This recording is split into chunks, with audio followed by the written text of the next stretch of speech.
up to Dowling, and there's the pass to Dowling. Dowling going to take a shot. Audrey Keener across to Keyser. Keyser shot in it.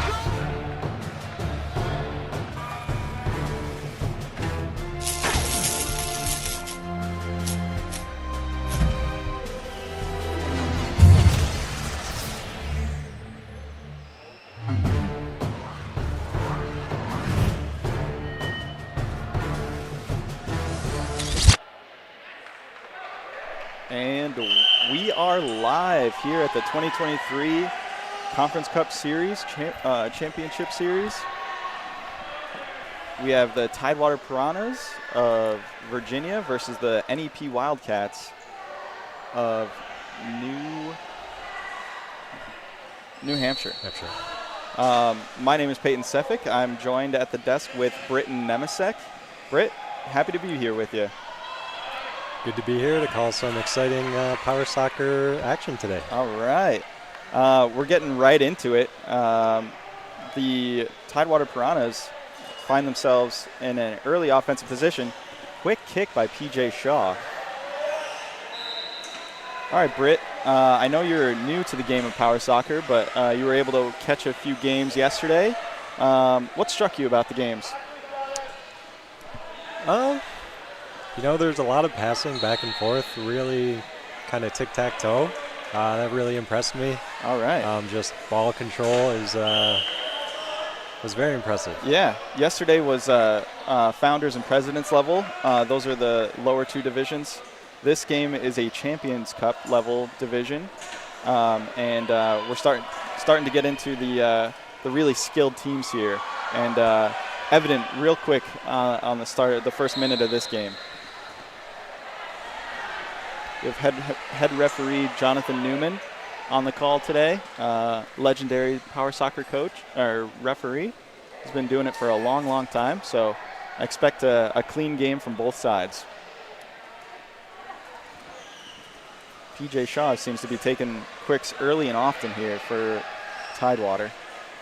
That's going to go out for a goal kick. Sends it all the way down the length of the court. No icing here in power soccer. I know you're a hockey fan, Britt. I'm learning the rules.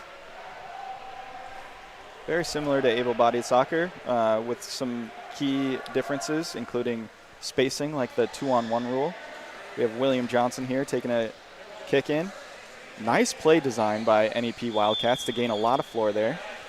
Nikki Dwyer playing center for the Piranhas.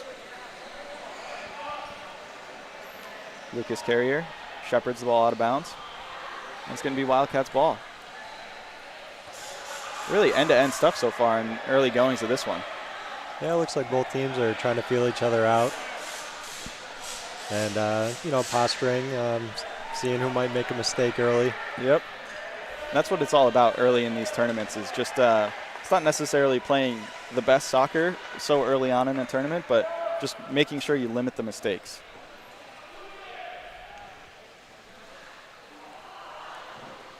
William Johnson again, seeing if they can get that same play cooked up, it looks like.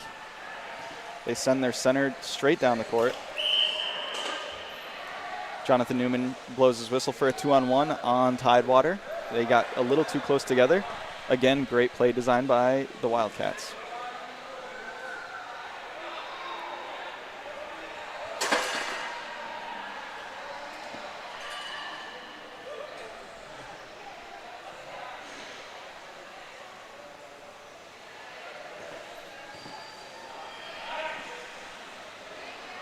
A rare mistake off of the set piece by the Wildcats there. No harm, no foul as the ball goes out of bounds off of the Piranhas.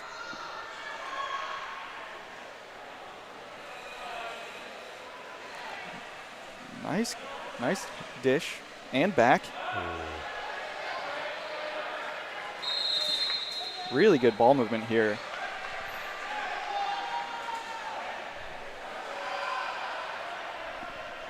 Looks like Johnson and Desfalces are getting into a nice little rhythm here. Johnson's looking for the cross. Oh, just can't connect with it. He had Lucas Carrier on the far side. It's going to go out for a goal kick for the Piranhas. Let's see if P.J. Shaw does his quick kick here again or if they try to set something up. blasts it all the way down. That's going to go out of bounds off of Tidewater, but I like that play. It gains a lot of floor for them, and now they can apply the pressure.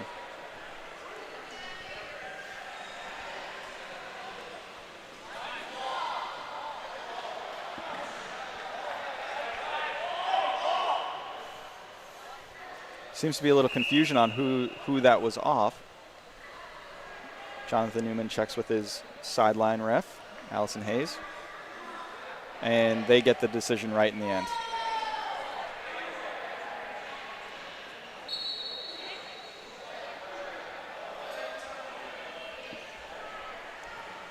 Lucas Courier into William Johnson. Stopped by Nikki Dwyer. Nikki stays on the ball, looks to find a teammate. She does. Blasted down the court. That's going to be a shot on goal. Fouled up. That's going to be a dangerous situation. Big stop. Big stop by the defense. Great transition play from the Tidewater Piranhas.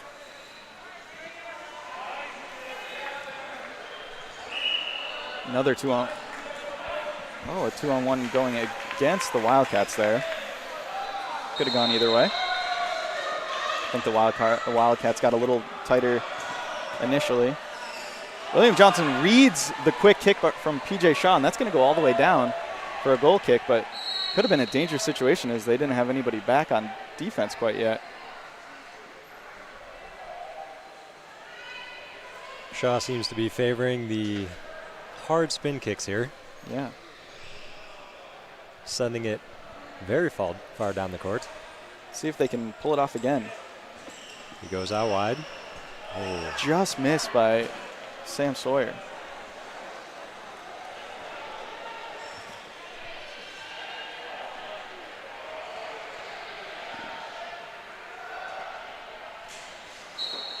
Tidewater Piranhas have a deep bench.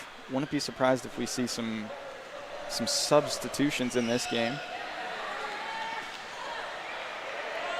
Good possession here by the Wildcats. Oh, just missed the give and go play there. Lucas Courier and William Johnson trying to work it on that near sideline.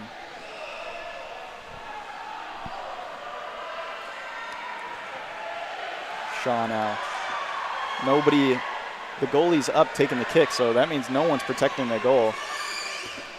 Big shot by William Johnson. That could have snuck through. Actually deflected off his own teammate.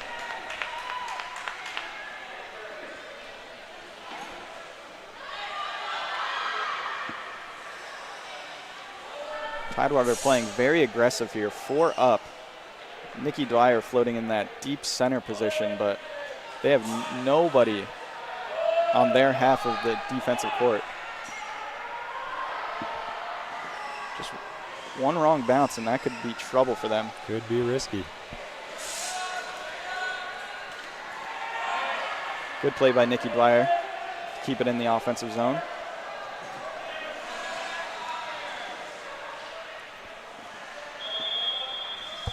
Ball squirts out on the far side for a kick-in.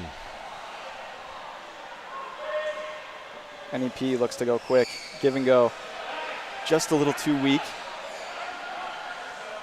to get the pass back. Johnson and Sawyer jostling now. Good play by Sawyer to hit it off of Johnson and go out of play. There he heads up. Let's see if they can gain a possession or if they just look for a quick kick. They elect for the quick kick. Misses the follow-up. Sends it into the middle. That's going to be a chance.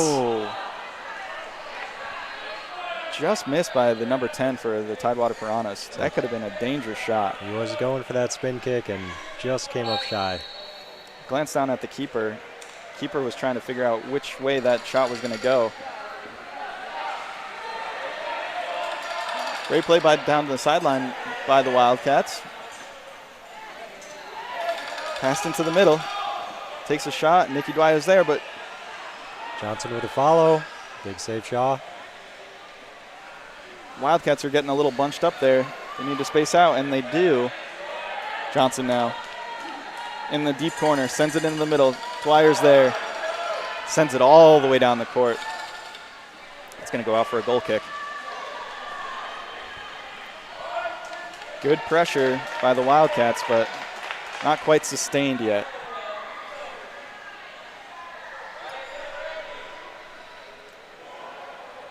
Seems here the Wildcats want to build up a possession, see if they can get the quality shot in the end of a few good passes, whereas the Piranhas are more of a quick hit team. I was going to say, yeah, it looks like the Wildcats are going for a little more possession. Trying to nickel and dime, whereas the Piranhas are going for that home run ball. Yes, sir. PJ Shaw now.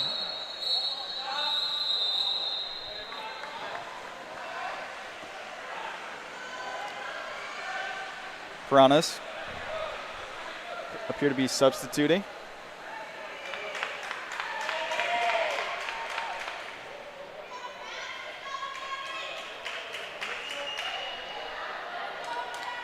That is Catherine, and I apologize if I butcher this, Scotchia coming in. Ooh, big shot Shaw. Big shot Shaw. That might be his new nickname. This is going to be a corner kick, so you'll see the defense setting up past the 5-meter mark on the court. Shaw's got a lot of room to work with in front of him. He's going to be trying to find Sawyer in the middle there. Oh, and he mishits it out of bounds. That's going to be a goal kick. A wasted opportunity for the Tidewater Piranhas. And the Wildcats can take a deep breath here.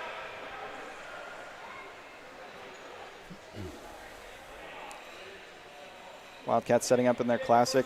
Send the runner up the middle. Sniffed out right away by Tidewater. Good front of the guard pass. Over to Lucas. Lucas sends it back into the middle. Johnson is there. 2-on-1 is going to be coming back. Oh, no, it's going to be going for the Wildcats. Thought there might have been an advantage played there, but referee wanted to stop the play. It's going to be the first big chance on a set piece. They're going to go for tap around over. Oh, good play by the Wildcats. That's going to be a 2-on-1 coming back. Really nicely set up set play there. Fantastic ball movement there. But in the end, the Wildcats just couldn't get out of the center after the play.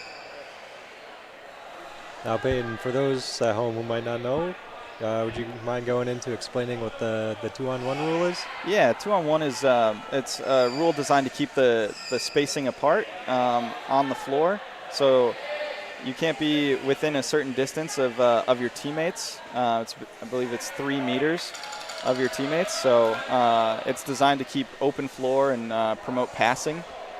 Where you won't see the 2-on-1 rule called is when a team is playing defense in the goal area. So you'll see a green box around the goal, and in that box, a goalie and one defender are allowed to be close to each other within the 2-on-1. But otherwise, you got to keep it spaced out all over the floor. And it's really opened up the game of power soccer. I can see how that will keep the flow of the game moving. Definitely, especially with these teams in the Champions and Premier level. We saw some good passing in a few games yesterday, but you'll really start to see it shine over the next couple of days here, especially as teams start to warm up. Johnson now jockeying for the ball. He gets by 1, he gets by 2, sends it over to his teammate on the far wing. Back into the middle to Johnson. Johnson goes for a big kick. Lucas is there, takes a shot. That's going to go in. What a goal from the NEP Wildcats. Great team play. That was, how many passes was that, Britton? About 5 or 6? Yeah. I think everybody on the floor got a touch there. Beautiful goal.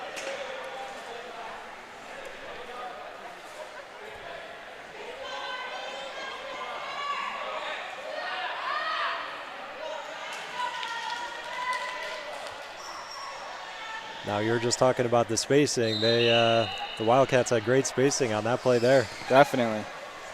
That was beautiful. see if they can continue or if Tidewater responds. William starting to feel himself a little bit. The passing is there for the Wildcats. Oh, and they just can't connect there. Johnson sending out some nice spin kick passes from the midcourt here. Yeah. And Spencer was there in the right place at the right time to tap that in after a pass from his teammate Ryan. Another great passing play. That's going to be over to Lucas. Oh. Big contact in the goal. See which way this goes. Jonathan Newman telling Lucas to calm down a little bit, but we can't fault him. He was very close to scoring another goal, quick goal for the Wildcats. 15 minutes into this one, and the Wildcats find themselves up 1-0 against the Tidewater Piranhas. This is not a moment to panic for the Piranhas. Plenty of game left. They've had their fair share of chances. Another ball from Shaw all the way down the length of the court. See a theme developing here. Yeah, definitely. And like we said before, that's going to relieve a lot of pressure. Goal kicks can be a little tricky. We'll see with the Wildcats, their style of hitting the ball into the middle. It can often be turned over like it just was there. But with Shaw's ability to smack the ball all the way down the court, Wildcats might want to figure out how to defend that a little bit better to stop the ball before it runs that far. We have the keeper taking the ball out here. Doing a great job distributing as well.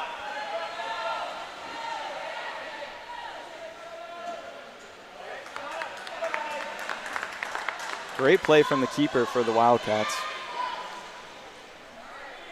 Lucas Carrier set up in the middle.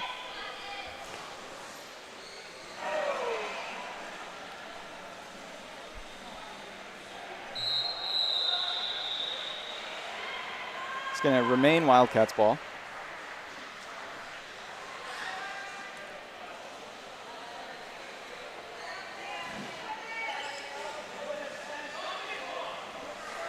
Good defense by Nikki.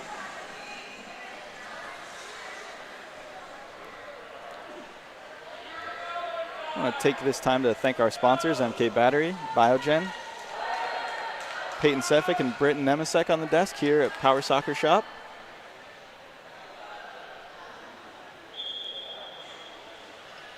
Big kick by Johnson. That's going to go all the way across. This is going to be a chance.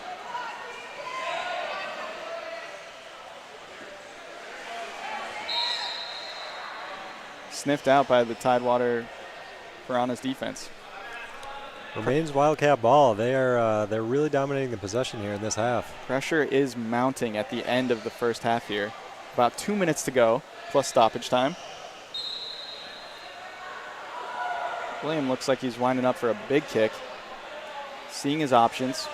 Decides to go close corner. That was a nice play design by the Wildcats.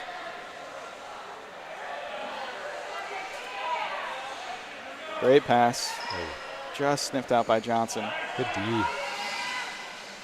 Good plays all the way around. This is an exciting game here. And a big chance here for Tidewater. Another set piece down low. This might be their opportunity to put one in here.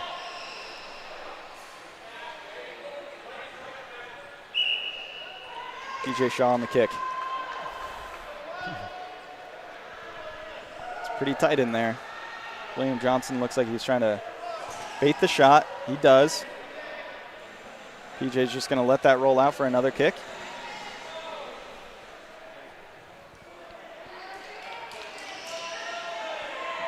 Defense is stacked up. You'll see some holes in the defense, but that might be by design. That's going to deflect off the goalkeeper's back guard.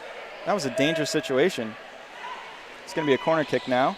Defense has to set up down low. On the last one, Shaw looked to go between the keeper and the defense. Didn't really work out. This time he tries to go high, and Johnson read that the whole way.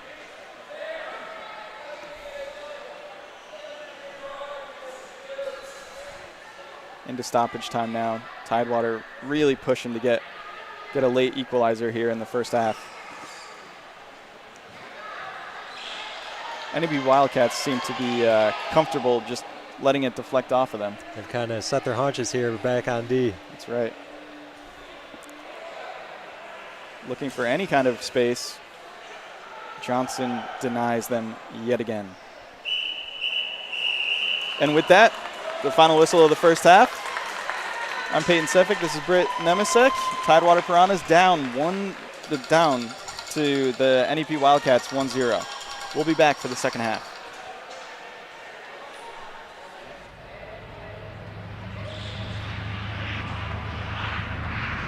NEMI is a manufacturing company for 25 years. We started out of our garage manufacturing products and for the industrial market, as well as disabled products and outdoor products too as well. We were able to help out the disabled sports world by building a power wheelchair. We have developed many products for the industrial market, like vacuum fixturing that holds down, sucks down parts using vacuum power versus using double-face tape that customers would do and use clamps and vices and traditional stuff like that. We can do full 5-sided machining by using vacuum chucks and different products of ours.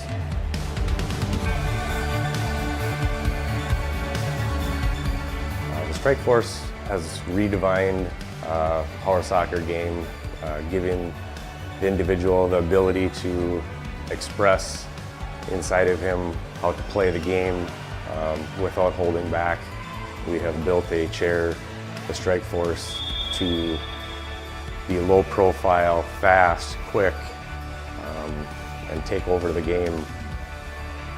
The manufacturing of the Strike Force has led us into the manufacturing of the Track Force chair, which is an outdoor, rugged chair built for the beach, hunting, any outdoor enthusiast that wants to get out of his everyday chair and be able to go around in his yard even.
And we're back for the second half of NEP Wildcats versus Tidewater Piranhas.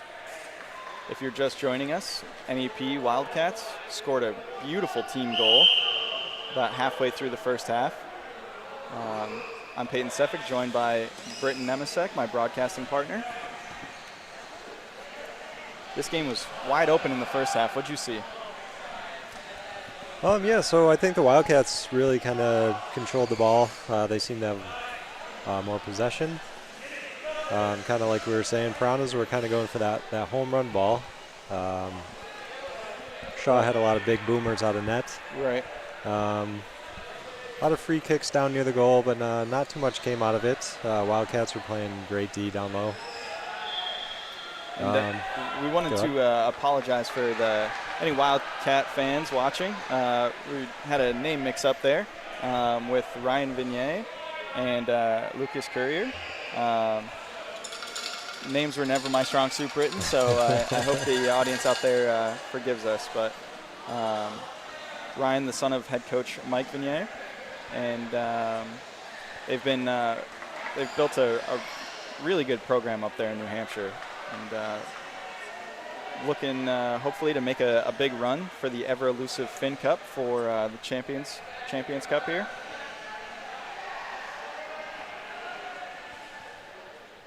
All the trophies for this Conference Cup Championship Series named after legendary head coach Chris Finn. He was a club coach for Bork, but he had also been a coach for Team USA Power Soccer and led the team to a World Cup victory, Paris, France.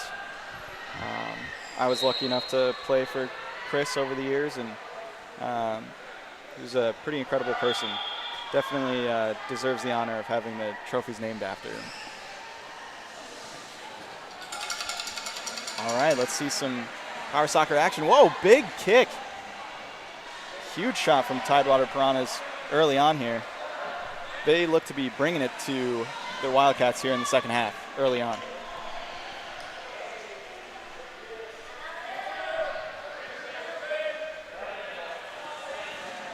Piranhas giving a lot of space to the Wildcats after a good offensive spell. Big kick in. Oh, Johnson just missed it. Great pass from Spencer over to his center.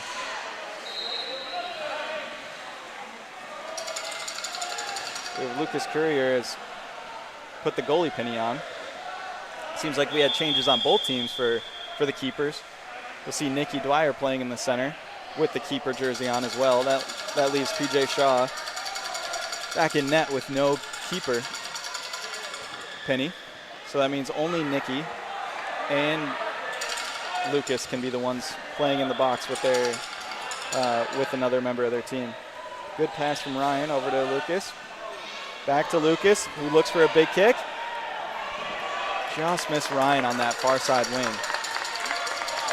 Again, great build-up play by the Wildcats.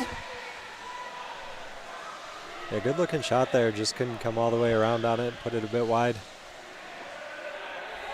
As you were mentioning earlier, Britt, PJ going for those big kicks out of the goal kick and can be a little dangerous.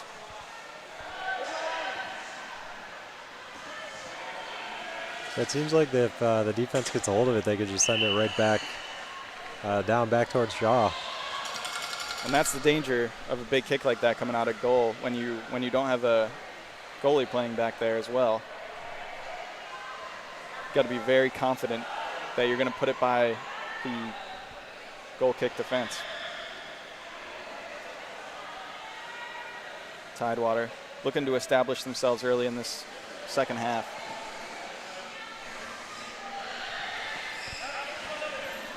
Great play to gain a lot of floor there from Tidewater. Let's see if they can get a pass to their team. Chance here. Sniffed out by the keeper. Isaac now trying to keep it in. Gets beat by the keeper. He's still going. Got Nicky to beat. Lucas Courier playing very aggressively in net. Seems to be really working out for him. Ball bounces up there. Bit of a miscue there by the Wildcats. Send it back into their own zone.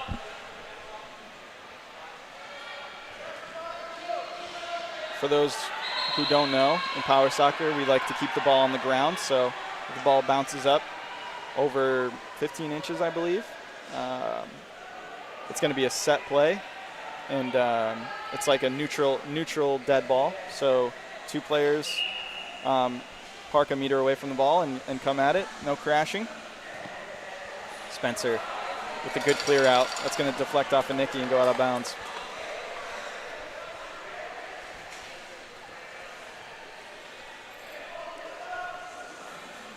Into Johnson. Johnson back to Spencer. Spencer cross court. Nicky's there to smash it out. Nicky's been real solid in the midfield all game. Clearing everything coming her way. Yep. Tidewater playing a bit conservatively with that deep center. She's almost playing center field back there. I like this matchup because the Wildcats play a little closer together on their set pieces. And Tidewater Piranhas seem to keep it spaced out a little bit more, so creates a really exciting mix. Lucas decides to stay on the ball here. Goalie against goalie in the center of the court. Don't often see that. We're gonna get Piranhas for a contact foul. This may be the only sport where you'll see 2 goalies going at it at midcourt. Unless it's a fight in hockey, perhaps. Seen a few of those in my day. Hopefully you weren't part of one. I was never a fighter. We don't do too much of that in power soccer either. A great community here in power soccer. Big windup from Spencer there. He's got to be careful of that. He's really close to the opposing team. Could get called for a dangerous kick. Isaac now taking on Johnson, bringing him into the box. Johnson, stout defense. Won't let him go any further.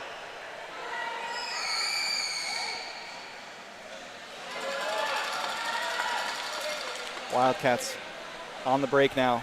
Always finding teammates on the passing. Great touch by Spencer. Oh, that almost snuck through. Tried to be on his toes there. Good play by the number 10 for Tidewater Piranhas, but only as far as Johnson would allow him to go. Pass into the middle. Good touch by Isaac. Trying to track it down, but that's going to go out for the Wildcats. Seems like the Wildcats are really searching for passes when while playing on offense, and Tidewater keeps the court spaced out, but they're not finding as much passing on offense. So there's a substitute coming in for the Tidewater Piranhas. Haven't seen the number yet.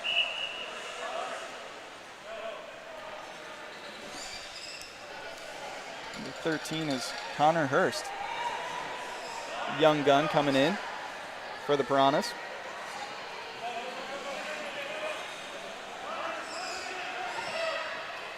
Great touch from the young gun. But William proving to be too much of a veteran. Gets by 2, sends it into the middle. Pass down to the far side. William now telling his team to rotate. You know, we might not be able to hear it up here, but I think the Wildcats are doing a really good job of communicating with each other and making sure that they're rotating and covering each other. Good defense again by the Wildcats. That's going to go out of bounds. Connor coming in, making an impact right away, getting a couple shots there. Sets himself up on the far side. Oh, that's going to go. A little confusion there on the players, but we got it sorted out. Johnson by 1. Finds a teammate. Big kick. That was a great look from the Wildcats. Adam Villanova looking for a 180 kick either to the far side. I'm not sure if he was shooting it or if he was trying to find his teammate on the far side. Either way, it was a good play.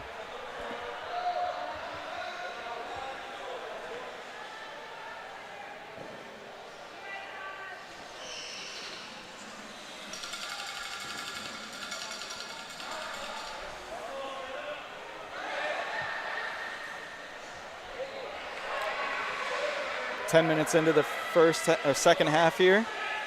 Still have a 1-0 game. Big kick from Johnson. Another shot sniffed out by Nikki Dwyer. This is going to be an unsettled situation for Tidewater, but good defense in the end.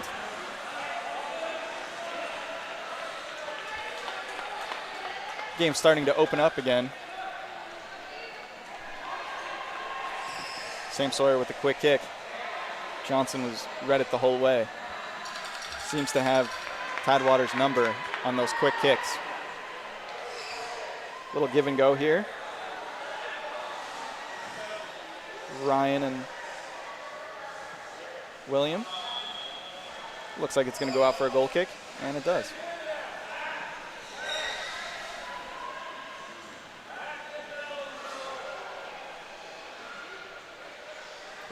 Set the ball at the top middle of the box by our head referee, Jonathan Newman, by way of the Bay Area, California.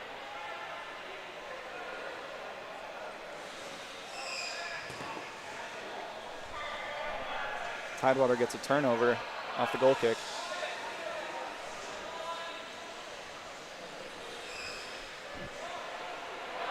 PJ Shaw looking to line up one of those monster kicks of his. Searching the defense, seeing if there's holes.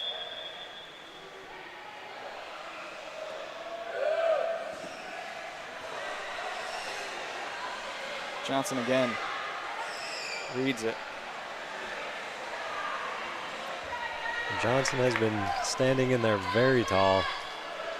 It is very tough for the Piranhas to get the ball by him. We might need to shake it up a little bit, try to find a shorter passing play.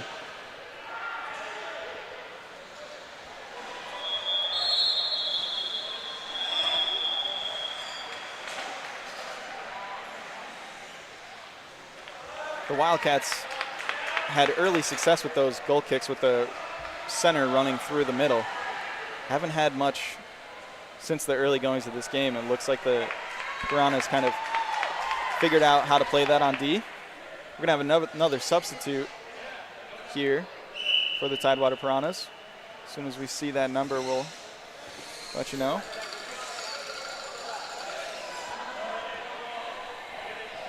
That's going to be Hannah Trail, number 3, coming in for the Piranhas.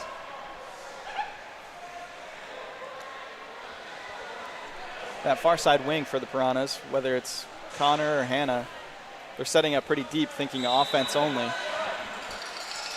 And when you find yourself down late in a game, that's the way you got to think.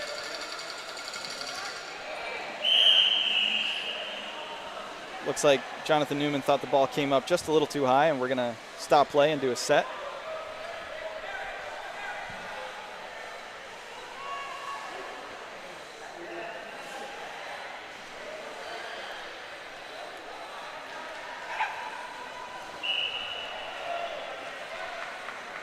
Nikki playing it very patiently to her advantage.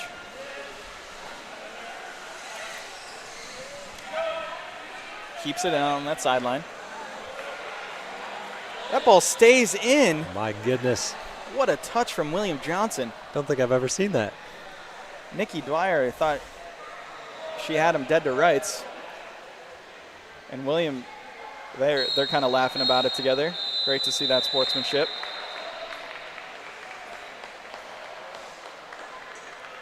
These teams don't get to see each other all too often, so when we do, it's always about the competition, but it is really nice to get together with old friends.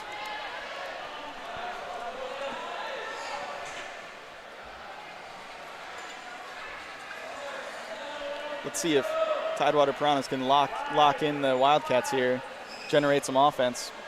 William just too strong on the ball.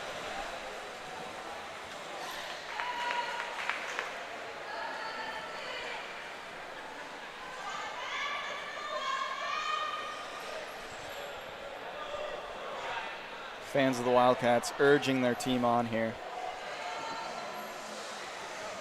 Very start of the Champions Cup.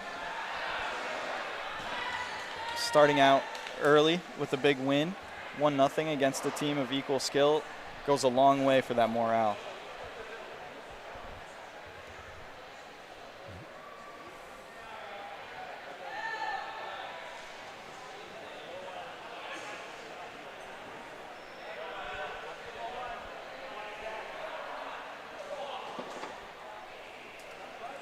Here we are at the Turnstone Center, home to the 2023 Conference Cup Championship Series. Brought to you by Power Soccer Shop, MK Battery, and Biogen.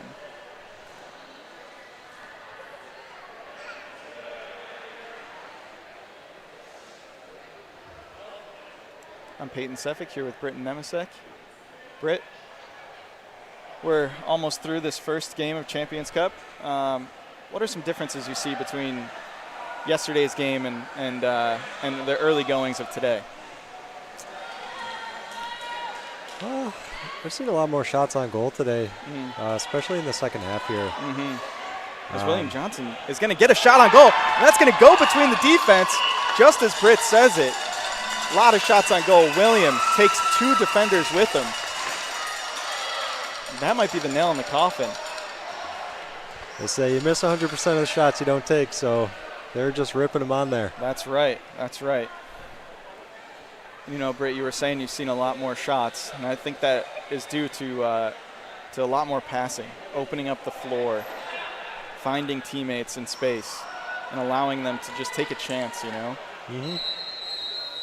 William says, I don't need no teammates. I can do this by myself. And I'm sure he actually wouldn't say that because they've been playing great teamwork all game long. Tidewater just found themselves a little separated there on defense. Nikki's playing out of the box, PJ Shaw playing in the box. And they were just kind of scrambled getting back, and William took advantage of it. Great pass to Spencer down the line there. Spencer stays on, trying to get the ball in the box. Pushes through a guard. Met by Nikki. Pushes through her. Looking for a teammate up top. Finds William. William down to Adam. Back to William. William stays on. It's going to go out for a goal kick.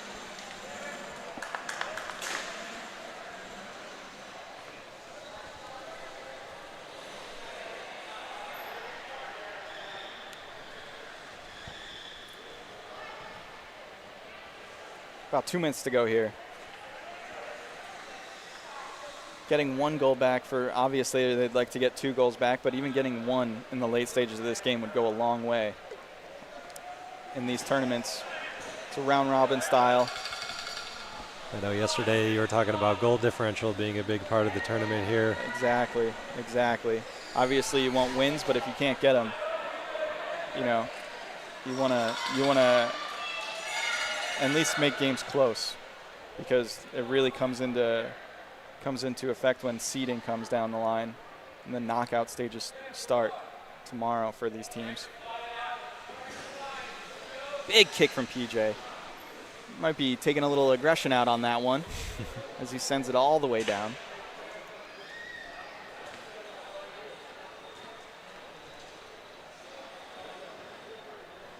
We'll see if the Wildcats are content with playing the ball through the middle again. Like to see them play a little more possession, and they do go for that. A soft kick from William. They have William back in the middle. Good play design by the Wildcats. Back and forth it goes. I've seen that all day long from them. Really good job by the Wildcats working the ball out of their zone. Yeah, they seem to favor the goal kick up the middle there, and it seems to be working out for them. Especially on that one. Did you notice how William hit it soft up to Spencer and allowed Spencer to just carry the ball until the defense met him, and then he was able to send it right back to William Johnson. Really good stuff from the Wildcats. Disciplined play. It's a stark contrast as opposed to the Piranhas, who just seem to be booming the ball out whenever they can. Wildcats have a little more control coming out of their zone. As we said earlier, they're looking for that home run ball, and they just haven't quite found it yet. Don't count against them, though. Anything can happen in power soccer. It is getting late here, so they're going to have to throw everything they can towards the net. And they do. The ball's barely over halfway line, and they already have all their team in the offensive zone until Spencer turned it over and sends them back scrambling.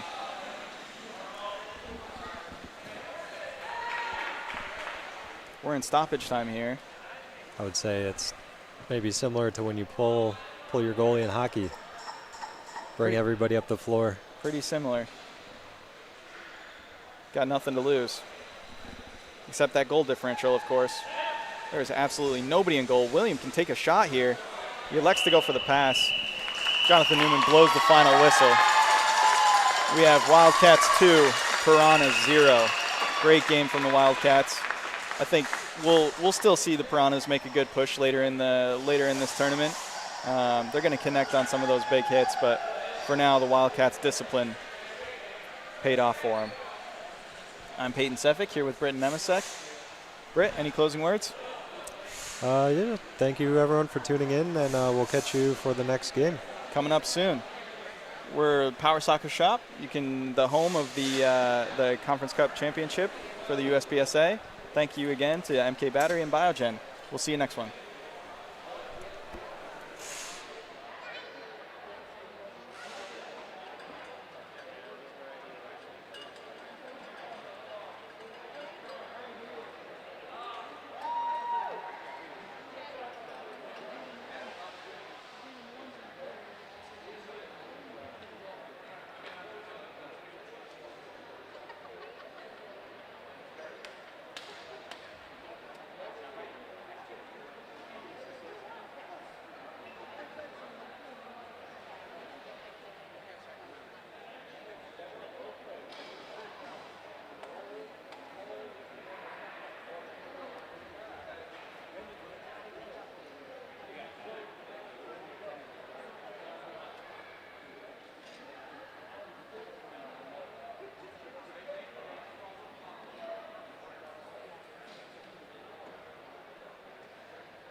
All right, we are back, and it is time for the first Premier League action of this Conference Cup Championship Series, brought to you by Power Soccer Shop, MK Battery, and Biogen.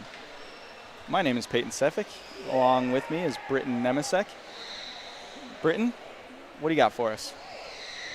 Glad to be here, Pate. It's our second call of the day. Like you said, it's a Premier League matchup, so this is going to be some of the better teams in the tournament. The big dogs. Oh, yeah. Who do we got? It's the Lakeshore Power and LA Galaxy Power Soccer Club. You would know the players to watch a little better than I would. We have Steve Everett, the president of the USPSA. He's playing center for the LA Galaxy. He's flanked by Ulysses Ariola and Joel Rodriguez. Joel, transfer player coming from Chicago, started playing with LA over the past year. We'll see how that fits into their club. LA last year had a very exciting championship game in the Champions League Cup. Went into overtime. We'll see how Lakeshore Power stacks up. Early 2-on-1 call here against LA. 2-on-1, of course, is in the middle of the court. Two of the same team players getting too close to the ball and the opposing team.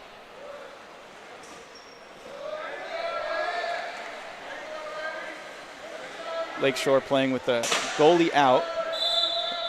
It's going to be another call against LA. A little too much contact there from Ariola. We'll apologize in advance. It's hard for us to see the numbers on the Lakeshore Power team, but we'll do our best to get those names right. Alex Bruce with the kick in there.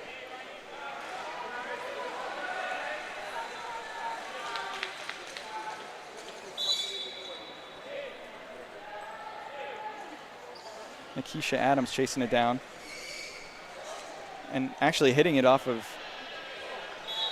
potentially Steve. I'm not sure exactly. We're going to have an early substitution here.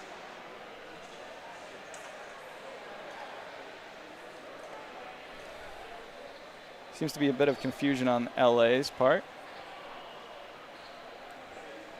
Oh, we have some equipment actually. That's what's going on here. Looks like Joel has an issue going on with his joystick, but hopefully the equipment manager for LA can get that sorted out.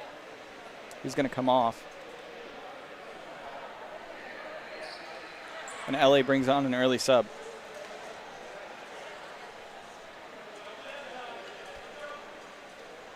Both teams seem to have shallow benches, so we might not be getting too many subs today, but we'll see how that goes. A good give and go here from Steve Everett and Ulysses. Ariola keeps it in, puts it into the center, waiting for a teammate to get there, puts a shot on, and that just goes wide. Good time save there. Early breakout from LA. Steve Everett on the kick. Looks like Lakeshore is transferring the goalie penny here. Gonna get a quick sub. Did that go out for a corner, Britton? That it did. All right. A lot of room at the top of the box for LA.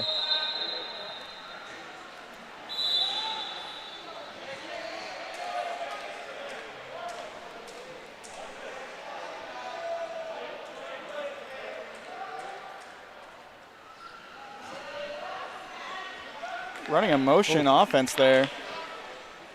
Good pass across. Steve's going to let that dribble out. I don't think that's going to be a corner kick.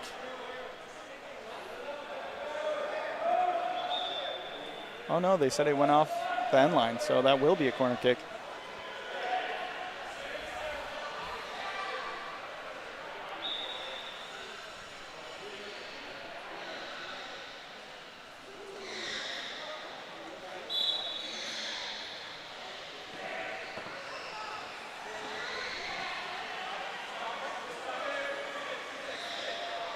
Steve now in the corner. Nothing doing from the corner kick, but retains possession. A little too close there. LA finding it a little hard to space out early goings in this one. Julian Perez, a little too close. Areola in the middle.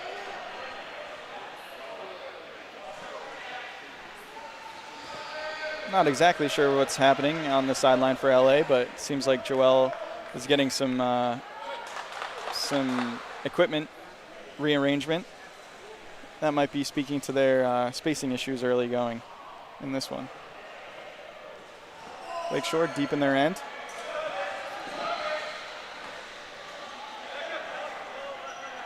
Steve now battling at the top of the box. The ref's going to give a 2-on-1 call against Lakeshore. This is going to be a dangerous situation. LA has a set piece at the top of the box. Let's see if they can drum anything up from it.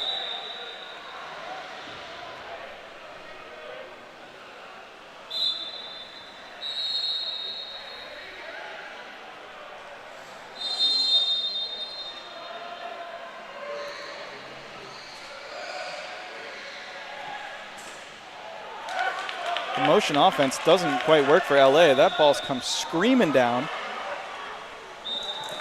Played by the keeper from LA. Just to stop the breakout.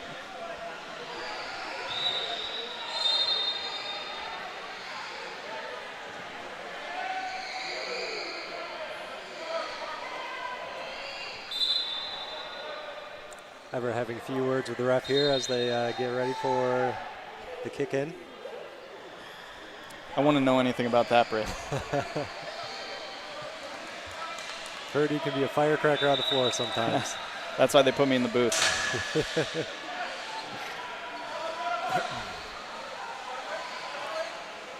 Everett now jostling the ball at midfield. And the ball will go out for another kick in for LA. Everett did a good job keeping the ball away from his guard while still engaging with the defender. Keeps the ball moving, allows you to open up for a pass potentially to a teammate. Yeah, I've noticed some players get in real tight and they kind of squish it together.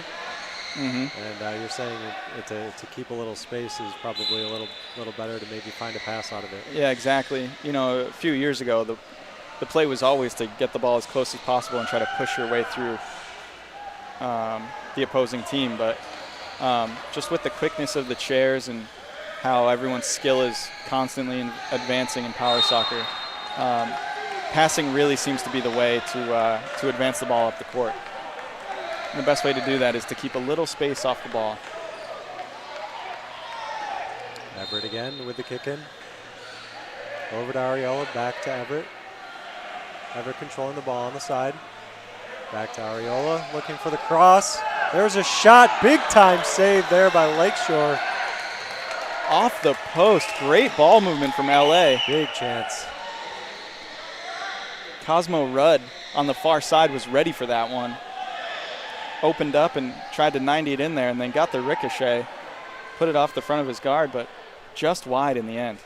Good defense by Lakeshore. Lakeshore with the goal kick now. Taken back by Areola. Ball ends up in the middle. Cross over to Everett. Everett looking for the spin kick. Cleared out by Lakeshore.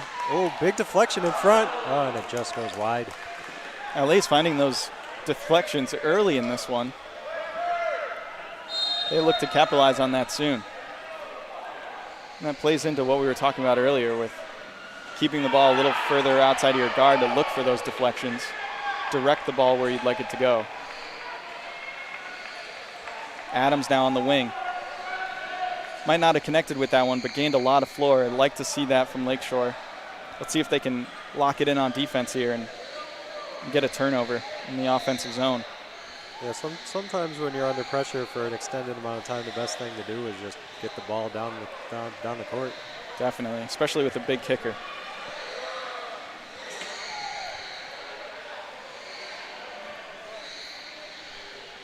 Lakeshore seems to be organizing their defense. making sure this doesn't go too far. Whoa, big kick. Locking LA down there.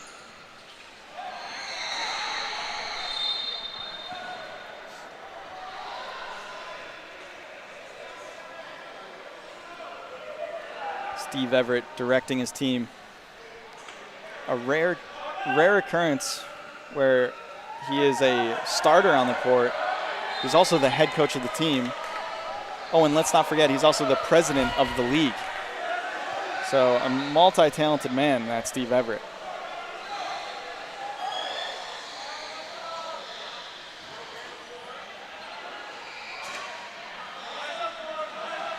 Ariola now jockeying with the Lakeshore D. Trying to find some kind of space in the box here. Controlling the ball. That's going to go out for another Lakeshore goal kick. Ariola electing to go for power there. Trying to push it through the front guards. And depending on the ref, that might get called, might not, but seems like we're letting it go in this one. And Ariola trying to capitalize on that.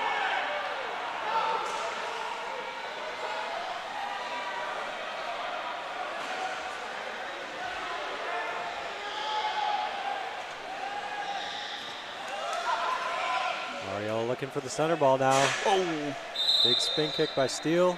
We have a stoppage here. Looks like a little contact from Ariola. It's going to be Lakeshore ball.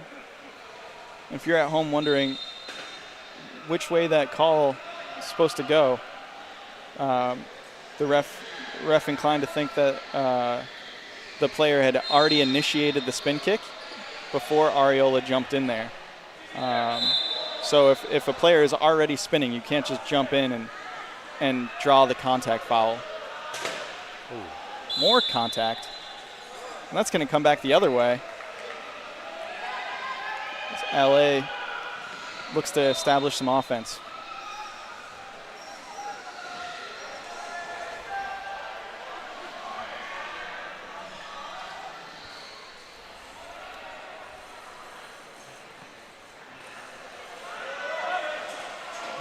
Big chance there for LA. Ends up going wide. Another great defensive play by Steele.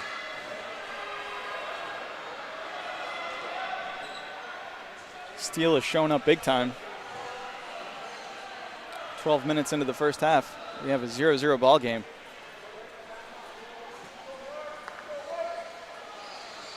Outlet ball by Lakeshore goes out for another kick in. Gained a little bit of floor there. See if we can continue to move it down the court for Lakeshore.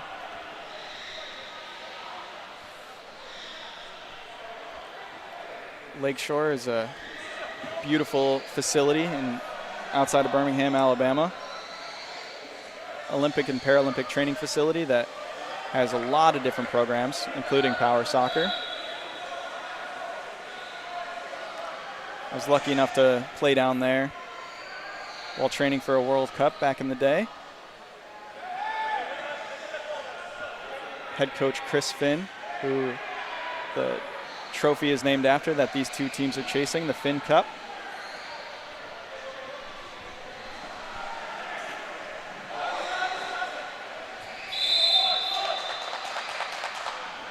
And we have another 2-on-1 call here going against LA.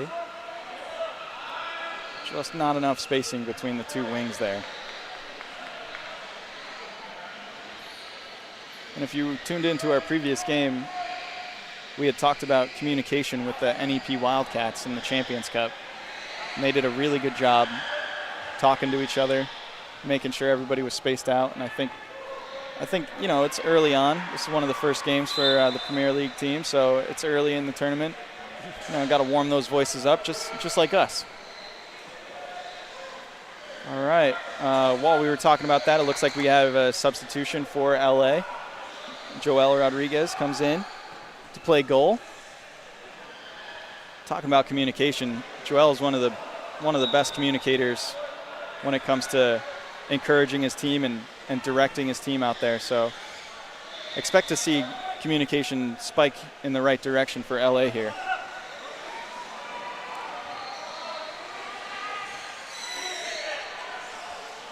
Ariola gets a chance in front. Big time save for Lakeshore keeper. She's going to push it up the floor. Trying to get it past Rudd, but Rudd will not let her by. Ball squirts out to the left wing. Ariola now keeps it in, crosses the ball across the box. The shot by Everett, and that one's going to go. What a great team goal by LA. They kept it spaced out, opportunistic, put the ball into the middle, into a dangerous area. LA takes the lead 1-0. 5 minutes to go in this first half. It's a big time goal for LA. Talk about momentum going into the end of the half. Absolutely.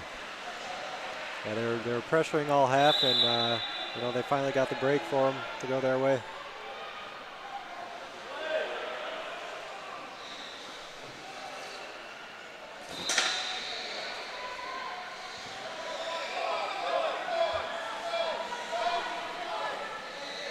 Ball back in the Lakeshore end now. That's going to go off of Lakeshore.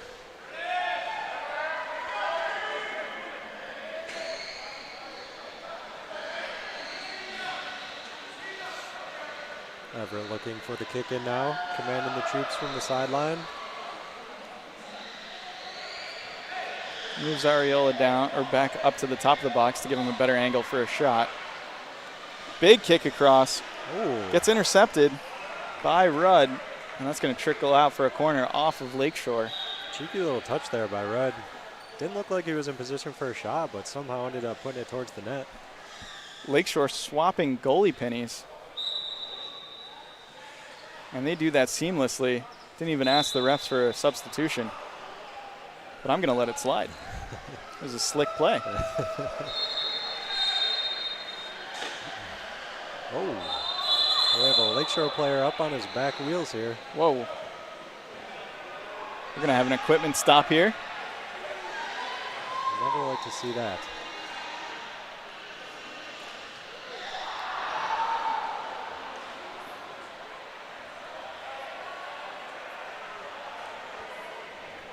Strike Force chairs designed by us here at the Power Soccer Shop, and by us I mean way smarter people than I, have tip wheels in the back, if you can see that on the screen at home, to prevent that. And there's a little pin to keep those tip wheels down. Looks like Lakeshore player might have just missed his pin before the game. But looks like everything's sorted out now, and we should be good to go.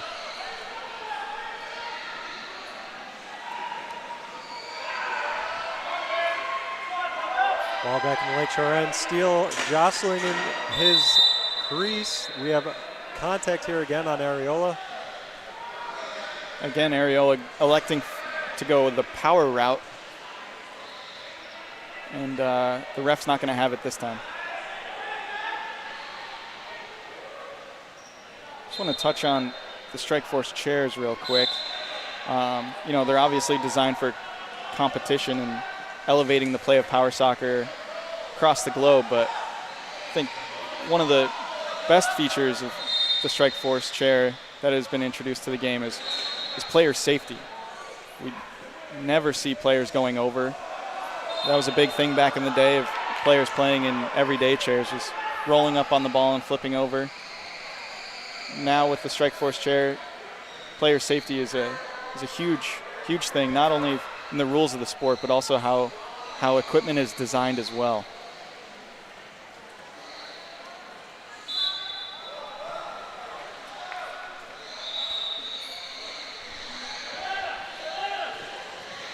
Everett gets it across. Rudd takes the shot just wide again. Did not miss by much there, just wide right of the post. Seems to be a common theme in this game. LA just missing wide. Lakeshore with the outlet ball. Oh! Ariola says, I'm not having any of that. Sends it off the coach for Lakeshore's head. Coach Rob Welly is ready to play himself. He might not be in a Strike Force, but Unfortunately, Rob, we don't allow headers in power soccer. Seems to be okay, though. Shakes it off right away.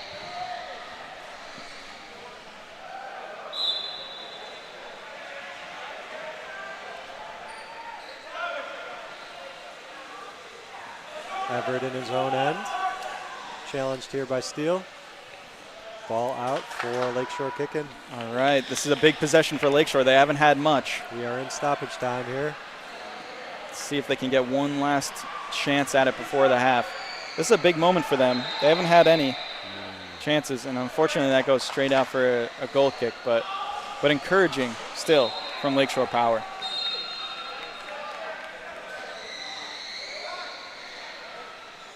LA seems to be dominating this first half, but just a little bit of pressure even at the end of the half is going to allow Lakeshore to breathe. Feel like they're still in this game because they really are. It's only a 1-0 game. Steele now expertly dribbling the ball out of his own end. Everett takes over a half court, brings the ball in on the right wing. Steele up to his teammate. Alex bursts there. And the ball goes out for a goal kick. Spacing got a little wonky there for Lakeshore Power. They might have had a clear out if the wing was playing a little wider. Yeah, looking at Burst's chair, he's still kind of tipping up on the back there. I wonder if that's affecting his movement at all. Hopefully we can check that out at halftime.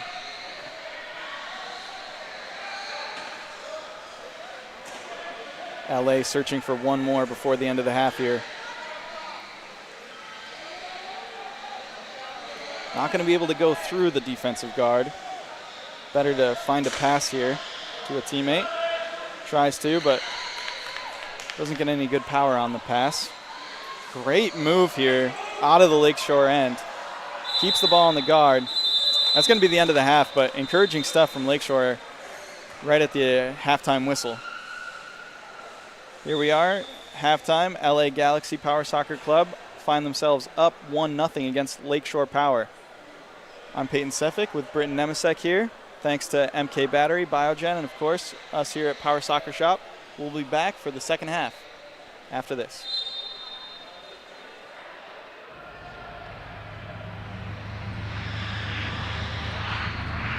Nimi is a manufacturing company for 25 years. We started out of our garage, manufacturing products and for the industrial market, as well as disabled products and outdoor products too as well. We were able to help out the disabled sports world by building a power wheelchair. We have developed many products for the industrial market, like vacuum fixturing that holds down, sucks down parts using vacuum power versus using double-face tape that customers would do and use clamps and vices and traditional stuff like that. We can do full 5-sided machining by using vacuum chucks and different products of ours.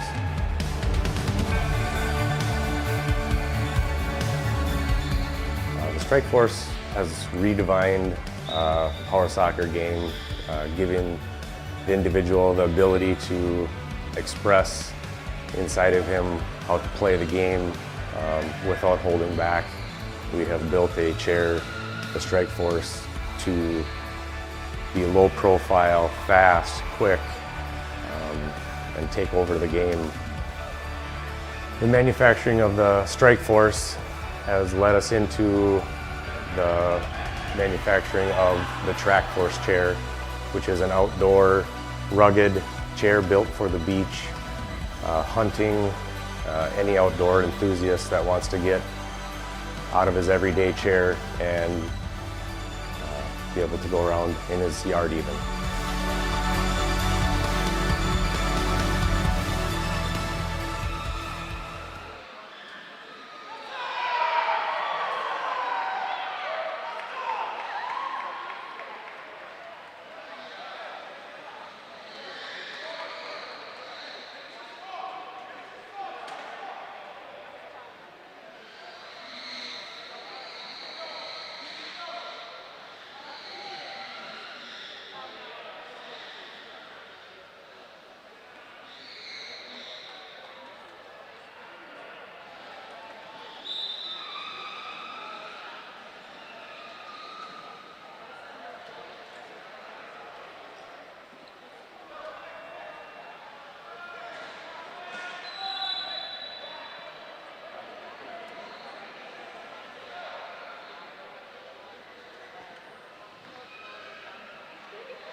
And we're back for second half action. Lakeshore Power find themselves down 1-0 against LA Galaxy. Lakeshore starting off with a kick. Good ball movement here early. Had a couple subs since the first half. Looks like Joel is playing up from out of goal. Switching with Cosmo Rudd, who's got the goalie, the keeper penny on. Britt, what'd you see in that first half? Yeah, so LA had a lot of pressure there. Oh, big contact. Yeah, they seem to be a little more the dominant team. Lakeshore kind of came on at the end, got a couple chances there. Like you said, any kind of momentum swing is encouraging to see. They might be able to carry that into the second half here. Nikisha Adams called for that contact foul. It's going to be a direct kick from the top of the box, which means LA can kick it straight in the goal. Doesn't have to touch anybody. Which he goes for a shot, and that's going to go in. Big kick from Steve Everett. The keepers came together. They're checking if everybody's okay, which it seems like it does. Good thing. But LA capitalizing early. Yeah, big contact there between the two Lakeshore players. That was a little scary. They appear to be okay. Lakeshore up, or I'm sorry, LA up 2-0. Steve, as I said, it was a direct kick, so you can kick the ball straight in. They had a little deception with Joel running a motion play. Didn't quite. It was more of a deception than anything. Now, Payne, you know the game a little better than me. Lakeshore kind of left the middle of the goal open there. Is that a set play, or to me, I would think you would want to cover the middle. Right. But again, being on the post might be a little more advantageous. Steve Everett's going to get 2 goals in as many minutes, if less. LA, great teamwork there, just passing the ball up the court, and they seem to be settling into this one. And Britt, back to your question on the middle of the court on the set piece, and that goes into what I was saying with the direct kick, where the wings for LA were set up on either side, and the keeper and the defensive player want to defend against the wings. They didn't expect Steve to smoke a shot down the middle there. That's exactly what happened. LA coming out to a hot start. 2 goals in 2 minutes to start the second half, up 3-0. Yeah, they really couldn't ask for a better start here. Coming out hot after the half, maybe got a good pep talk from the coach. Steve, I guess, pep talking his own players. And pep talking himself because he scored the 2 goals.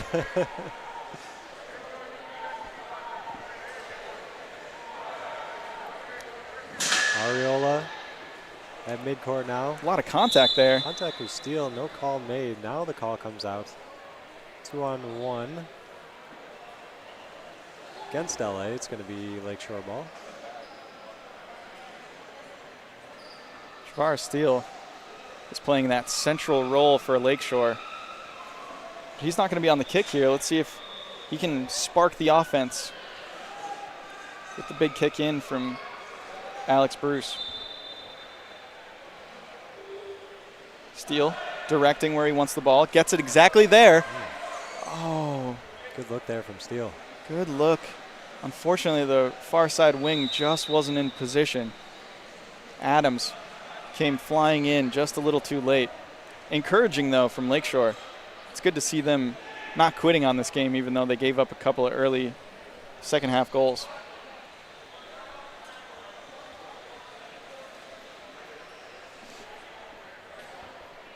Now, if you're LA here, find yourself up 3. You got really good goal differential. You have the win locked in. You just want to kill the clock slowly but surely. We have a sub coming in. Saucy Zakaria. Brilliant white guard.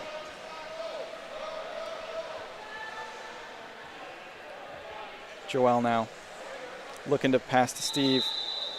Oh, great clear out by Alex. Alex still on the ball, battling with Steve. Steve just can't get around it. That's going to go out for Lakeshore. They're going to have a good chance here. Lakeshore with a few chances early in this second half. Exactly what we're looking for.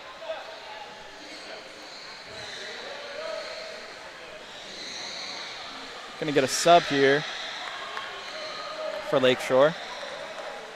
Bringing in some fresh blood off the bench. Haven't spotted the number yet, so we'll get you that name as soon as we do.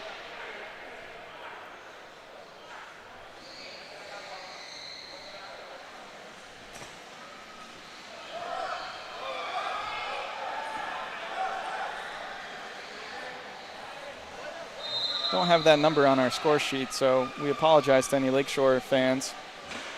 We'll get the name for you as soon as we can. Looks like Joel's down. Having a hard time controlling his chair right now. That ball's going to have to go out for equipment. Sometimes when a player's positioning gets messed up, I think early in this game the ball actually bounced up and hit Joel in the armrest, and that might have impacted his ability to maneuver his chair a little bit.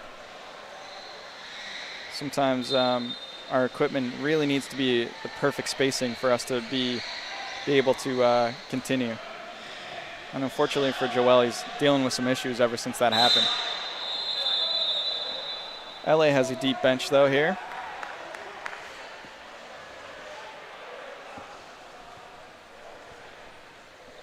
Burse and Everett jockeying at mid-court. Ball comes out. Burse is going to take the kick in from the right side. Everett there again to stop it. Everett into the middle for Ariola. Ariola at the top of the box, looking to cut it back inside. Steele is there again. Steele's been really having a great game for Lakeshore here. He's all over the court. Definitely. Looks to set up a quick kick here. Oh, right into the back of Burse. That's a little miscue there. He was ready to go. Oh, Everett, the quick kick. Shepherded out of bounds by Adams. He's playing that deep defensive role.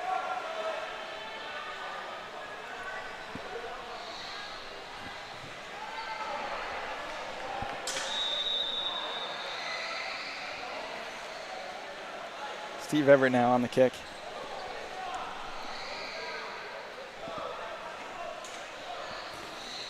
That's going to go right to Steele. Kept in by the keeper, who's playing pretty aggressive here for LA. Up 3-0. Trying to get it to Saucy. Gets around it. Can't control it, though. That's going to go out for a goal kick for Lakeshore.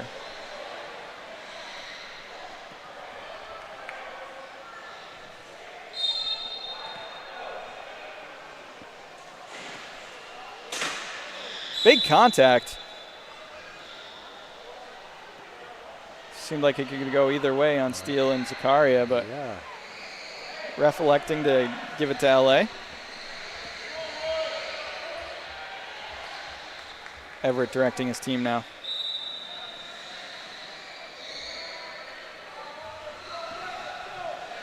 LA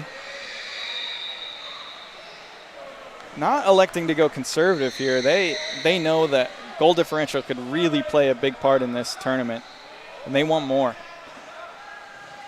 Saucy and Steele. Steele gets around one. Can he get around the ball? Keep it in. He does. Great play by Steele. All the way down the court. Contact there, not called. Oh, Lakeshore just out of position to keep that ball in the offensive zone. A lot of contact here. Refs appear to really be letting them play here, Peyton. That's right. I think we talked about it on the broadcast yesterday. Some refs call it a little closer than others, and sometimes they're just letting them play out there. Early in the tournament, you know, a lot of the times refs like to let some contact go. Now, as a player yourself, I'd have to assume you favor letting them play a little bit. Yeah, as I've matured as a player, I've kind of, I wanted 0 whistles when I was younger, but as I've matured a little bit, I understand how important it is to get the calls right out there. It really helps the sport grow. So, I can see it going both ways. As a player, you want a free-flowing game, but we need to enforce the rules as well. Internationally, the game is called very tight. And it being a World Cup year, I'd like to see that reflected here in the U.S.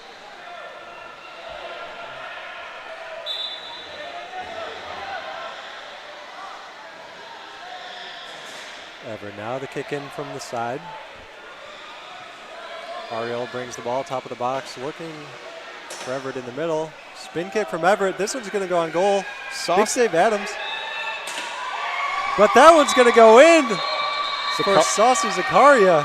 Zakaria with a great tracking play. Really just stayed with the ball there the whole way.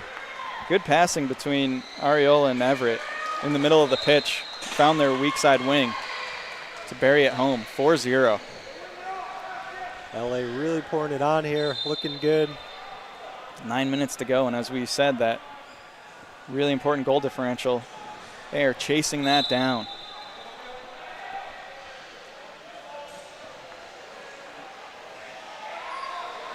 Zakaria feeling herself now. Goes for a shot again. That's going to go just wide. You can see the confidence mounting for LA. Really important early on in the tournament.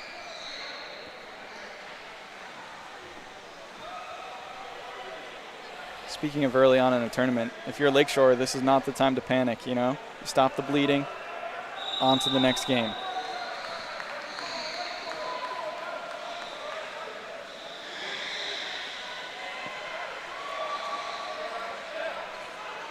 Everett takes the ball over at half court.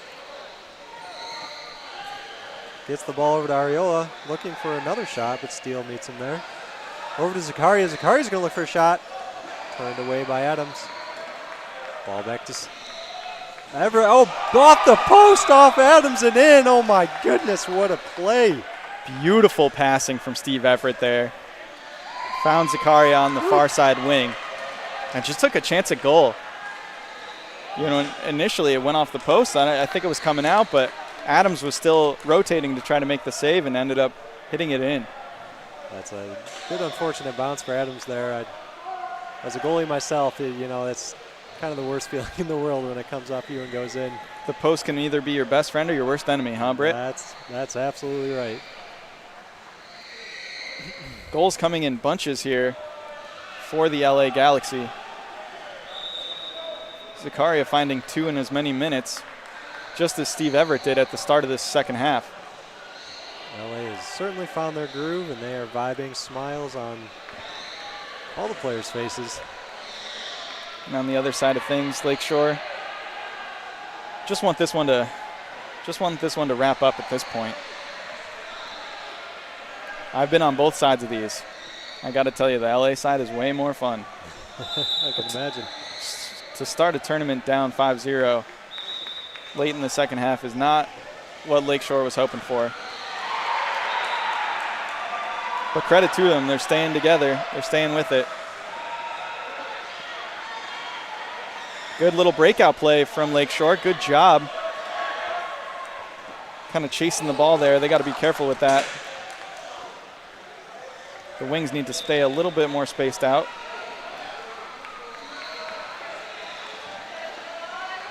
Steele directing traffic. Good talk from him.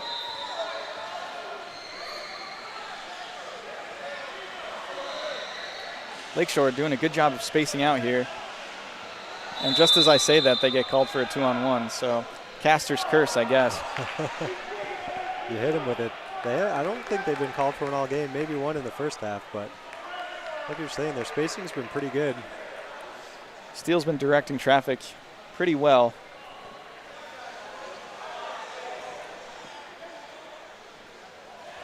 Early goings of the Premier Cup here. LA Galaxy with a dream start.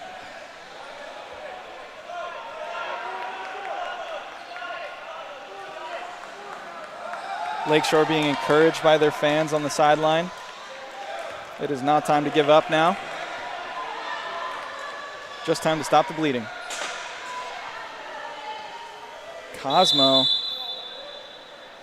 forcing pressure and gets a 3 in the box call. As we were talking about earlier with 2-on-1s and 3 in the box, you're not allowed to have 3 members of the same team in the defensive zone. That results in an indirect kick, foul, ball placed on top of the box. Let's see what LA drums up here. Julian Perez on the far side wing.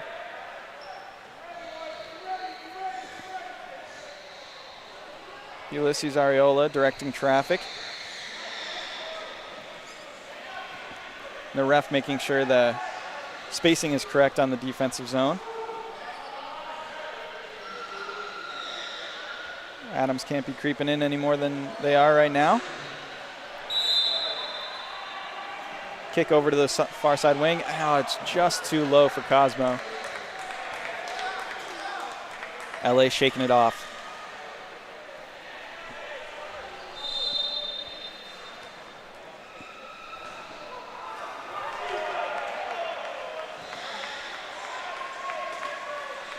Goal kick by Burst out of his own zone. Ariola takes over at half court. Over to Cosmo, back to Ariola. Jostling now with Burst. They got 2 in the box here. With no keeper, that means they need to keep spaced out. They're not. Oh, that's going to be a shot. I think there was a little confusion on Lakeshore because the goalie wasn't in the box. And the 2 defenders didn't want to get too close together. LA jumped on it right away. Put an easy goal in. Let's check out that replay. You see the defense trying to keep spaced out as much as possible. Who scored that one, Britt? Oh, was that Cosmo there? Can't tell. Missed the replay. Seems like everybody on LA's got at least one. Got here. one here. Speaking of Cosmo, he's got the ball coming up. Fast break, steered aside by Steele. Ball winds up on Ariola's guard. Over to Perez, shot, big save. Adams Stays with it, but stout defense from Adams. Great defense there by Adams. It's going to go out for a goal kick.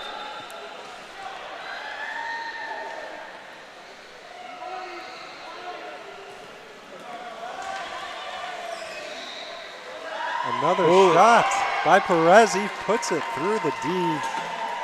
And LA's just pouring it on now. 7-0, 2 minutes to go. Lakeshore struggling a little bit, but, you know, it's time to learn from experiences like this. Steele still encouraging his team, still talking about strategy. That's exactly what we like to see. You might find yourself down big, but these are the moments where a team like Lakeshore can learn to move forward in this tournament.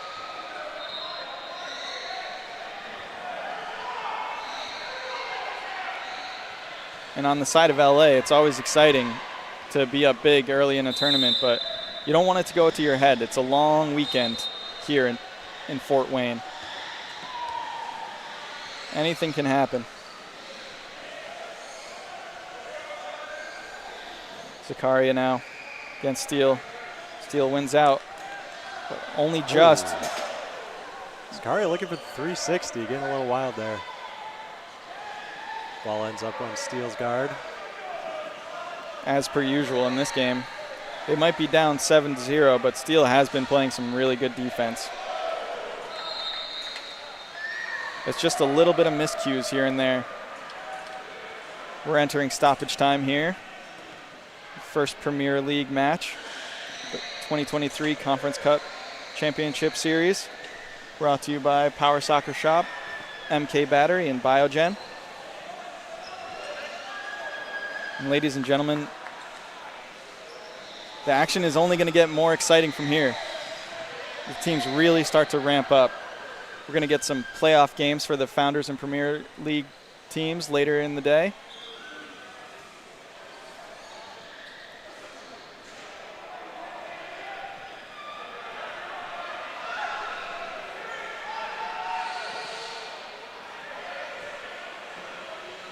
Excuse me, Founders and Presidents teams.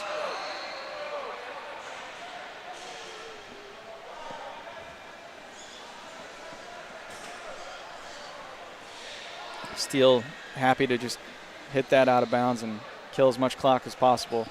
It's probably going to be a little extra stoppage time with all the goals that were scored. But for all intents and purposes, this one is over.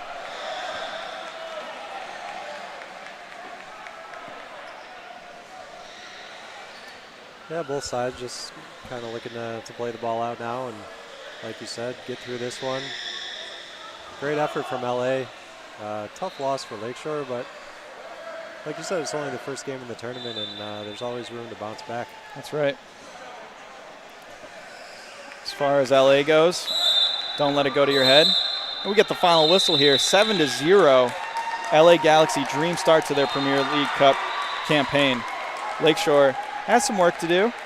Hopefully we learn from it, and let's keep encouraging each other and move forward. I'm Peyton Sefik. This is Britton Emisek. Thanks for tuning in, and we'll catch you on the next one.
All right, welcome back to the 2023 USPSA Power Soccer Championship Series here with Devin Johnson on my side. I'm Alex Johnson, representing the Brooks Barracudas. We got a good matchup coming up here. We got the Minnesota Northern Lights versus the Shepherd Strikers. It should be a good one. So welcome everybody and enjoy the game. Devin, how you doing this fine morning? I'm pretty good. How about you? Not bad, not bad. That's good. Well rested. We don't have a game until later on today, so Right. ready to go. This should be a good matchup. Absolutely. All right, so for starting lineups here in the black squad, we got Shepherd Strikers, and that's Scott Stokes in the middle, number 1. To his right, Taiwan Britton. To his left, that is Justin McFatridge. And starting in goal is Alex Spitzer for the Minnesota Northern Lights. We had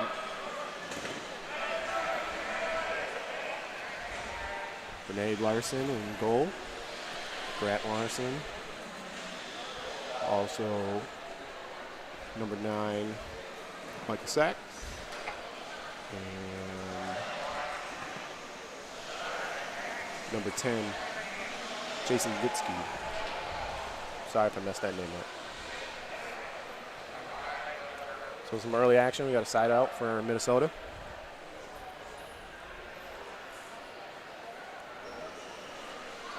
Passes it into Larson.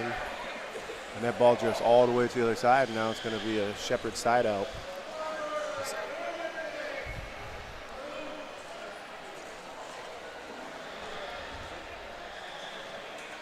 And Minnesota's got to be careful here. Scott Stokes has a very powerful kick in. So something to keep an eye on all game. He could be accurate with it too. Ooh, and they strike immediately. Wow. Wow, with a far side goal to Taiwan Britton.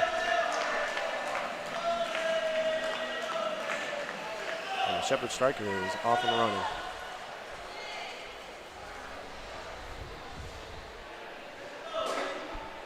See if we get a replay on that. And I missed it. For those of you at home, I cannot see the TV. But anyways, it was a good goal to the far side. All right, here we go again. And Grant Larson taking it down the court, going up against Taiwan Britton. That'll be a Shepherd's side out. Stokes take it in. Pass into Britton. Grant Larson cuts it off. Back to Stokes. Stokes taking it around to the far side, up against Grant Larson. Keeps the ball in bounds. Nice move. Oh, Nice good pass. pass.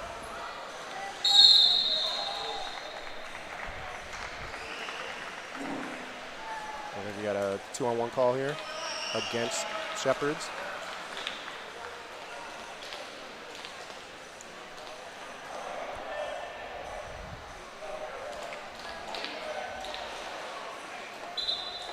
Larson to take the kick. Larson to Larson. Driving it in. Britton tries to cut it off.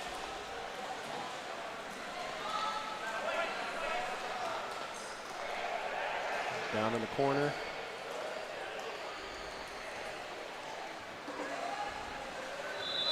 And Britton able to take it away.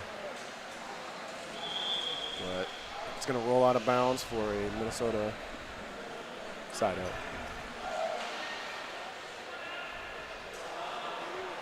Pass in, Larson pushes it through. Britton there to stop it. Stokes sends it down the court. There's some contact back there, and it's going to be a foul against Scott Stokes. So we'll have a direct free kick here for Northern Lights.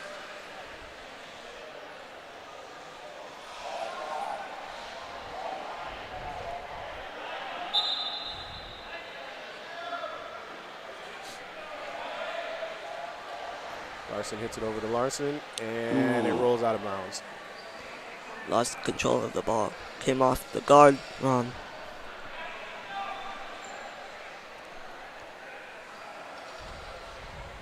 Stokes asking for 5 meters. Pass to Britton. Britton up against Larson. Fatridge is there. Takes the ball. Larson taps it off him, and Fatridge can't keep it in, and it'll be Minnesota ball.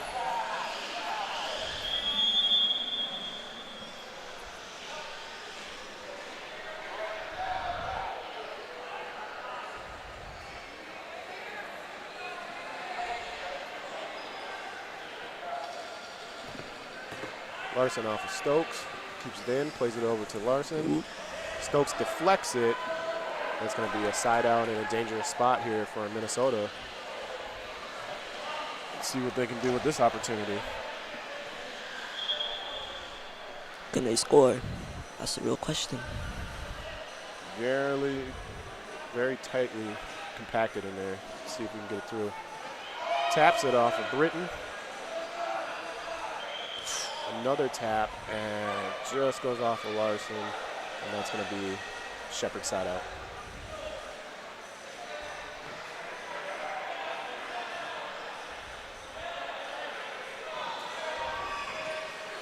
Larson with a good cutoff. Spitzer to the clear it out, bumps it off of Stokes, and it's going to be Minnesota ball with the side out in a dangerous spot again. Not waiting, not wasting any time. Larson goes in, tries to get the shot off, deflects off of Britton for another Minnesota side out. Minnesota putting some pressure on Shepherd. Yes, they are. Oh, gets the ball, squirts through. Ooh. Now we have Michael Sack going up against Taiwan Britton. Now Larson engages Britton. Pushes it through, gets around him, see if she can tap that ball. Off of Spitzer and Stokes. Now you have to be careful here because you can only push from the caster wheels forward. All right, Spitzer able to clear it. And he's going to come out of goal, take it down. Oh, wow. Loses some control of it, but Britton's there to rebound. Deflects off Britton. Down to McFatridge, one-on-one versus the goalie. And he's just going to smartly push it out to the side out. And it's going to be a Shepherd's side out.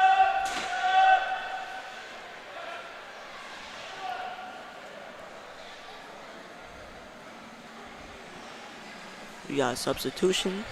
Yep. McFatridge coming out and Dustin Swafford coming in. The Swafford is also their coach/player for this team. He has them very well organized.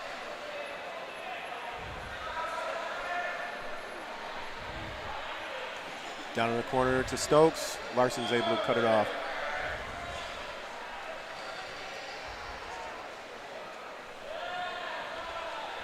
Dangerous spot here. Stokes with the big-time power. Swafford trying to shield the far side. Ooh. Pass to Britton and cut off by Grant Larson. A great defensive play. Nice stop.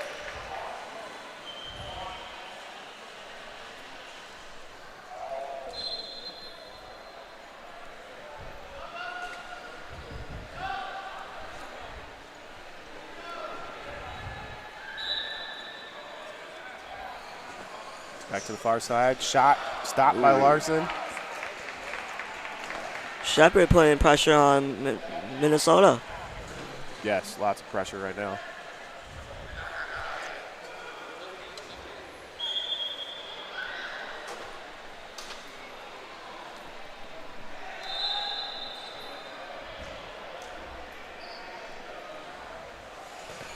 Stokes sends it in off of Linnea Larson. And Britton able to punch it back in. Larson gets it out of there. Grant Larson takes the ball now. Able to get around Britton. Stokes is there. Can we get around Stokes? Yep, good cut. And it's going to go off Shepherd for Minnesota side out.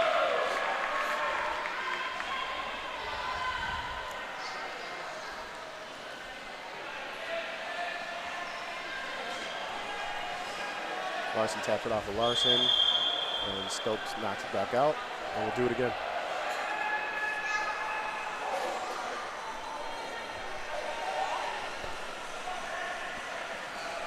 Ball sent in, Stokes and Larson going at it. Taps it out front with Britton. Now Larson on the move. Britton has about, and there's some contact. It should be a foul, and it will be. So we're gonna have a direct free kick here for the Northern Lights.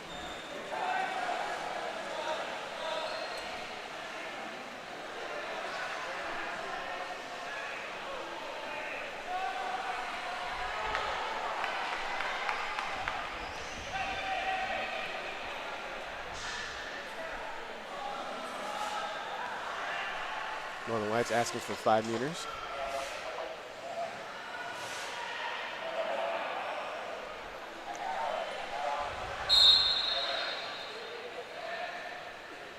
Interesting setup going on here for Shepherd. Sends it right through, and the shot and the goal for Sac. Perfectly executed by the Northern Lights.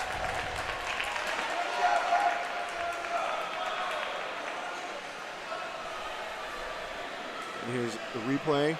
Perfect pass, perfect shot, great finish. We are now tied 1-1. Yep. So some early action going on here. As we're approaching the 12th minute, and we are tied 1-1. Stokes will take the kick in off of Britton. Grant Larson there to stop it. Tyler Granger, who was just checked in with the ball, going up against Grant Larson. Larson able to take it away. Starts going down the sideline. Looking for the pass. Looking for the pass. Nobody's there. Britton with the interception. Let's see what he can do here. Taking him to the outside. And, he missed it. He was trying to pass it to the middle, and he missed it. So it's going to be Minnesota ball.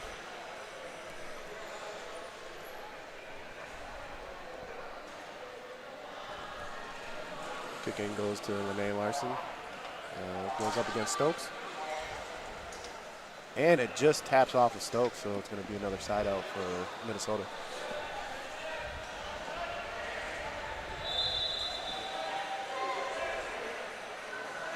Larson. Nice pass. Larson. Going back down the side. And Yeah, another nice good pass. pass. Okay. Off of Spitzer. And we got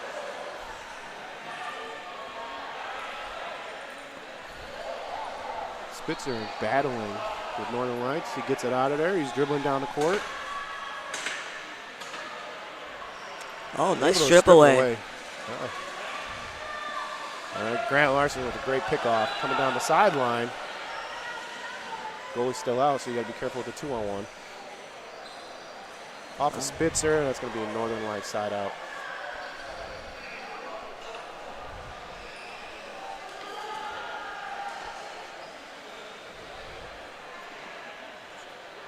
So Larson adjusts to the top of this stack. Sends it back to Larson. Okay. Now they're nice going to move. try and go through. And it taps off of Larson, and it'll be Shepherd's ball.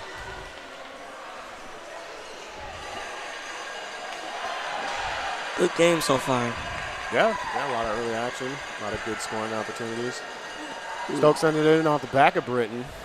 Larson there, going up against Stokes, and comes around the side. See if he can get the Looking pass for the off. pass. Britton there with the stop. Larson in the middle. Oh, can she get around him? Britton able to Taking it around. and pops it through, but that's going to be a fall on Renee Larson.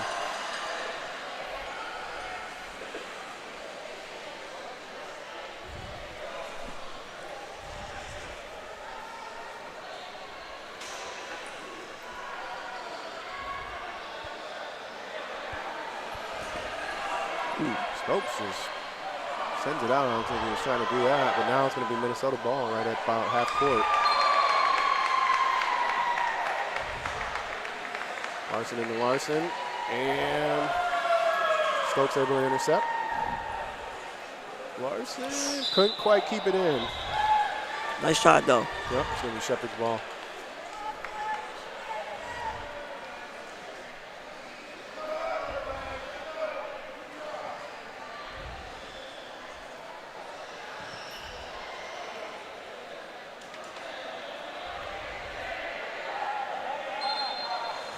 Stokes sends it in.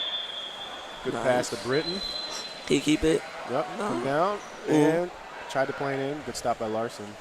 Now Grant Larson going up against Scott Stokes. And that'll be Shepard's ball.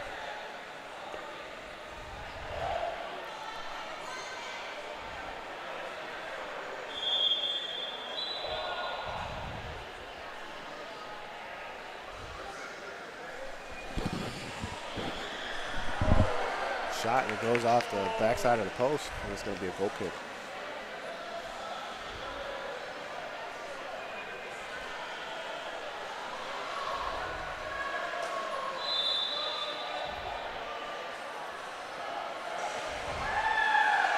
Larson. Come down the middle. Tries to get around Britton. It's going to tap off of Larson. We're going to have a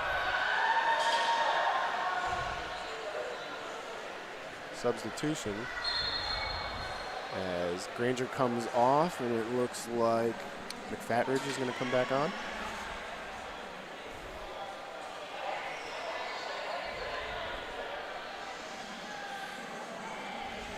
Stokes to take the kick. Stokes intercepted there. I feel like this game's going to come Now we down got- to the wire. Absolutely not. Leetsky bringing it down. Foul was called.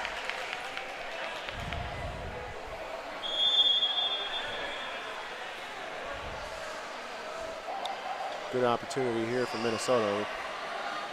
Another scoring opportunity. This will be an indirect.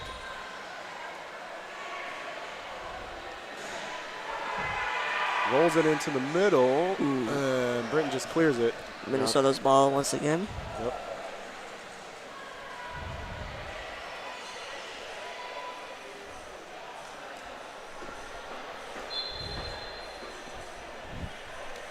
Larson going to take the kick in. Tries to split the defense. Nice read by the defense. Almost the same spot. Going to try it again.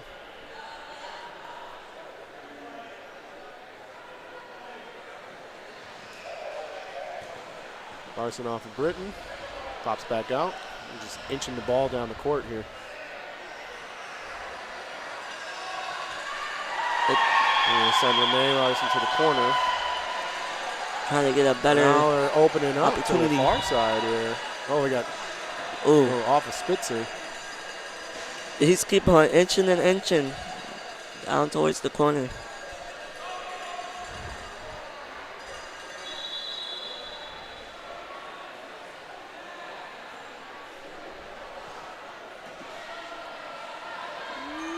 Britton goes after it and is able to clear it off of. Oh, Renee she Larson. keeps it in Tries to play. keep it in. Nice work. And she's going all the way here Ooh. and taps it out, but it bounces off her for a goal kick. So, good maneuvering around that far side to bring it around to get a shot on goal there. Absolutely. She's being aggressive. Yep. With the Ooh, jump. nice jump. Yep. If you would have picked this angle and take a shot on goal. Yep. That's number 4, Apollo Felton. Stokes brings it into Britton. Renee Larson taps out off of her. It's going to be Shepard's ball right about half court. I know what she was trying to do there was tap it off of Britton. Stokes with the kick in down to Britton. Britton tried to get it to McFatridge. Renee Larson with the cutoff. Back to Stokes. Passes it into the middle. We got 2 Shepherd guys in the way. Ooh. Larson able to tap it and then save it. Oh, wow. Now driving down the court. Very good ball control, but it's going to tap off of her for a Shepherd side out.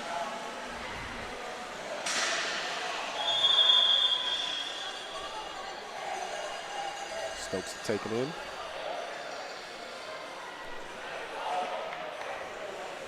Power. Down to Full the hit. corner. Fat Road just kind of spun the ball Ooh. out to a dead stop. definitely contact there by the Fat Ridge. That's going to be a free kick for Minnesota.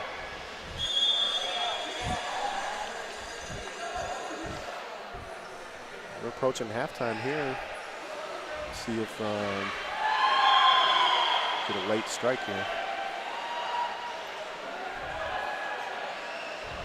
Takes it down the side and lets it roll right off of him. Smart move.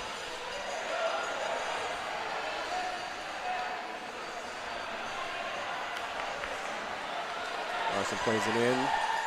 Stokes and Renee Larson going at it. And it's going to be Shepherd's ball.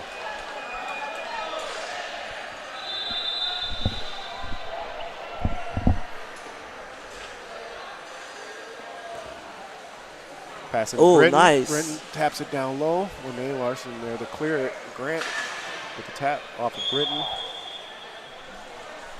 Ball flies up in the air. Play on. Looking for the Stokes pass. with the pass to Britton. Good stop there by Larson. Britton back out to the corner to Stokes. Stokes trying nice to put pass. it in. Deflection off of Larson. Another deflection. And Renee Larson was able to clear it. And We are just at went out. halftime. So we are at halftime. We got a good one going here. It's 1-1. We'll take a little bit of a break and come back for the second half.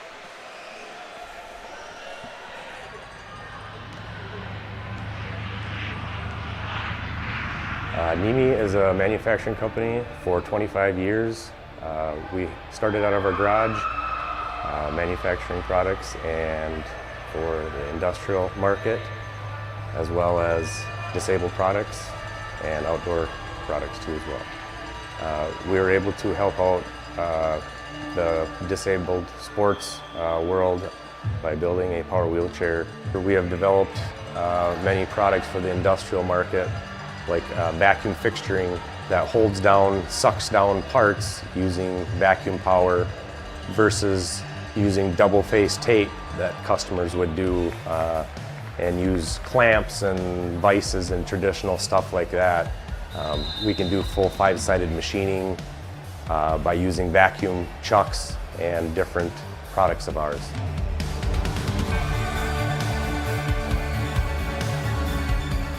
The Strike Force has redefined power soccer game, giving the individual the ability to express inside of him how to play the game without holding back. We have built a chair, the Strike Force, to be low profile, fast, quick, and take over the game. The manufacturing of the Strike Force has led us into the manufacturing of the Track Force chair, which is an outdoor, rugged chair built for the beach, hunting, any outdoor enthusiast that wants to get out of his everyday chair and be able to go around in his yard even.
All right, and we're back for the second half here. We got Minnesota Northern Lights taking the kickoff. Lene Larson to her brother Grant Larson. And they're going to call a foul here on Minnesota. It's going to be Shepherd's ball.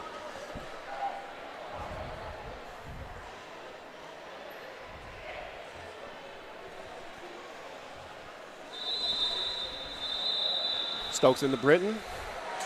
Larson takes it right back off of Britton. Takes it again, going down straight at Spitzer, who lets it roll forward. Grant Larson sweeps in, takes it with a good shot, but it deflects off of Spitzer. Already early pressure by Minnesota. Yep.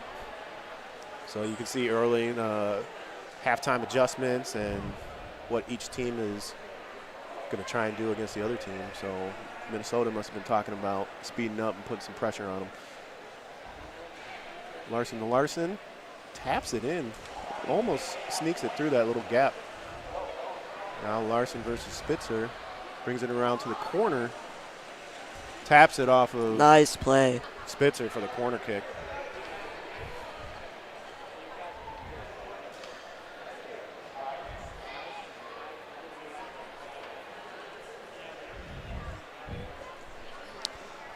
And this is going to be a side out. Taps it off of Britton. Taps it again off of Britton. Britton comes out. Grant Larson versus Britton here.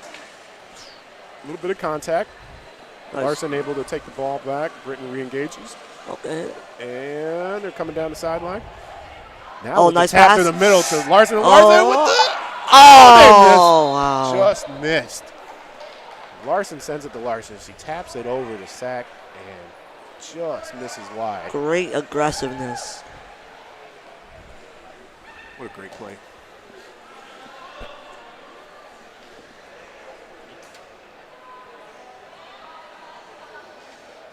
So all that action results in a goal kick. Shepherd to take it. Stokes out to Larson off of Britton. Larson again. Stokes with the spin kick. And just a little too far here. And that's going to be a goal kick.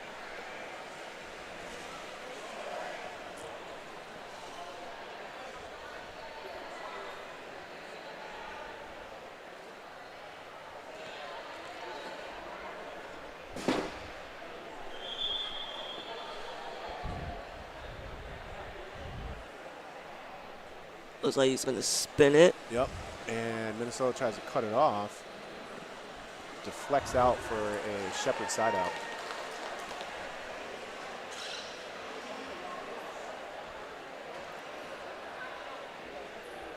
Looks like he's trying to spin it again.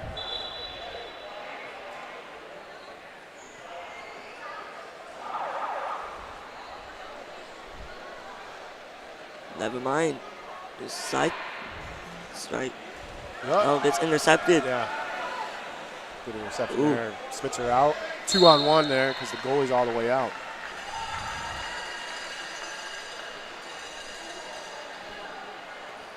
So it's going to be a indirect free kick here for Minnesota. As soon as the goalie leaves the goal area, we can then call them for a 2-on-1 if they're out of the box. Larson down to Larson, sends it over. Stokes is there to kick. Oh, the Larson spin. And a near miss by Sack.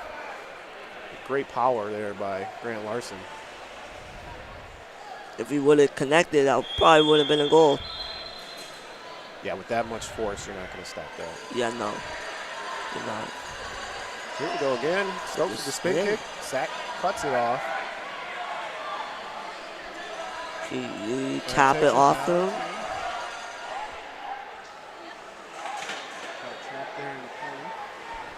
The mic was in.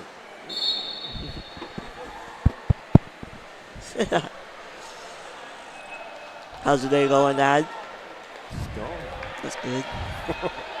A lot of action here. Yes. Got a very quick equipment malfunction. Stokes over to Britton. Grant Larson cuts it off.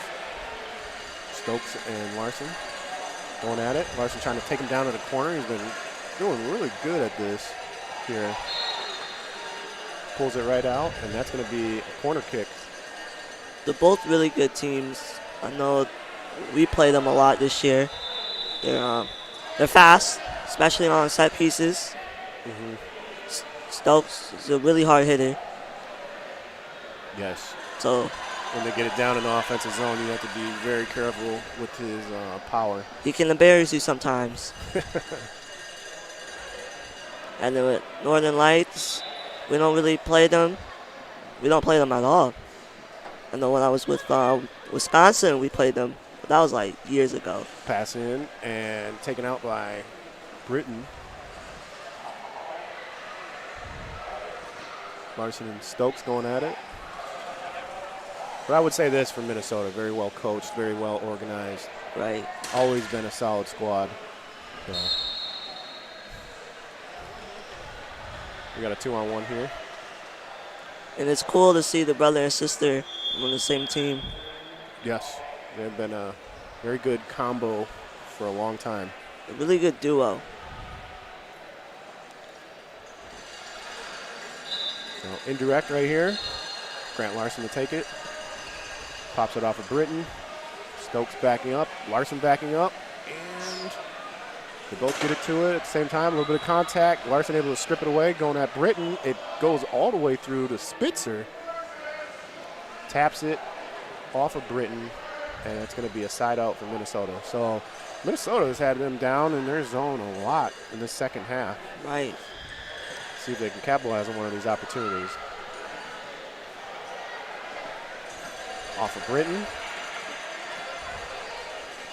Nice Taps it read off to Britton again. tap it off of Britton. Yep. So another side out.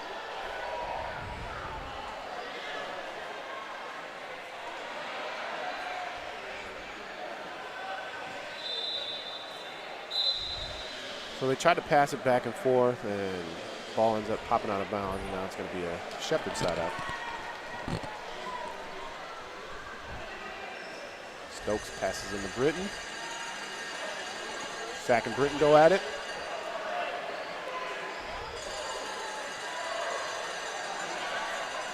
Ball swung out there, and Britton still with control of it. Going up against Renee Larson. Nice ball She's gonna control. take it down to the sideline. All the way down into that corner again. Britton taps it off of her smartly to get the goal kick.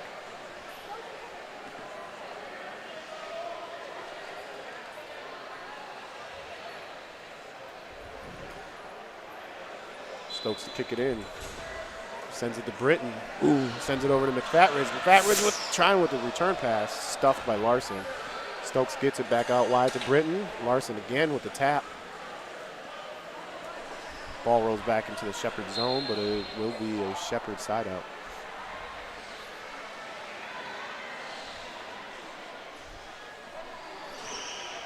Stokes winds up, sends it over to Britton. Britton trying to roll it over to the far side. Ooh, a lot of heavy contact there. And they're going to get Britton with ramming into Larson.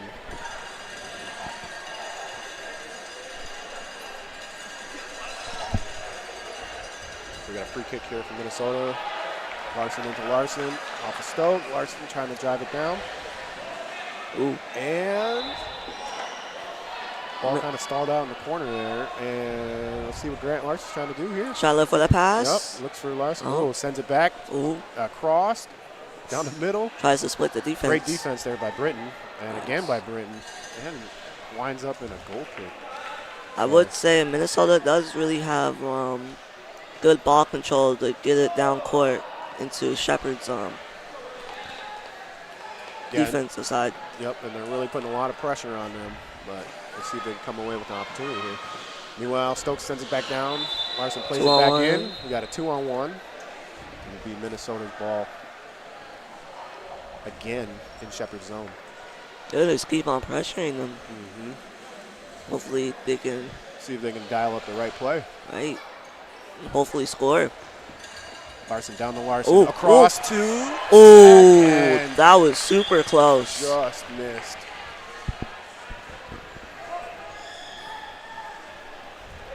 Just miss.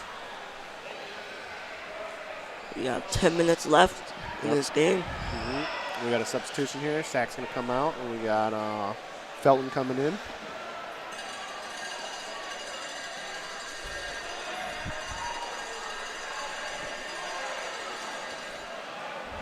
Stokes with the huge kick out. Goes all the way to the other side, so we're flipping the field here.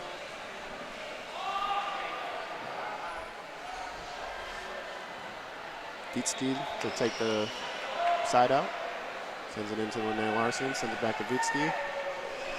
With Fatridge there, pops it out. It'll still be Minnesota ball. And we got a substitution here. With Fatridge coming out, Swafford coming back in. It's crazy how, like, I didn't really realize how big these courts are until, like, I'm up here. Because as a player, I just go on the court, play, and then that's it. Yeah. But you can see it from a different perspective from up here, so that's pretty cool. And you can see the game from a different perspective from up here, too. Yeah. Get a better view on all the strategy going on here. Stokes with the big kick. Larson cuts it off. Felton turns around, sends it back to Larson.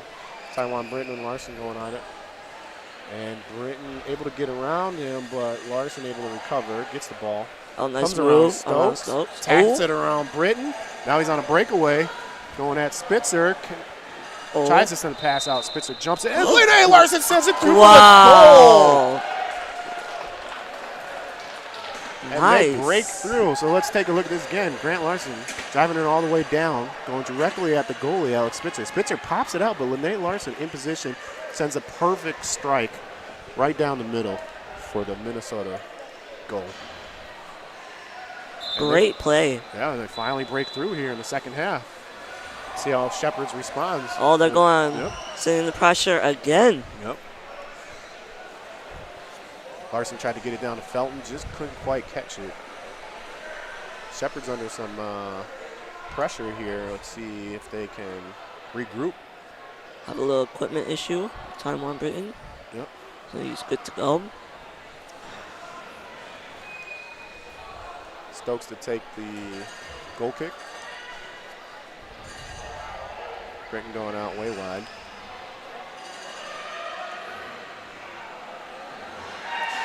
Stokes pops it down the middle. Oh, nice, Larson nice with move. the stop. Pops it off of Felton and goes right back to Stokes. Grant Larson trying to drive it down the corner again. Grant Larson. Right, that's going to pop off of Stokes for Minnesota side out in a dangerous spot. Has really good ball dribbling skills. He does. He's making it very difficult on Shepard. Shepard's still trying to get in position. Larson sends it in, and Stokes pops it out. Nice read by Stokes.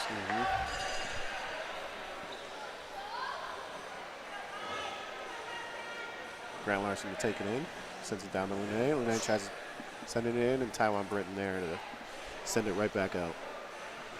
So we'll do it again from this position.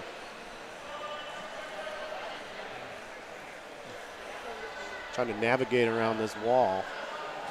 Lene sends it in, pops it off of Stokes. We're just going in reverse a little bit here.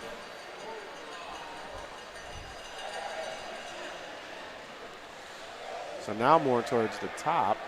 You see how Shepard wants to set the defense. Oh, Spitzer just able to save it. Swafford taps it. Felton trying to get around the ball. Then he does.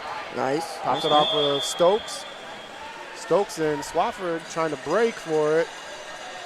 And a good job by Lene Larson to pop it off of Stokes. It's going to be Minnesota ball.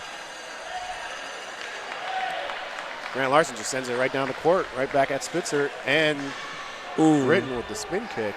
That's a little dangerous. Almost hit his own guy there. A little dangerous, too, while you're in your own defensive zone. Because if you spin that, someone can jump that and take a shot on goal. That's right. They can absorb all that power and send a shot right back into the goal. Right.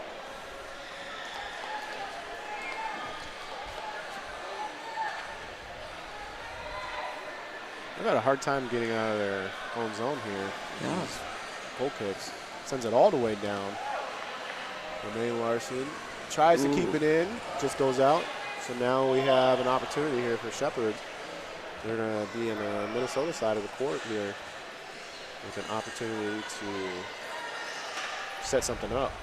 And they're a very good set-piece team. They really are. Swafford down into the Ooh.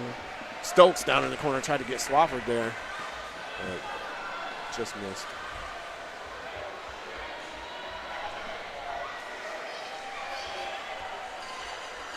There'll be a goal kick for Minnesota Northern Lights here. They option it to the left side. And ref calling for 5 meters.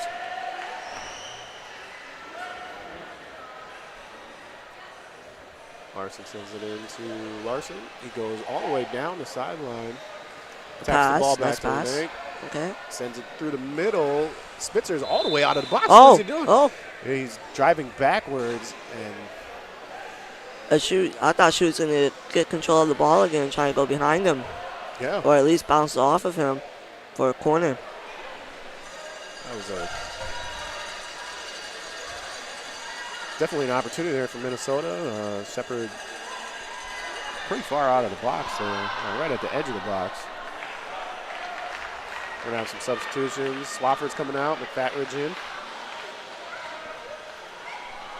Stokes to take the goal kick.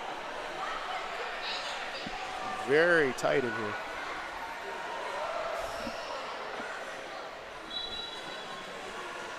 Stokes is going to send it all the way down. Flip the court here.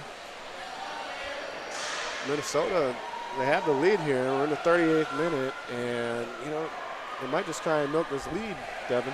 Yeah. Larson taking it down. Pops off of Stokes.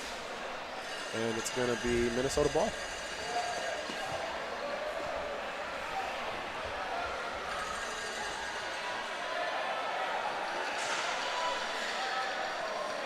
Trying to get everybody set up. Running some clock. If you're leading towards the end of the game, try to waste as much time as you can so the other team doesn't get more time, possibilities. Right. I mean, not possibilities. Less I'm sorry. possession. Opportunities to. Yep. Larson going to send it in. Sends it in off of Britton. Now Lene Larson down in the corner. See if she can send it in off of Britton. And they lock up. Larson gets out of there. Good, able to pass it to Stokes. Stokes off Larson.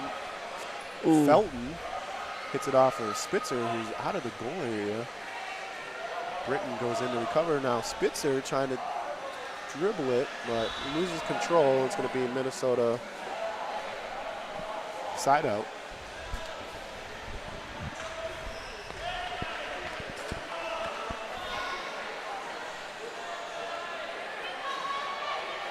Grant Larson takes it in, sends it into Renee Larson. Just missed. Stokes gets it. He's driving towards his other player. The Thatcher is going to clear out of there.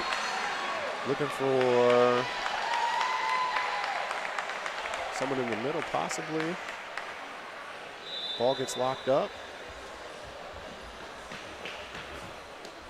And Renee Larson able to squeeze the ball out of there, going down the sideline. Britton there to stop it, pops it off, but it goes right to Grant Larson. He's driving down the middle. Tries to get it around Britton. Still going down the sideline. That ball is still in. As long as a piece of the ball is in, it's still in. Larson. For the pass. Oh, sneaks it through. Can Lene Larson get in there? What a pass. Now Lene Larson working it. She clears out. Grant goes back in there, going at Spitzer. Trying to dribble it. Trying to gain leverage. See, Spitzer gets a little leverage there. Takes Grant to the outside. Drives him all the way out of bounds. Wow. But it's going to be Minnesota. Can they score one more time before the game ended? We're now in stoppage time, so ref signaling 1 minute. McFatridge coming out, Swafford coming back in. Minnesota set up on the Shepherd end, trying to score again. Sends the ball in, nobody's there. Stokes, see if he can put some of that power on, and he just misses a big kick. But it's, ooh, and that is the end of the game. So Minnesota comes through with the 2-1 victory. Very exciting game, and for Devin and myself, appreciate you guys' time. Hope you continue to watch the rest of the day. A lot of exciting games coming up, and we are signing out. All right. Bye-bye.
live here at the Turnstone Center.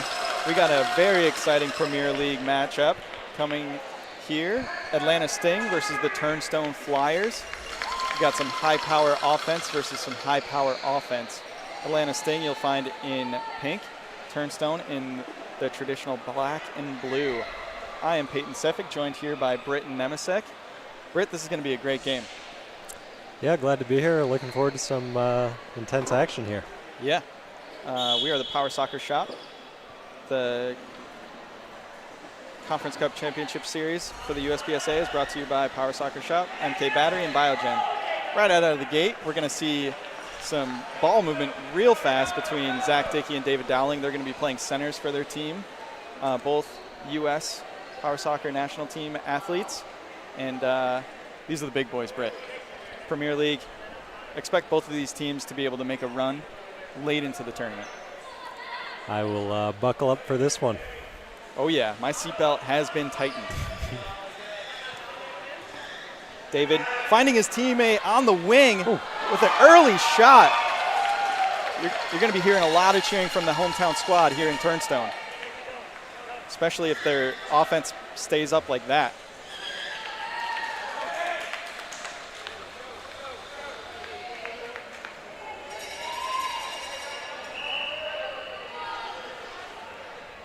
We have a kick in now for the Sting. Jason Templeton playing it to Zach Dickey. Ball's ping-ponging around a little bit, all the way down. Tiffany Labus sends it back, and David's on the ball.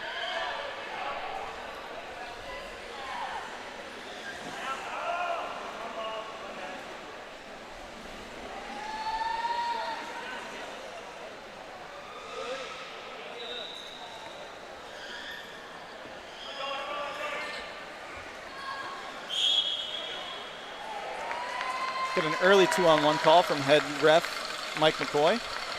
It's going to be Sting ball. Real quick while we have a second, wanted to give a shout out to a Sting player, Kyle Eggleston, who unfortunately couldn't be with us for this tournament, having some health issues. That's a shot from Dickey, and that's going to go in. That's going to be no goal though. Let's see the replay on that. This was a 2-on-1 call, which is a non-direct kick. So we see Dickey take the shot to the far post.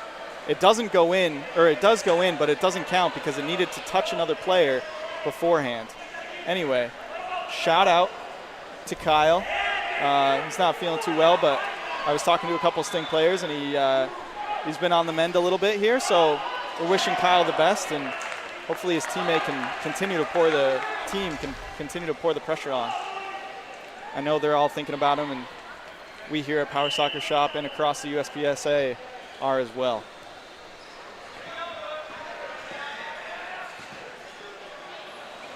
Seeing some really big kicks early in this one, Britton. Yeah, as you've already pointed out, Pate, both teams have had chances both ways, and yeah, the ball's going pretty quick out there. Any fan of Power Soccer will know Turnstone has been a staple of competitive action for a long time. The Sting is a relatively young team, but what they lack in potential experience, they definitely make up for in skill. This is going to be an exciting one, as we've said already a few times. Zach versus David. We're going to see a lot of this.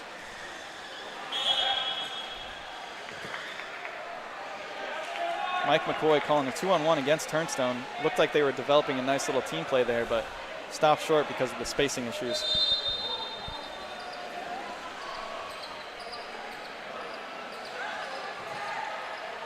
Zach running motion to his teammate. Just got behind it a little bit. Met by Derek Sellers there. He's looking for David in the middle. Dickey now sends it down. Met by Luke. Sends it up to the far wing. Luke following. Hits it off of Dickey's front guard, and this is going to be the first opportunity for Turnstone in their offensive zone. Luke has got a hammer of a kick here. Expect to see some big ones, although we didn't really get a hold of that one. This is going to be a break for the Sting.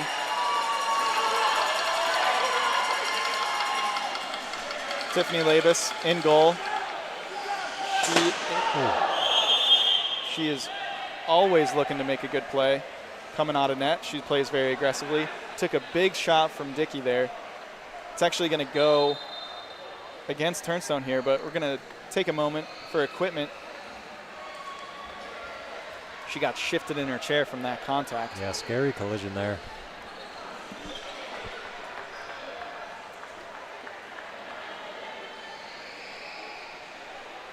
I won't say get used to it, but these teams go all out.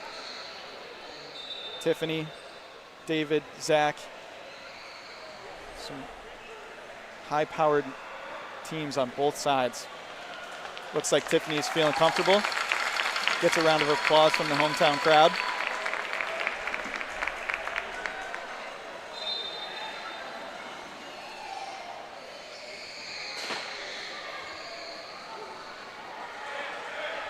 It's going to be the first set piece for the Sting in a threatening position.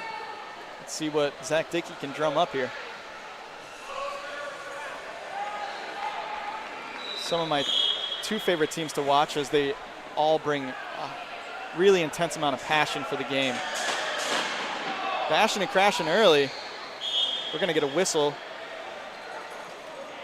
That's a little too much contact, says the side referee. Going to be coming out for Turnstone. Yeah, quite a bit more aggressive than the games earlier today here, Pate. A lot of contact early. This might be an early game in the tournament, Britt, but I think both of these teams, really want to make a push for that Finn Cup. It's going to be a breakaway here for the Sting. Controlled nicely by Tiffany back in goal.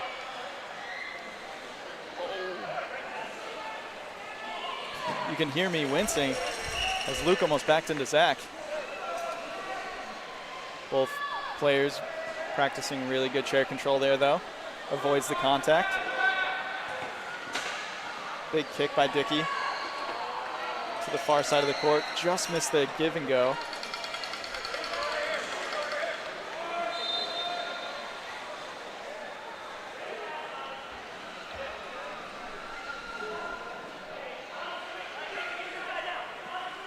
You know, Britt, it's been a cool perspective from watching the game up here to see teams starting in the founders and presidents, to see the evolution of the game before our very eyes. You know, those teams in the lower divisions definitely understand and have a lot of passion, but these teams have been together for a long time, and if they haven't been together for a long time, they bring a lot of skill to the table. So we get to see all levels of competition here, and it's a privilege to be able to watch it with you. Yeah, you can tell so far in this game, the pace has picked up a little bit, and you can see the intensity as well. As we were saying earlier with the contact, these players want it. They want to win, and with the cup on the line, the Finn Cup, it's a prestigious trophy. That's right. Named after Chris Finn, legendary power soccer coach. He's a coach for multiple Team USA power soccer teams. We have a few power soccer national team athletes on the court right now, David Dowling and Zach Dickey, both playing and training for the World Cup coming up in October. We'd love to give a shout out to US Soccer Extended National Team Program, who is a really massive sponsor for Team USA. We've been absorbed under their umbrella, and it's been an incredible journey to see. We have a contact foul at the top of the box here for Turnstone. This is going to be a direct kick for Turnstone. Let's see what they draw up. Back in the day, I usually would see Luke Labus kicking this one, and we still might. Giving the defense a couple of different looks here. David's going to take it. Just sniffed out by Zach Dickey. Great pass from Dickey to the wing. Takes it all the way down into that deep corner. Time to find a teammate. Instead, elects to hit it off of Dowling. Goes out of bounds. It's right at the top of the box. This could be dangerous for Turnstone. Zach Dickey has a very powerful kick.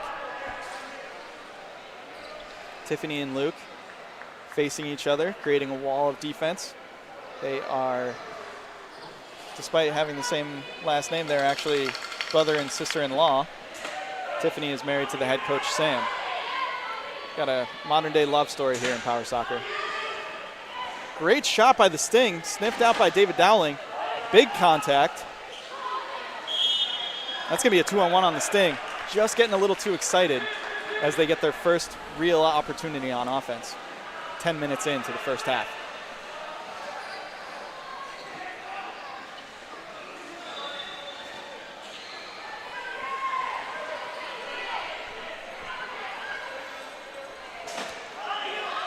Sting bring it down low into the box. Have an offensive chance here. A little deflection in front. Goes across the box. This is trouble. We have it on the post. Great save by Tiffany Labus there. The ball's still in play. Post gets knocked a few feet off, and we're still going. David and Dickey jockeying at the top of the box. Templeton comes in, applies a little pressure to David. David over to Labus. Labus with a shot. Steered away by Tiffany, and more contact between Dickey and Luke. We saw that close shot, and you heard Britt say the post is off by a few feet. That's exactly why we designed the post like that in Power Soccer, so we can just blast right through them. The line judge is going to just come up to it and give it a little kick, get it back into position, and we're back going. Dickey finds a man in the box. Big shot. Big time save by Tiffany. Another shot off the post. The Sting are piling on the pressure now. Ball back out to Dickey now on the left wing. Looking for a man. Top of the box. Another shot. Big save, Tiffany. Atlanta really controlling the ball here. That's got to be going against the Sting, and it is. Sting pouring on the pressure here, but Tiffany is that experienced goalkeeper. I got to say, it's really exciting to watch Tiffany play. She lets the ball get really close to the line, but not going to lie, I do not like to play against her.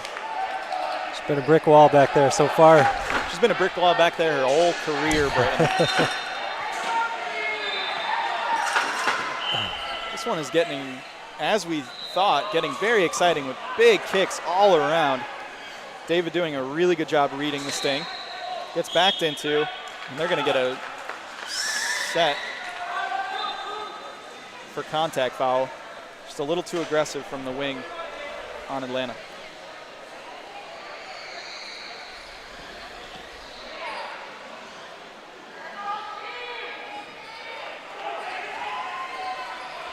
Jason Templeton doing a really good job against David there, getting a kick in for his team at the top of the box.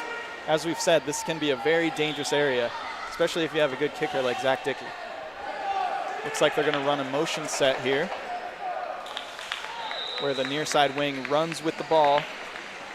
It's going to go off the back of Tiffany and out for a corner. Corner now, you can't do that stacked defense. So David's going to have to move in a little bit to the 5-meter mark. Tiffany sets up on the inside of the goal line. Got another motion play coming from the other way, but David felt very confident. Let that ball deflect off of him, go out above the top of the box.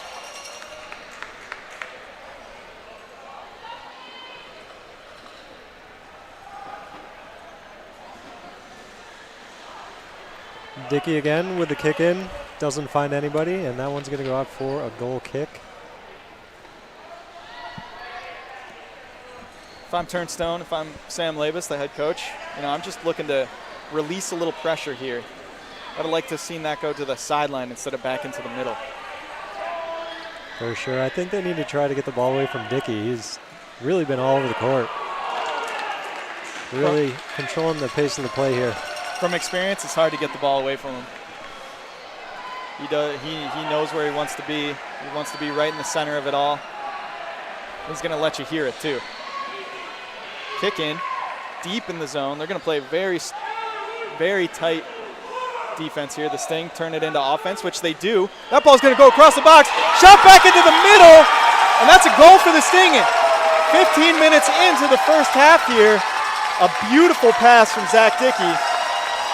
Tiffany Labus trying to get to that far post. And the wing for Atlanta just punishes her for overcommitting. Alejandro Hernandez put himself in the right position, saw the goalie committing to that far post and put it back into the center. Great play by the Sting. Let's see how Turnstone responds. Big spin kick by Dickey all the way down. Atlanta looks to be firing on all cylinders here. Let's see if they keep pouring the pressure on or if Turnstone can get out of their own end, relieve some pressure before the end of the first half here. David looked like he caught Luke by surprise there with that kick.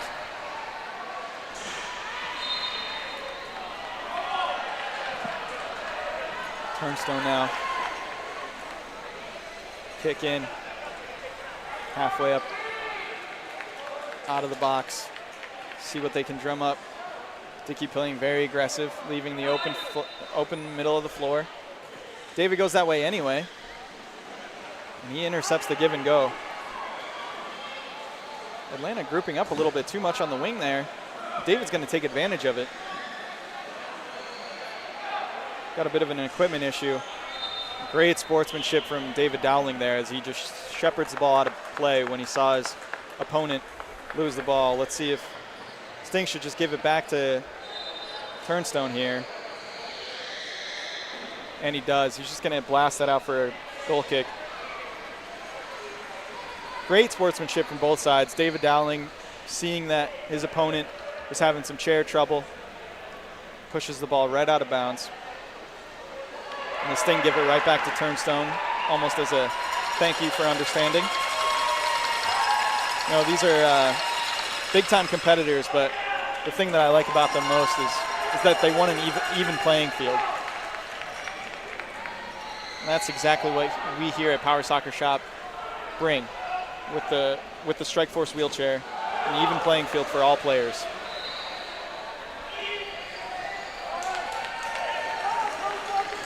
Comes down to the skill and the attitude of the player in the chair.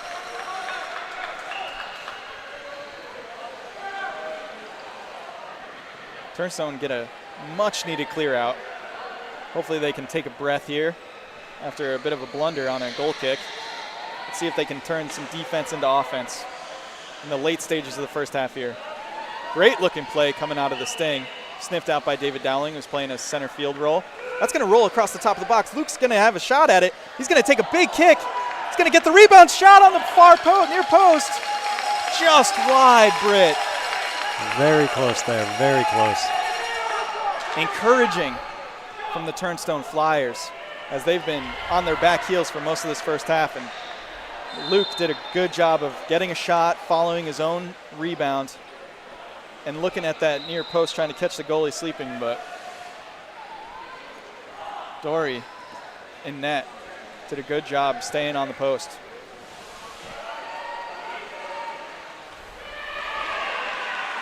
Zach now electing to kick it out of bounds deep in the Turnstone half. And they're very comfortable with this. They might not have possession, but they're just pouring on the pressure.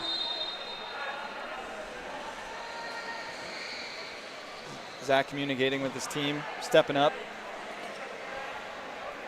Really baiting Luke to kick it down the sideline here, which Luke does. And Zach just pushes it out of bounds.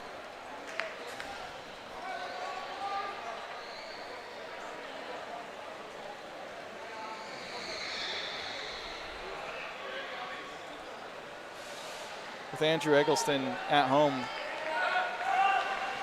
making sure Kyle's all comfortable and get on the mend. We have David Rellis taking over head coaching duties here. David, another legend of power soccer. He's been around reffing, coaching for a long time. Brings a lot of passion to the game.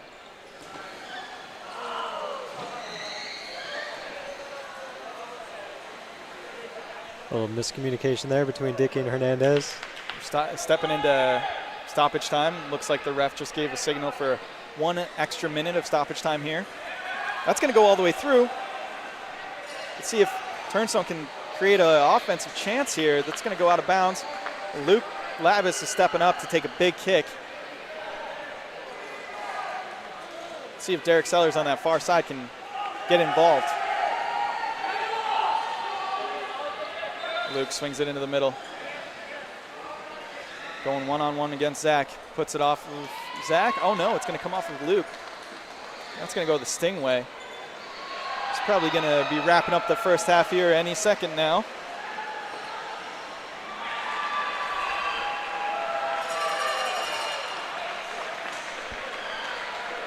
Hernandez tried to control the ball down at the top of the box. Couldn't quite get a handle on it, and that goes out on the sideline. We have another kick in for Turnstone. Turnstone hoping that the whistle gets called here now. They don't want to get trapped in their own end. Zach Dickey says that's exactly what we're going to do at the end of this one. Luckily for David Dowling and Turnstone, first half whistle. You can see Zach Dickey there amping up the crowd, getting into it. They're going to find themselves up 1-0 against the Turnstone Flyers here at home. Turnstone is going to regroup and talk about different things that they can do. Britton Nemisek, I'm Peyton Sefik here. Got the MK Battery and Biogen sponsoring the 2023 Conference Cup Championship here in Turnstone. Thank you from all of us at Power Soccer Shop. We'll be back for the second half.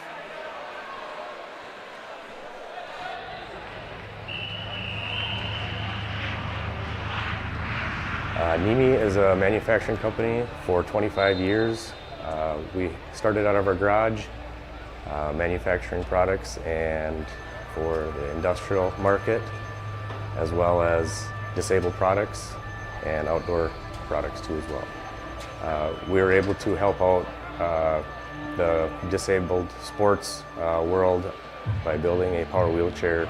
We have developed many products for the industrial market, like vacuum fixturing that holds down, sucks down parts using vacuum power versus using double-face tape that customers would do and use clamps and vices and traditional stuff like that. We can do full 5-sided machining by using vacuum chucks and different products of ours.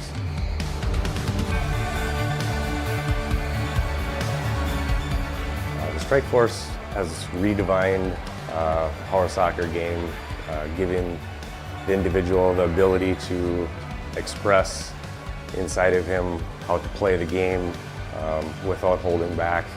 We have built a chair, the Strike Force, to be low profile, fast, quick, and take over the game.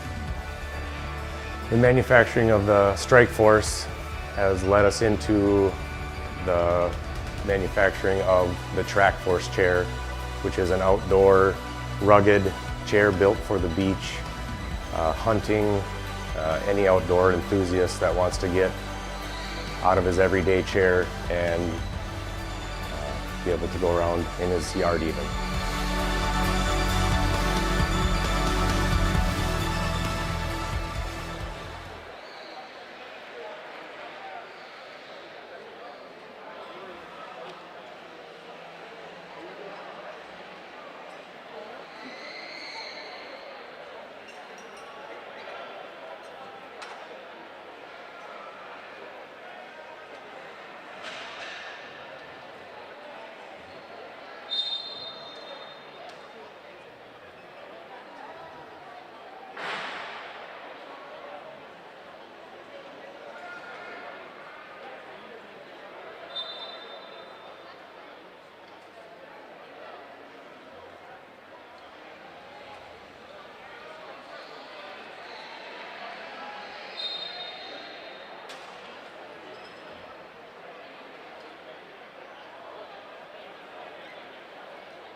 And we're back for the second half.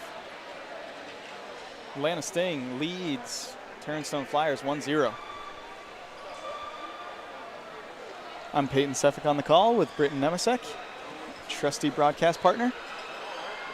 We saw a lot of Zach Dickey in that first half, leading his team, maneuvering his players. Good distribution of the ball. This half for Turnstone, we're going to have to see a lot more David Dowling and Luke, who we just saw in that last play.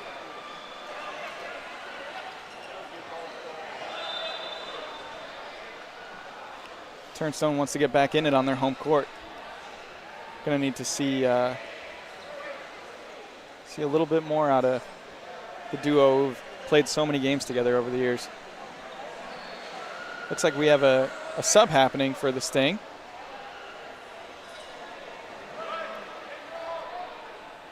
Looks like they're making a goalie change. Dickey giving the goalie penny over to Dorji. It's going to be a big moment for Turnstone early in the second half. Got Luke Labus, who's got a monster kick, taking the corner. David awaits in the middle of the pitch. It goes to him. Oh, it's just too low. I'm not sure if there was a mix-up with Luke and David. The far side wing had moved down to get on the far post for a pass from David, and that looked like it was going to that top side, far side wing. It just missed David. It would have been perfect for that far side wing. Zach keeping the ball away from Tiffany's guard as best as he can, but she's so adept preventing any serious breakouts when she's out of the goal box.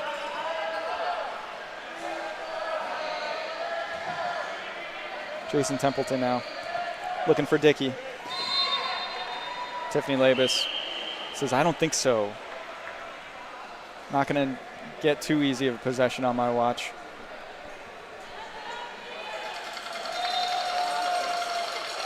Dickey, top of the box. Inbounds play for the Sting here. Gets it behind Labus, but the far side wing, Hernandez just wasn't ready for it. A great ball from Dickey, who just does not find his intended target. Looked like he stuttered step there with the shot, like he was going to reset, but then went for a big one. Caught Labus off guard.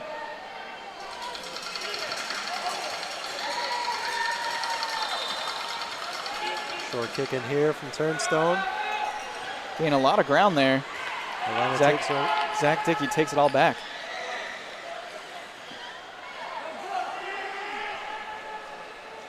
Dickey down on goal now. Tiffany controlling it. Controlling to the side. Dickey back in. Tiffany says, no, you don't. Top of the box now for the Sting. Dangerous as ever. Looks like they're going to run a motion play again. See if it pays off for him. Tiffany's still giving a lot of space behind her. Zach trying to go back there again. Not going to work out, though. That's going to go out for a side kick. Side out, excuse me. Should know your terminology, Peyton. We're getting there. Still early in the tournament. Got a long way to go. Don't ask me to pronounce any more names. But I know you will. Just know that I'll probably get them wrong. Zach going for a quick kick. Trying to get it through the defense. That staunch defense from Turnstone. Able to stop it right away. Great decision there by Tiffany to let go of the ball and let her number 10, David Dowling, take it out. David now turned by Jason Templeton. Templeton doing a great job against David. Gets a shot. Tiffany has to come out. David still working against Templeton. Good matchup here. Matchup I thought would be David versus Zach, which is exactly what it is now. Zach gets a nice shot on Tiffany, but she hits it out of play. Another top of the box. This is how the first half went, with Sting controlling the ball a lot. Getting a lot of offensive chances. A little bit of a mishit from Zach there. That's going to go all the way down the court. Derek Sellers trying to get the ball into the deep corner and find a teammate. He's got David Dowling up there. David sets up. He takes a shot near post. Oh, just misses. Good defense by the Sting.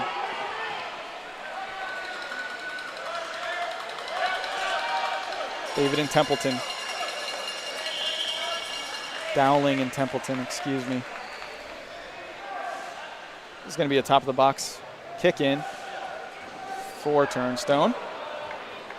Let's see how they play it. If they're going to use that big kick of Luke Labus.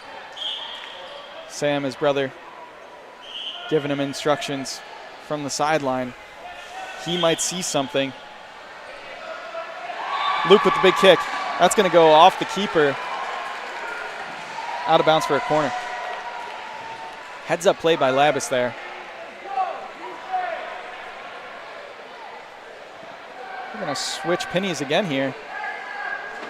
Unofficial subbing. We saw that in the Lakeshore game. The referees seem to be okay with it. Labus now. Will he go across the court to Sellers? Sellers gets the pass, takes the shot. Great save by Dickey and gets the clear out. Big play for the Sting. Encouraging though from Turnstone to get a little bit of a sustained offensive pressure there. Yeah, they're starting to pick it up a little bit. You know, getting some pressure down, a couple corner kicks, a couple side outs there, and they have the ball again on their own in their own half. You could see what Dowling was trying to do. Just couldn't control the ball.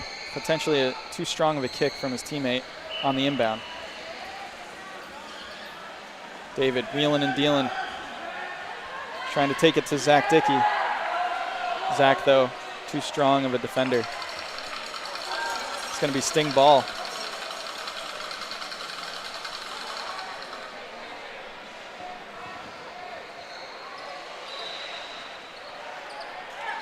Zach sees Hernandez set up on the far side wing here. He's going to try to blast it over there. Oh, and he just gets it wrong.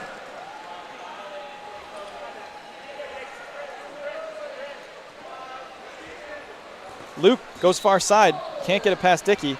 Dickey sets up for another kick right into David, who sends it to the far side. Sellers is going to rip a shot, but well defended by Templeton.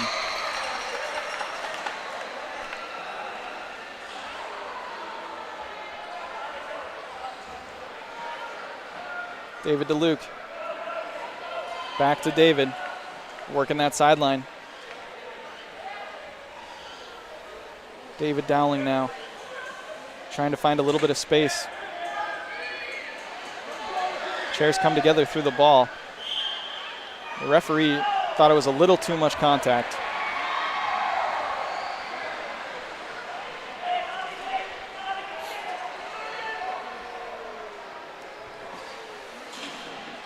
Labus looking for that shot off the side out again.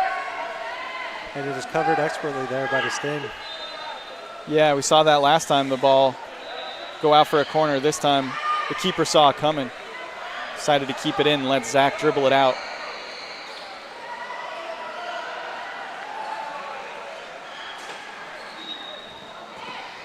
Dickey, big spin kick at midcourt. Ball bounces around there, goes out to Labus, and the ball comes out of play on the near side. For a kick in for the Atlanta Sting. Zach Dickey doing his best Jordan Dickey impersonation there with a little head fake.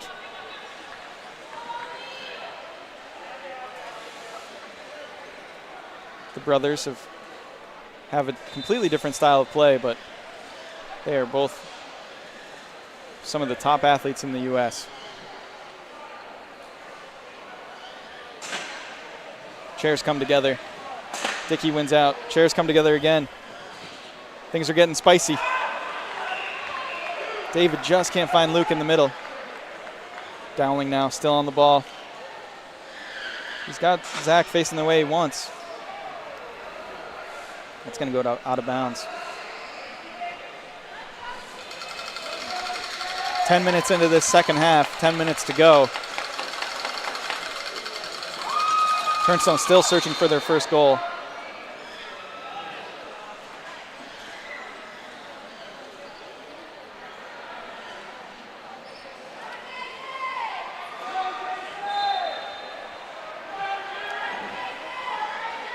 Templeton jockeying for position in midcourt.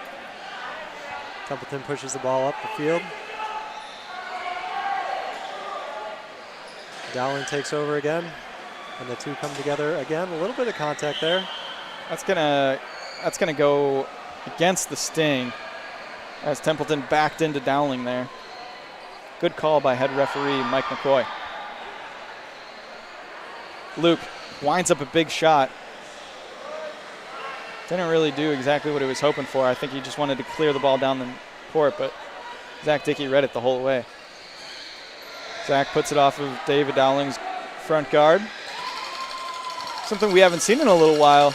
Offensive possession for the Sting. It's been a lot of turnstone. Good touch by Dickey. Sniffed out by Dowling. Kept in by Sellers.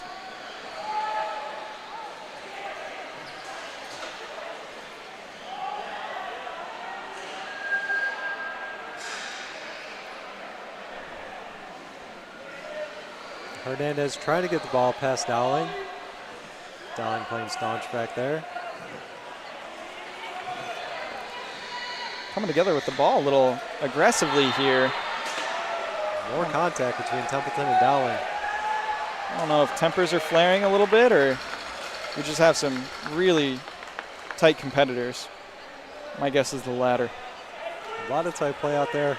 Ball's kind of squeezed between two players a bunch here. Speaking of, Dowling sent that right between two Sting players. That's going to come off for a shot. Sting are bunched up in the middle.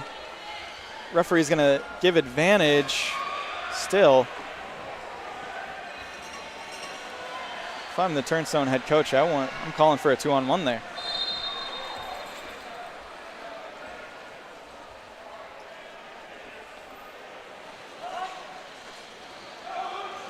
Good passing from the Sting here.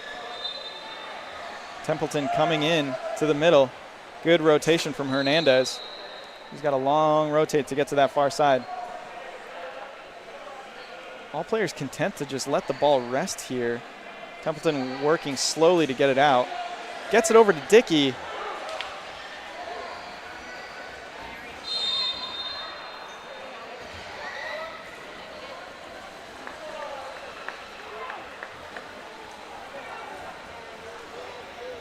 Zach Dickey jawing with the crowd. All in good spirits, I'm sure. Templeton now.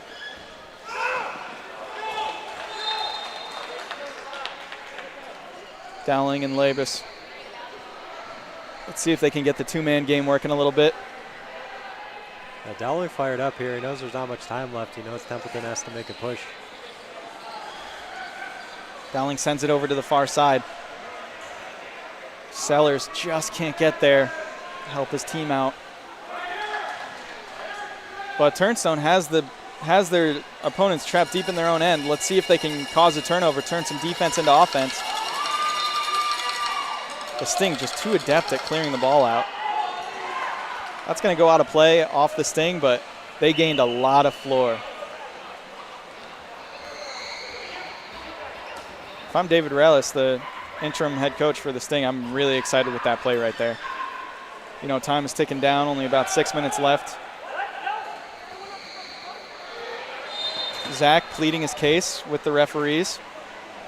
Really vocal out there. Good plays from Luke Labus to set his team up. He's going quick. He knows that this game has big implications down the line. Both these teams are going to be trying to make a deep run in the tournament. Luke just can't get the right angle on his kick, a little too low. But David's going to try to hold it in the box.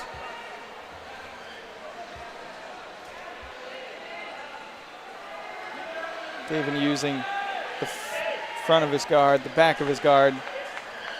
Now, people at home are going to be like, that should be a 2-on-1, but it's actually Zach is wearing the goalie penny, and he's allowed to be in the box and have a teammate outside the box close to him. As long as the third defender that's on the post right now doesn't come in any closer, it's not going to be a 2-on-1. So if you're wondering why that wasn't a 2-on-1, it's because Zach is wearing the goalie penny. Big kick from Labus. That's going to go behind Dickey.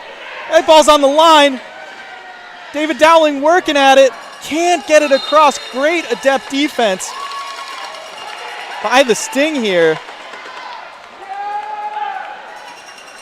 Turnstone throwing everything in the kitchen sink at the Sting, and they will not yield. Great chance for Turnstone there. They're really turning on at the end of this game here. See a big kick from Luke now. That's going to go behind Dickey. That's going to roll in. Goal for Turnstone. What a play. 5 minutes to go. Let's see the replay on that. A beautiful touch from David Dowling. He backs into it, lets the ball deflect, and just squeaks by the two defenders of the Sting. Turnstone fired up right now. I'm going to apologize to my broadcasting partner for screaming into the microphone, but that was an exciting one. Yeah, Labus has had several set pieces down in the Sting end to no avail the entire game, but one finally worked out for him. Good to see that ball go in. Sting now a little flustered. That's going to go out of bounds for Turnstone. Turnstone goes from down one at the end of the game to now having an opportunity to get the game winner here, Britt. Yeah, another set piece here for Labus. Let's see what he can do with it. Sellers on the far side. He's not going to be able to do it. This is going to be a break for the Sting. Oh, big time. Nobody back. Hernandez. Oh, they got 2-on-1 there. Oh, and the ref's going to call it. Sting getting a little too excited here at the end of the game. Zach Dickey, captain, needs to calm his team down here. Dickey does not agree with the call. But from our angle, that was a great call by the linesman. If you're Turnstone, you got to be excited that you tied this one up and you're just trying to close this game out 1-1. But then again, they might be trying to get another goal here. They might have it in them. You can really feel the tide shift here. Turnstone's really applying the pressure. Hometown crowd going nuts here for Turnstone. I will say though, the Sting travel well. Their crowd has been equally as vocal. That was a long way for the Sting to come. So they might be a little jet lagged, but they've been showing good energy all game. Let's see how they respond, giving up a late goal.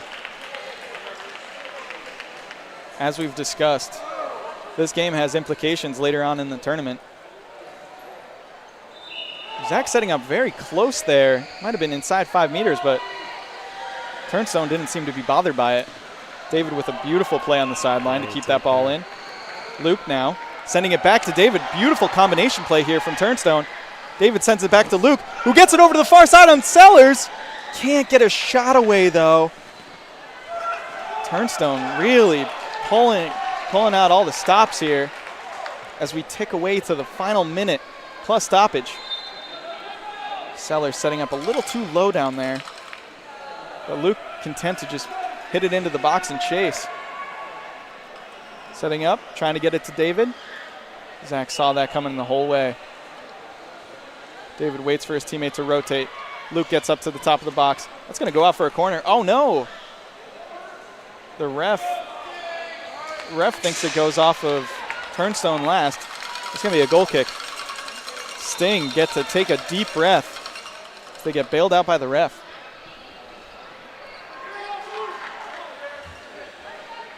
We are nearing the final seconds here of the game. Let's see if Atlanta can do anything with the ball.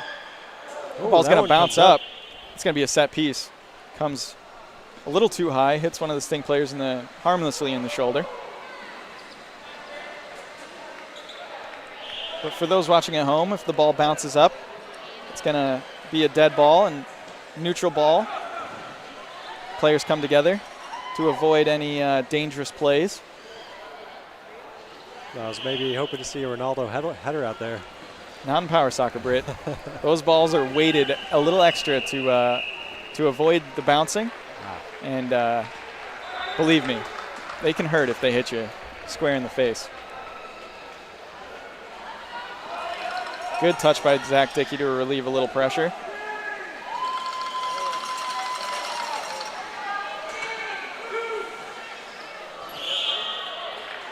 Whoa. Zach Dickey coming out of his chair a little bit there. He is not having it with the refs right now. He's got his, got to be careful with his goalie pin. He might be caught in his wheel. No, it's not. Oh, yeah. But it's dangling down there. Got to be careful. That's going to be turnstone ball, actually. Not sure exactly what the call was. I guess some contact. We're into stoppage time now, and Turnstone find themselves in a beautiful location. David takes a big kick, comes off the back of Luke. David follows up, takes a shot off of Zach. That's going to go out of bounds, top of the box. Really dangerous location here.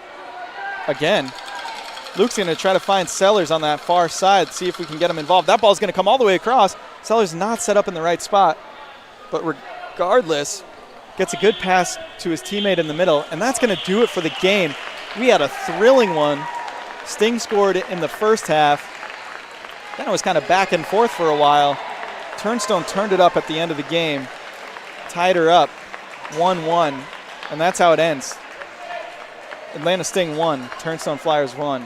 Thank you to our sponsors, MK Battery, Biogen, here at Power Soccer Shop. We're going to take a break for the next game, and we'll be back, hopefully with another exciting one like that. Thanks, Britt. Thank you, Peyton. See you soon.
All right. Sorry about the delay there. It's lunchtime here at Fort Wayne. And we're back, though. We have a Founders Cup game, Bay State Falcons against the Tampa Thunder. We saw Tampa play yesterday. They had some good ball movement. Bay State Falcons are a new team to us.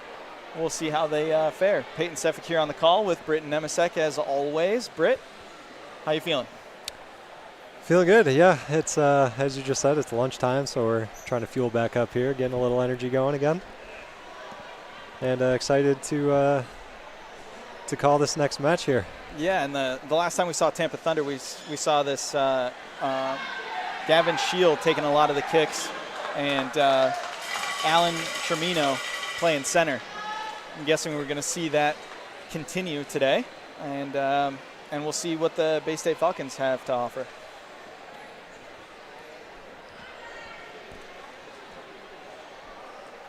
Brendan White kicking it in. Tremino there sniffs it out right away.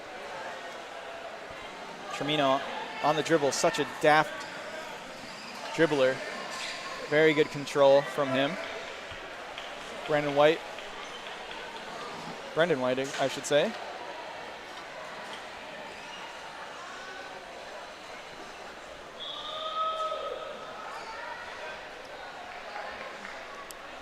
Tremino looking for the kick in, calls Shield onto the ball. And Shield will take the kick.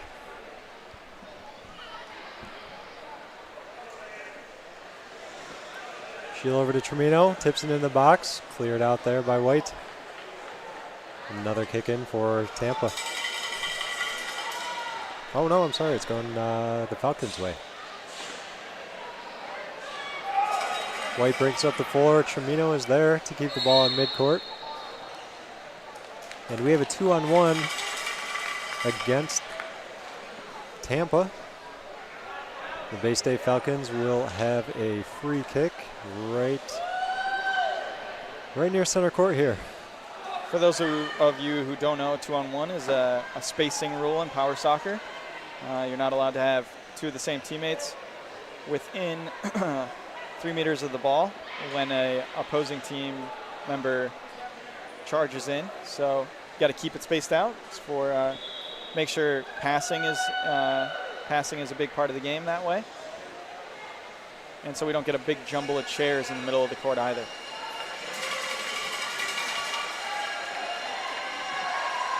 Quick play from the Falcons. It's going to be a shot by Dana Perot.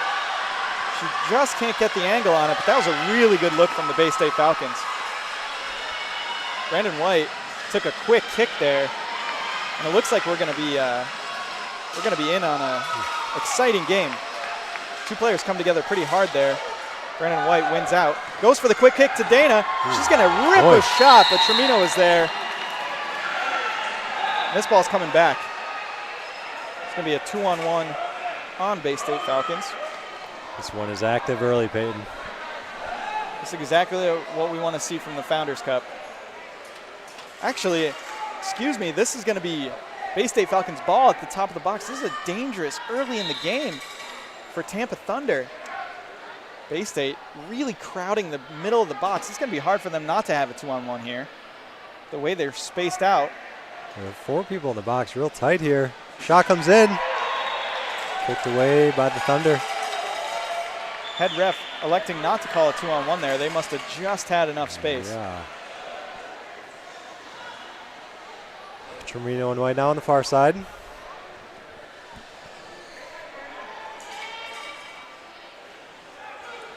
Tremino looking for some kind of space here. White keeps it to the outside. Knocks it off Tremino. White, good play there to maintain possession. Great chair control from Brendan White. It's in the box. All the way over to Dana that's Perot. off the post and in. What a shot by Dana Perot. Great pass from Brandon White. Bay State Falcons putting on good show early. Let's see that replay. Brendan White with a hard kick. The center letting the ball coast through. And Dana's there to hit the near post. I thought she had the far post open. She elected to go back near post. capitalized. Yeah, something I'm noticing out of the Bay State Falcons, their kick-ins have been really quick. They're getting the ball right away, and I think they might have caught Tampa a little unaware there. Head coach Sean White for the Bay State Falcons must have talked about that pre-game and pre-tournament, that you got to get set up in your space right away and trust that your teammates are going to be there, because Brendan White knows how to kick the ball. Absolutely. Tight spacing here for Tampa Thunder. Good communication there from Tremino and Gavin Scheel. Tampa Thunder, a storied franchise in the power soccer community. Legendary players like Danny Gorman and Ben Carpenter have since passed. They are always in our thoughts and in our hearts. Tampa continuing their legacy here in the Founders Cup.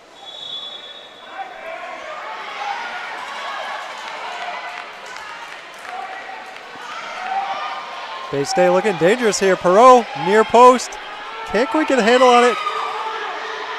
Two Tampa Thunder players come back to deny, but it's still dangerous here as Perot is looking to push the ball forward over the goal line. Great defense by Tremino. Gets the clear out. But Perot looking to be a very deadly striker here. Perot looking good early.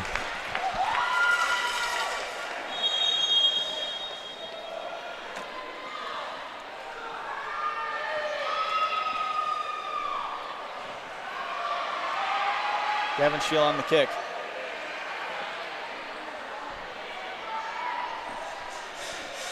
Communicating with his teammates. Sending Tremino forward. Great teamwork. Oh. Great teamwork by Bay State Falcons. Miscommunication here by Tampa Thunder.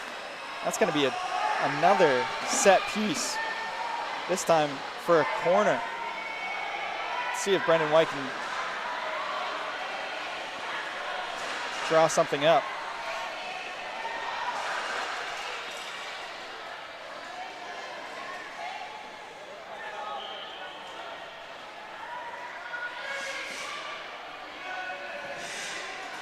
Big kick in. That's going to get right to the goal line.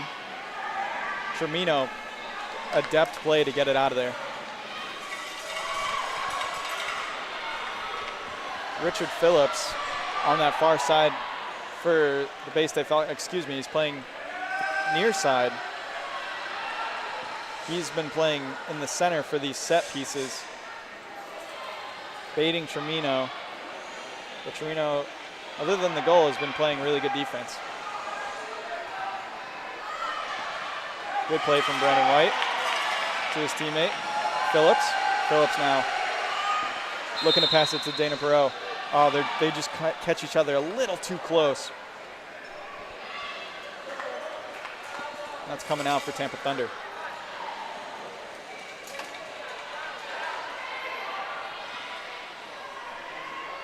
Excuse me, that's actually going to be Bay State ball. Another opportunity.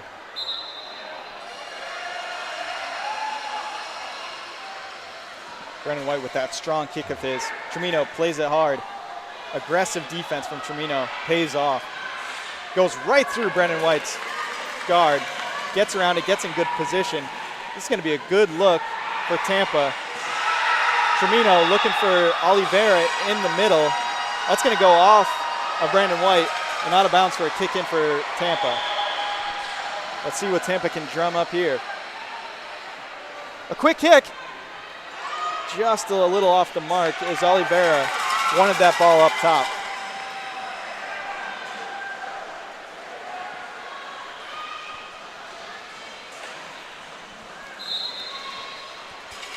White and Tremino come together at half court. That ball goes off of Tremino, and it's going to be Bay State kicking. I think it's actually going to be either a contact foul or a 2-on-1 against Tampa. Referee saw something he didn't like, brought the play back into the middle. There's a substitute. Excuse me. Richard Phillips seems to be in the game now for Dana Perot. Sorry if I've been messing up the names a little bit. Looks like Phillips is indeed the substitute. That must be number 19. Aiden Facteur.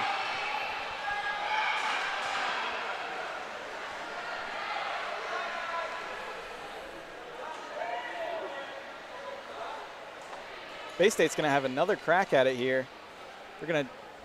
Tampa Thunder is going to swap out goalies, put Tremino back there, give them a little more versatility in goal.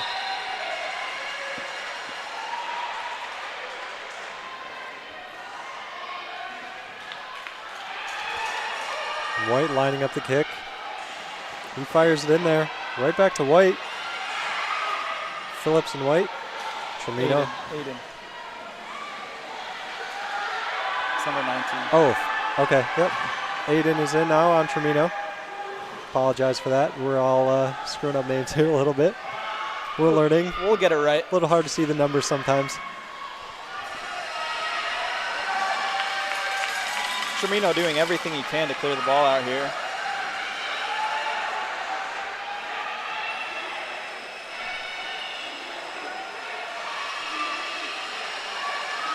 Shield now with the big kick over to Oliveira.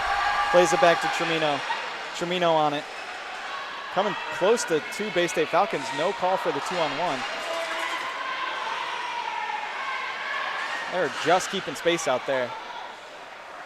Tremino putting it dangerously across the face of goal.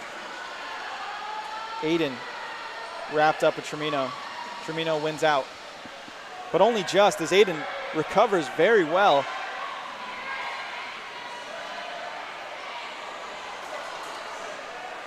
Tremino plays pretty strong ball.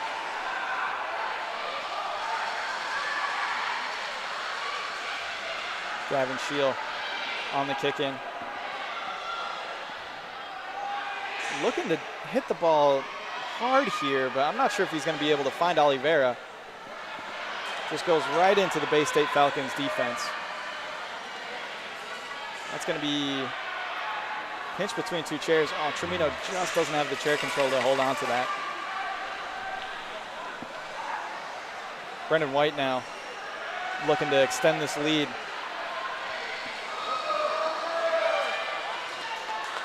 Seven minutes to go here in the half. Brendan White, big kick all the way to the far side. Phillips just can't get a shot away. That's going to go wide.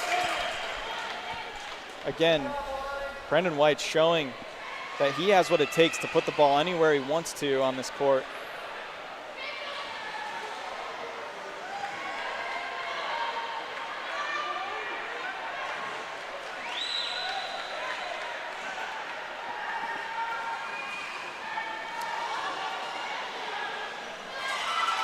Bay State Falcons take the ball over at midcourt.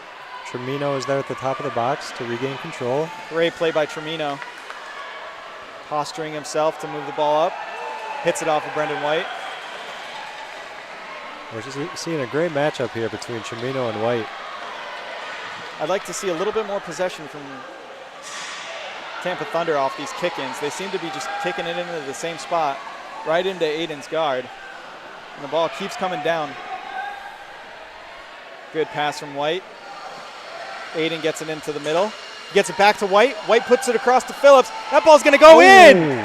Sneaks it by. Good play by Aiden. Great distribution by Brandon White. Oh, that's going to be an own goal off Tremino, I believe. Tough break there. Unfortunate for Tampa Thunder, they got caught scrambling. But the persistence of the Bay State Falcons seems to be winning out here.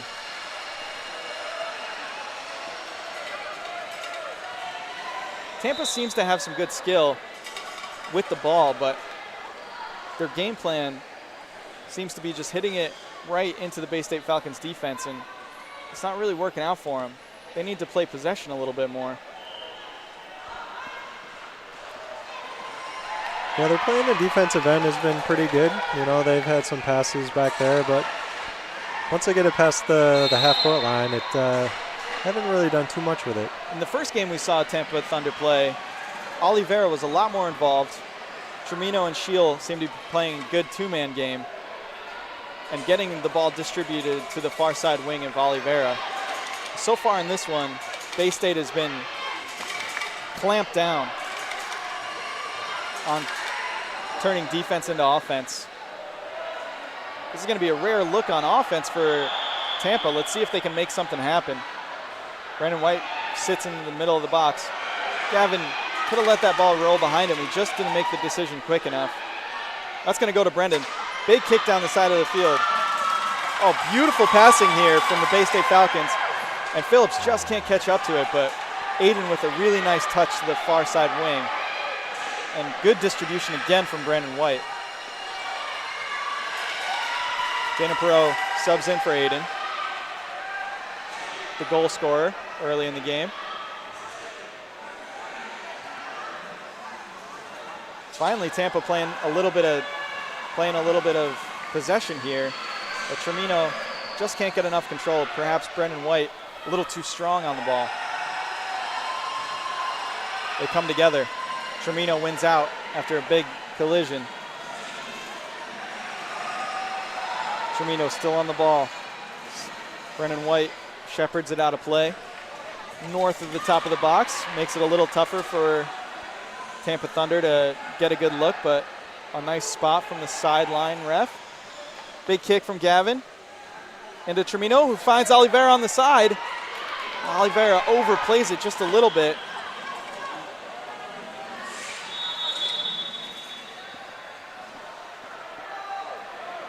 The ball, nope, ref decided not to blow the whistle there. Looked like he was about to call into a 2-on-1, but I think he played advantage. And now we do have a 2-on-1. Against the Bay State Falcons. Another free kick for Tremino here. This one could be dangerous. Finally, Tampa seems to be getting a little bit of pressure here in the late stages of the first half. They find themselves down 2-0. Let's see if they can get a little bit of momentum going into halftime. Tremino plays it into the middle. Brandon White, very strong defender. Finds no problem with that. Dana plays it over to Brendan. Brendan just misses the 180. You saw what he was looking for, though. Back to Dana. She would have been wide open down that near side wing. That's a rare miscue from White. He's really, he's been looking good all half. The important thing is the idea was there. Oh, Oliveira's in here. But he just can't get a handle of it.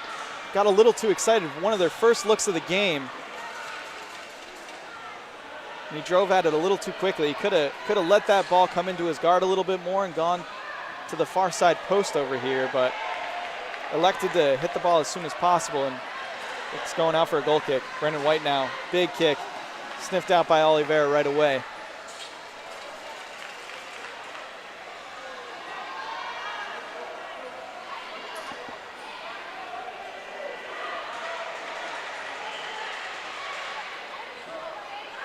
As we enter stoppage time here in a Founders Club game. Bay State Falcons up 2-0 on the Tampa Thunder. Bay State found themselves with a lot of possession early in this one. Tampa has slowly but surely clawed their way back in. They don't have anything to show for it on the score sheet quite yet. A little overcommit from Brandon White allows Tremino to dribble all the way down the court. If he can catch this might be trouble. He does catch up to it, and he's got Gavin Shield in the middle. Let's see if he can get a pass to him. Tremino working against White. It's a great matchup here in the Founders Cup. Oh, good defense by White. That's going to go all the way down the field to Dana. Goes for a 180. I think she might have been able to catch that on the side of her guard and dribble it, but either way, she's going to be working against Shield and win out. And our head ref, Edwin, blows the halftime whistle. So So here we are, Bay State Falcons find themselves up 2-0 against Tampa Thunder. Britt, any quick impressions before we go to halftime break? Yeah, well, we'll see how Tampa responds to Bay State's pressure early on. Both sides looked pretty good. Bay State did get the edge there. And we'll look to see what both sides bring out in the second half. Thanks, Britt. Thank you to MK Battery, Biogen, and of course, Power Soccer Shop. I'm Peyton Sefik. This is Britt Nemisek. We'll be back after this.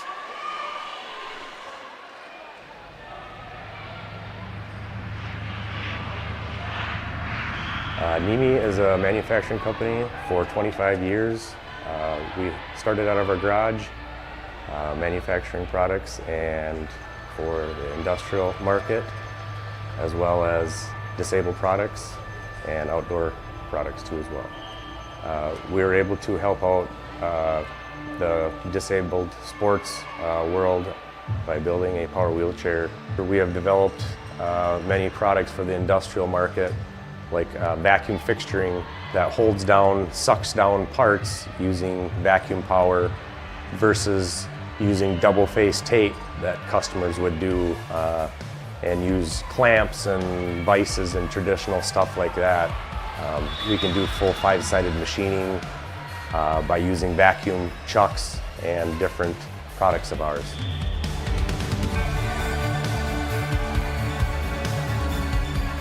The Strike Force has redefined power soccer game, giving the individual the ability to express inside of him how to play the game without holding back.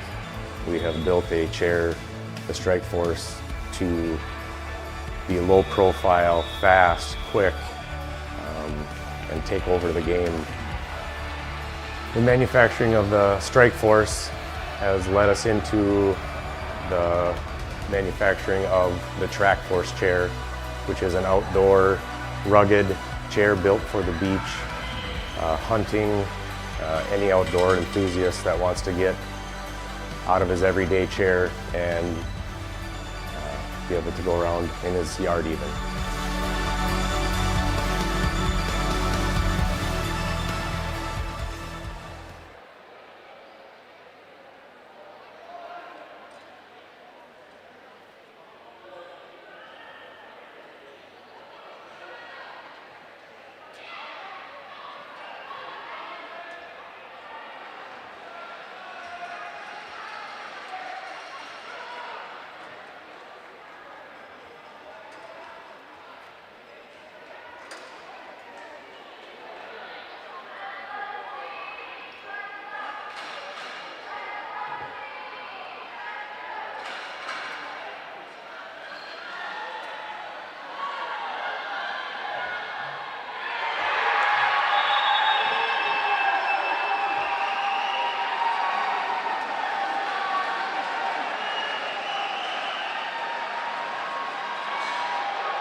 we're back here for second half action in the Founders Cup.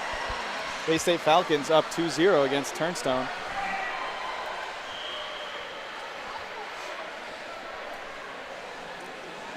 Tremino finds himself on a break early here. Goalie comes out. That ball's going to be rolling towards the far post. Oh. Good look there for Oliveira. Just couldn't get behind the ball. Tough one. And that one goes out for a goal kick. Tremino just found himself nothing but daylight in front of him there. Yeah, Start the first half. No one near him. Good kick from Brandon White. Yet again, gets a deflection off of Tremino. Goes from a goal kick all the way to a goal scoring position here. And we have a quick kicker like Brandon White. That can happen in an instant. I'm very impressed with Brandon White's play so far. He's looking for Dana Perot, the first goal scorer on the far side. He's going to find her. She's going to take a shot. Far post. That's going to go in. Dana Perot, 2 goals. Both happening very early in each half. Let's see the replay. Just as we were praising Brandon White's kicking ability, you see Aiden shielding the defender and not even concerned about the ball as it flies by him. Dana knowing exactly where her teammate's going to pass her the ball, and she just slams it home. Great play from the Bay State Falcons. They are turning it up here. Yeah, Peyton, you were just mentioning how dangerous White is on those set pieces. And he showed it again there, getting the ball all the way across the box to Perot. Beautiful play there. You know, in the last game, I had a couple of casters curses. In this game, it's quite the opposite.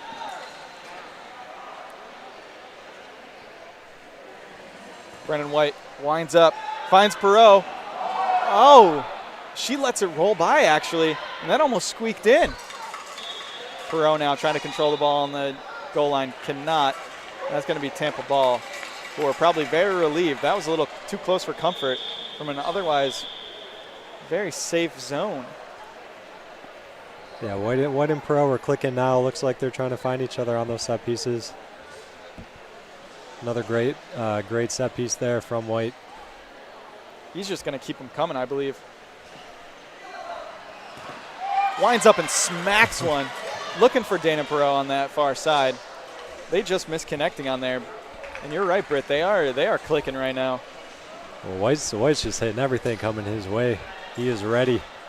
And on the other side of the ball, Turnstone Flyers, they haven't had too much of an opportunity to get the ball rolling here in the second half, but if they're going to get themselves back in this game, there's plenty of time in this half, but they still need to get going soon. I think Tremino and Shield can get something going. They started the game out pretty well, kind of fizzled a little bit, but maybe the start of the second half here they can get something going again. Both Brendan White and Dana Perot reading Tampa's kick-in plays just so well in this game, and it's making Tampa have a really hard time to develop any type of flow in this game. White with a weak shot to the far side. That goes out for a goal kick.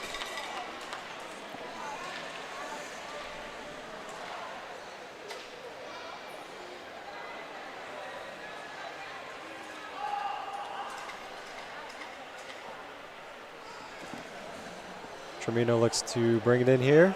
Looking for Oliveira, but Aiden is there. Shield gets it back now for Tampa. White meets him at midcourt.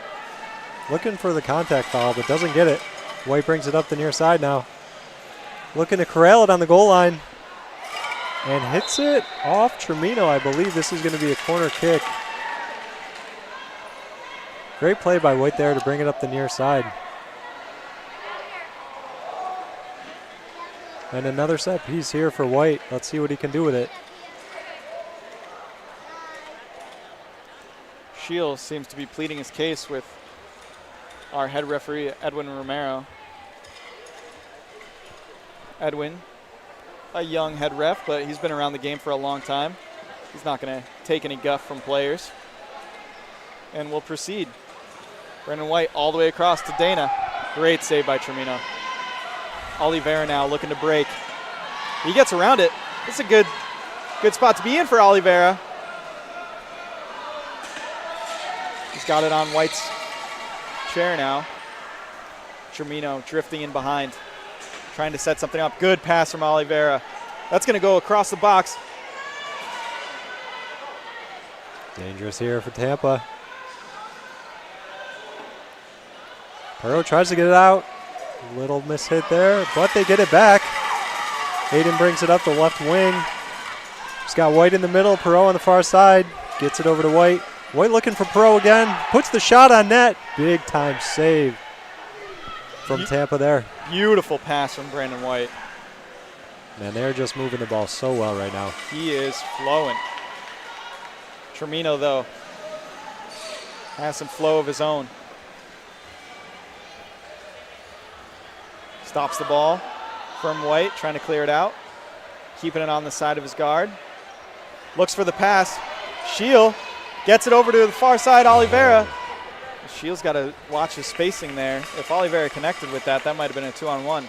Unfortunately for Tampa, it rolls out for a goal kick.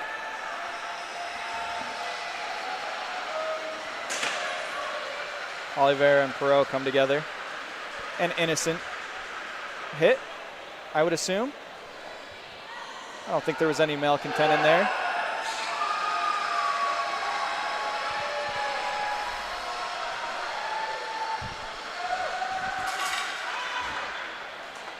Edwin Romero, our head referee, is stopping the play for some equipment. I'm going to take this time to thank our sponsors, MK Battery, Biogen, Peyton Sefik and Britton Nemisek here on the call for a Power Soccer Shop. I'd also like to thank our production team over there. Thanks, guys.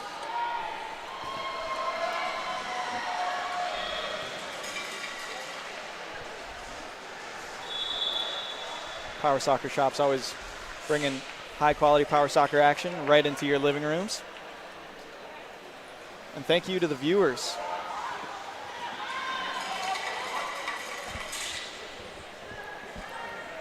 Power Soccer is near and dear to a lot of our hearts.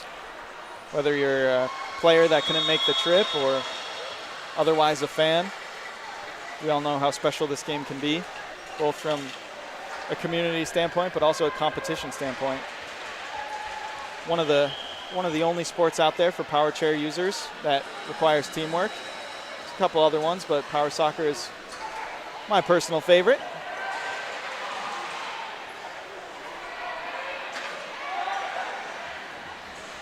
Brendan White working with his teammate Aiden. Dana Perot coming in a little too close there. That's gonna head all the way down for a kick in for Bay State Falcons, but at least Tampa gained a lot of space for themselves. Tampa Thunder find themselves down 3-0 in a big game against Bay State Falcons. Falcons trying to clear the ball out. Brandon White, plenty of daylight in front of him. Got Tremino to beat. Gets him on his back heel.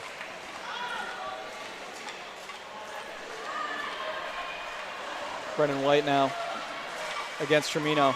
The two centers going head to head. Coming together against the ball. Brendan White gets it around him. Tremino recovers very well. Brendan now gets it off of Tremino's guard. Brendan setting himself up for one of his classic quick kicks. He's going to get that. Aiden takes a shot near post, just wide. Great heads-up play. Something that I've come to expect from Brandon White.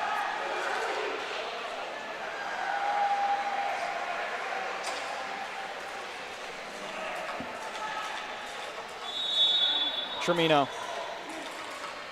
looking for his partner, Shield. Puts it on the outside of him. They gained a lot of floor. They might be a little frustrated with each other on that one, but if I'm the Tampa coaching staff, I'm okay with it. Brandon White, calm, cool, and collected, approaching the ball. A nice soft touch, something we haven't seen from Aiden and Brandon. Great play by them to advance it onto defense. Tampa not using the traditional stack method here. Brandon's going to have he's got a lot of court to work with to get it over to the far side wing, Dana, who takes a shot.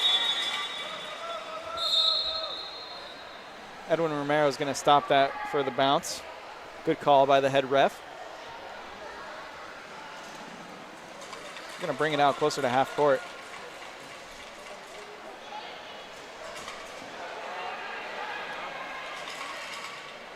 Britta, I know you're not too familiar with power soccer, but you're the coaching staff for Tampa.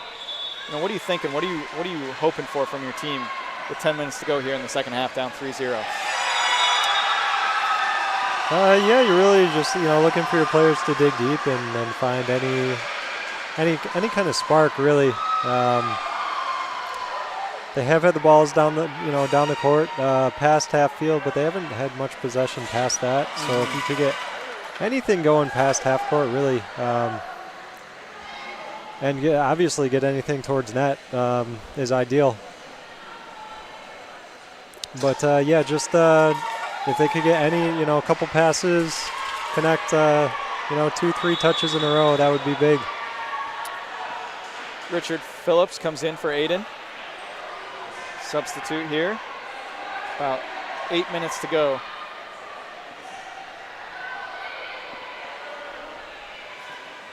Big kick from Tremino. Sniffed out immediately by Brandon White. Could have been a 2-on-1, but I think the head ref decided to play advantage there.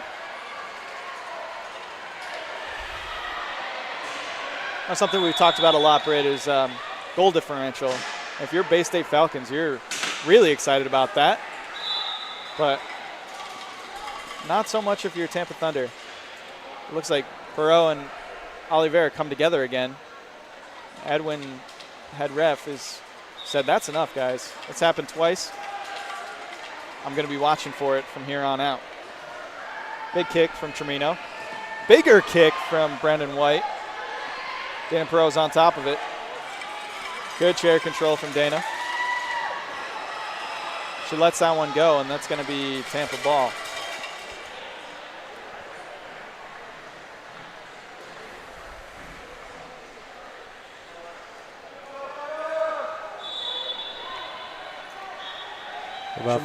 Go ahead, Britt. Oh, sorry, yeah. I was going to say we're about 13 minutes into the second half here.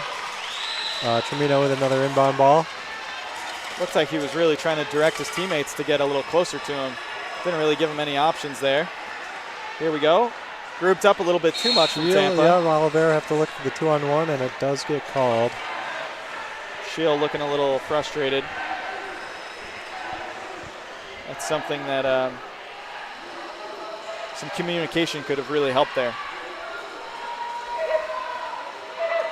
Brandon White winds up, sends one. White loves that spin kick. When it looks as good as his, how could you not? I wish my spin kick looked that good. Take some notes. Oh, I have been. Don't you worry.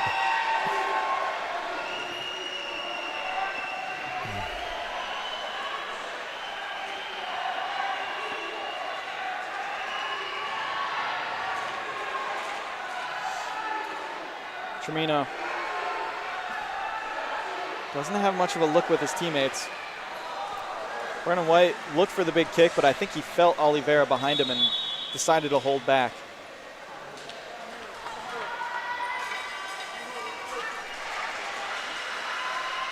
Bay State Falcons, I think they're pretty content with just killing the clock here. Yeah, their goal here now is just to kind of ride the ball out. Don't give up any big chances, which they might be doing here as Tremino gets a look, but it's turned away by Phillips. Oh, it looks like even if a part of your guard goes over the line, it's considered a 3 in the box. Okay, yeah, that's a tough call. Big opportunity for Tampa here. It's a good call, though. It's a really tight call there, but it was a good one. Looked like Phillips' guard just shadowed over the line there. 3 in the box call. Tremino goes to the outside. He looked like he had a good shot at Oliveira if he took a big kick, but elected to play possession. That's going to go to Oliveira. Oliveira takes a shot, and that's going to go in.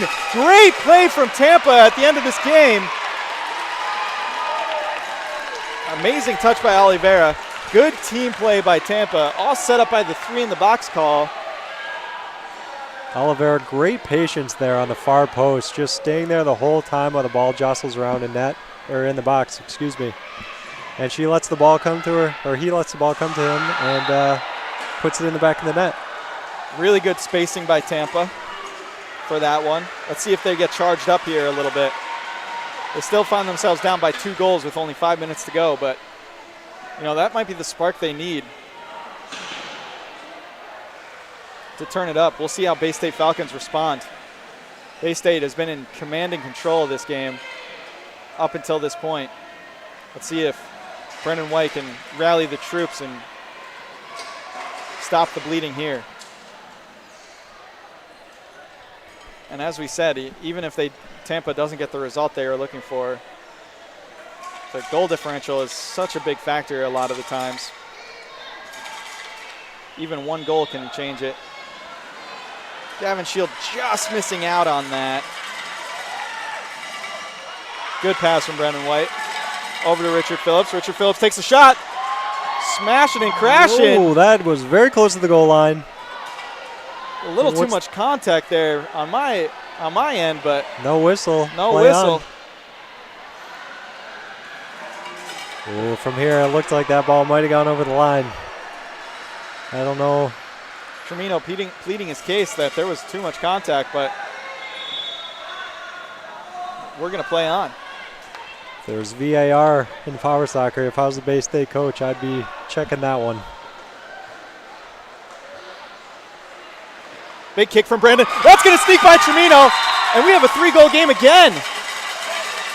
Brandon White had been going across the top of the box all game long. This time, he elects to go behind Tremino, who had been jumping. Heads-up play by Brandon White. Great kick. Tremino can't believe that he got caught jumping. Brandon White, though, such a daft player. Just continues to impress. Shield keeping the ball in. Oh, that's going to go off Aiden for a kick in for Tampa. Time ticking down now for Tampa Thunder.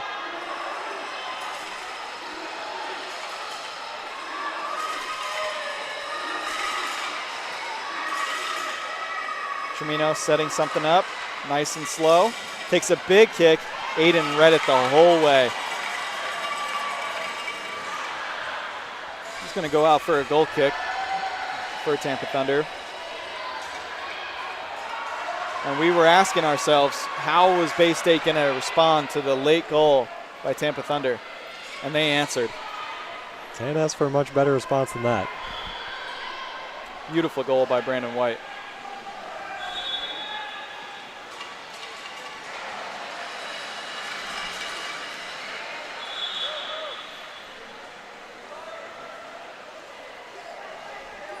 Gavin and Brandon. Brandon wins out on that one. Brandon trying to take it down to the corner, kill some clock. He does. Tremino sends it back into the middle, but Aiden's there. Aiden looking for the back pass. Really heads-up play by the Bay State Falcons. I am liking what I'm seeing from this team. Yeah, they should be a contender late here in the tournament if they keep this up. Oliveira just doing everything he can to clear the ball out.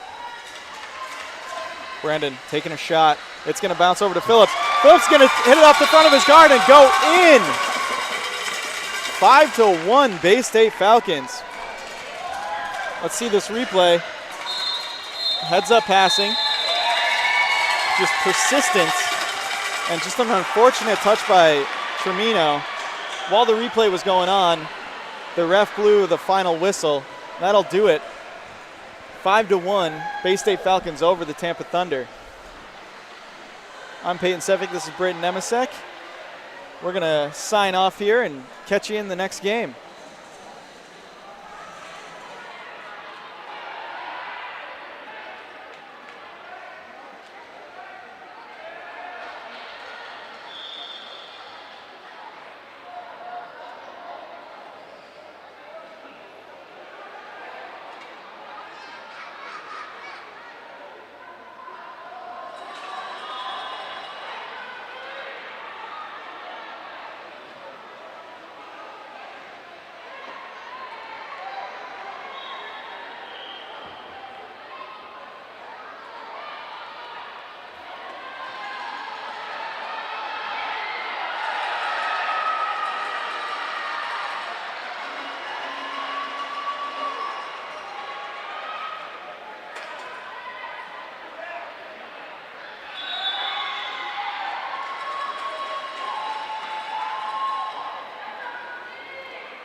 Hello, ladies and gentlemen. Welcome back to the Plasman Athletic Center here at Turnstone.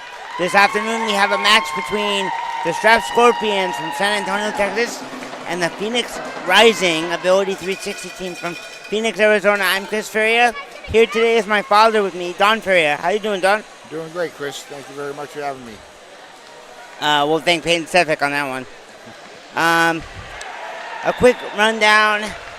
The Strap Scorpions are coached by Jennifer Weatherford, and the Ability 360 team, it has a player coach in Tony Jackson. We will see who takes the floor in a second here. This is the President's Conference pool play match. I think these teams are pretty well matched up as well in terms of their capability and the style that they play. So this should be a very good match. Yeah, I was able to watch Phoenix play the other day. They're a pretty strong defensive team. I haven't seen Straps play yet, but we did play them with our San Jose team at a tournament in Phoenix, and they seemed pretty strong, especially Jada Cano with her hard kick there. So let's watch out for that. Yeah, we'll just pull up the schedule here.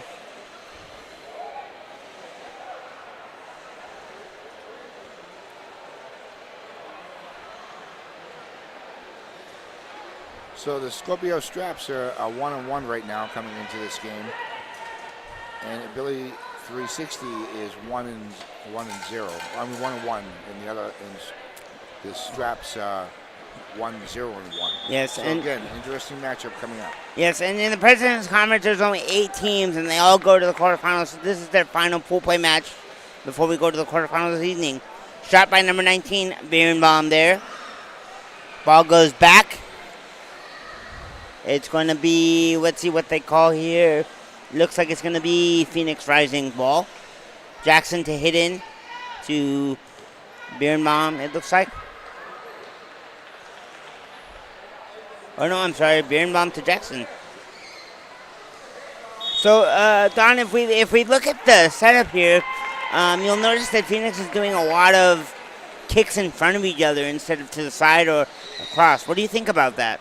I think it's a good strategy to have to keep the other team in movement and try to get around them. Okay, kick here from the Straps goaltender. Over to Cano.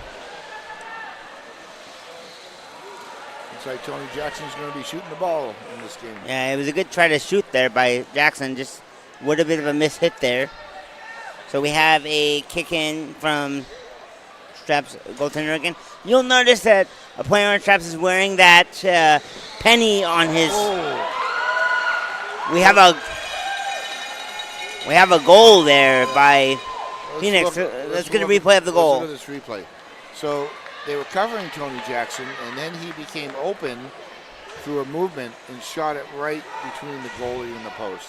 A wonderful execution by. Great shot there by Jackson. Phoenix I'm sorry I missed there a little bit. I was talking a little bit. Sorry about that. That was wonderful execution. Well-designed play. Well-designed movement. It really was, and it was smart by Tony to take advantage of the space that he had. So we have a 1-0 lead here for Phoenix Rising about 2 minutes into the match.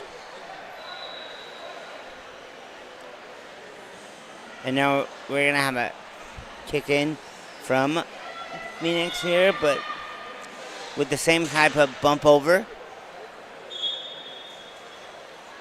Our referee today is George Ostrom from Minnesota.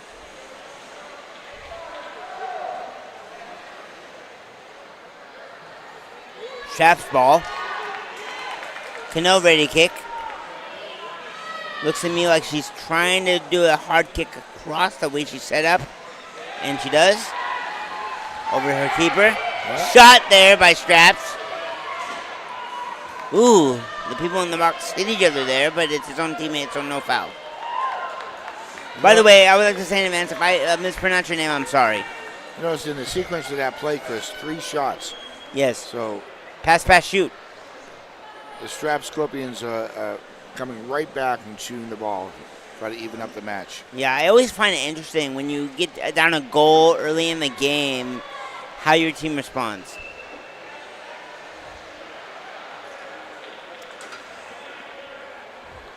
Kick by Birnbaum here. Up to Russell. Back to Birnbaum. Intercepted by Cano. Cano dribbles to the goal against Evan Palmer. Kicks back out to her teammate. Russell gets the ball, kicks it down court. Chases it down. He's now going one-on-one against the keeper for Straps. Russell going towards the Straps goal now.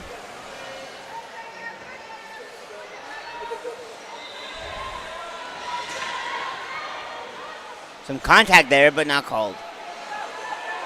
Cano now has the ball, dribbling down the court. Out of bounds. Sometimes that's the best thing to do when they're giving you a lot of penetration down at your end. It's just to drive it out and to reset. Right. It gives you a little breathing room there. So, Don, as a coach here, your team gave up a goal early. So what's kind of your thinking here early in the game? I know it happened to us earlier this morning. Yeah, so I coach the San Jose Steamrollers, and within, I think, the first 30 seconds of the match, we let up a goal. And really, it's just to get the team settled down, stay focused on what we were doing, and we eventually evened up the match and got the goal back.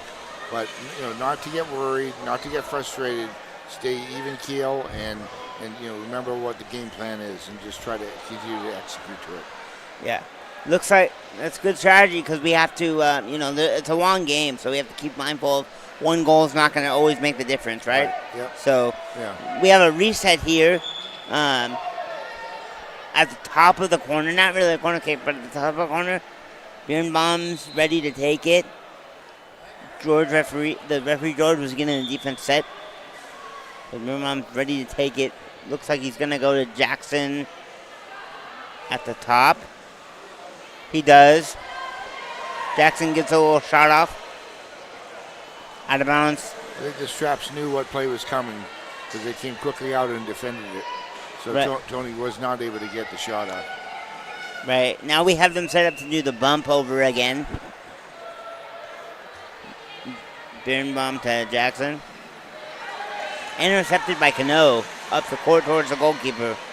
Palmer. Russell has the ball now going against Cano. The Straps keeper pushes up the court.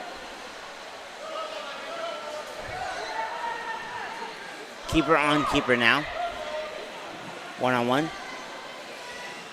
Palmer's driving towards the Straps goal aggressively.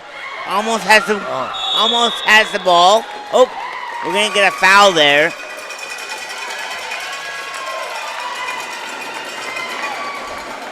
Goal kick. Yeah. You can't just swing into someone's chair like that and just Right. try to knock the chair, even though the ball was between the chair and the two players. Yeah. You just can't do that. Yeah, too aggressively there. Cano now dribbling with the ball. Jackson going into Straps keeper. Straps keeper dribbles through the defense. Going against Birnbaum. Out of bounds. Straps ball.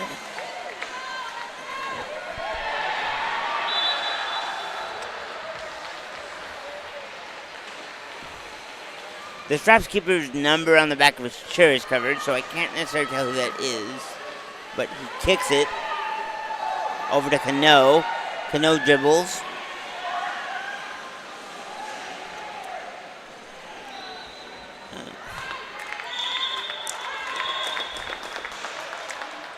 Cano tries to force the ball into the defense. And she was awarded a corner kick. Yes.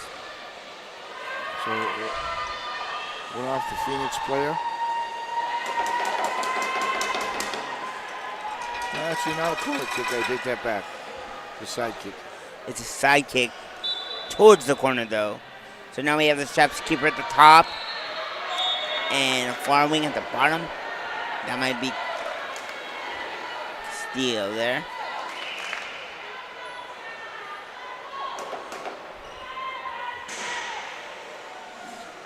Shot by the keeper into the defense.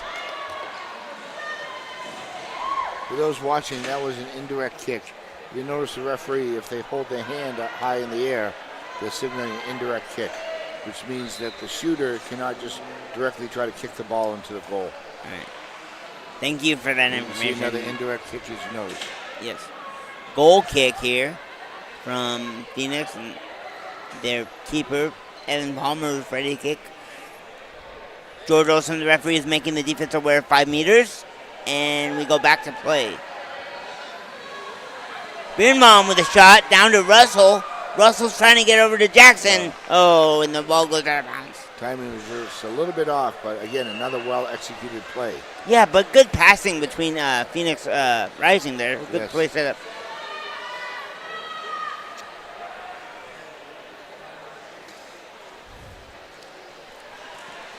Kick from Straps over to Cano. Birnbaum cuts it off.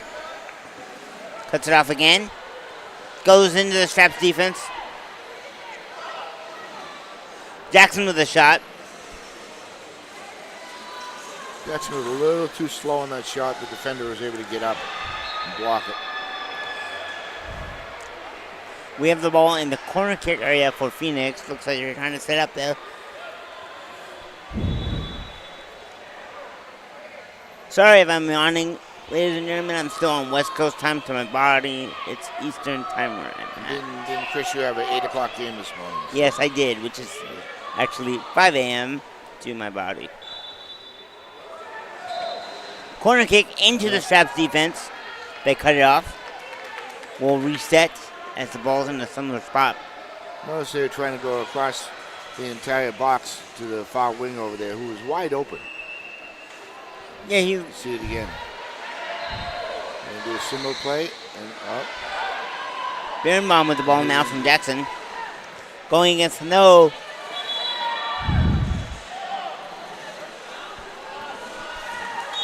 Pino has the ball dribbling down the court, and we have a stoppage, and the ball will go back to the right. I think there was a 2-on-1 there.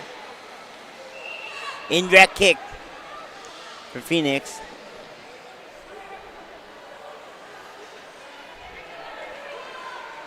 Interesting setup in the goal box. Yeah, Russell's kind of sitting in the middle of the box in between the two defenders, and Jackson's a little bit outside of the post. He tries to go in between the two defenders to Russell. Cut off. Cano now. Dribbling down the sideline. Still dribbling. Going against Palmer now, the Phoenix Rising goalkeeper. Russell over across. Shot by the Straps keeper. High ball.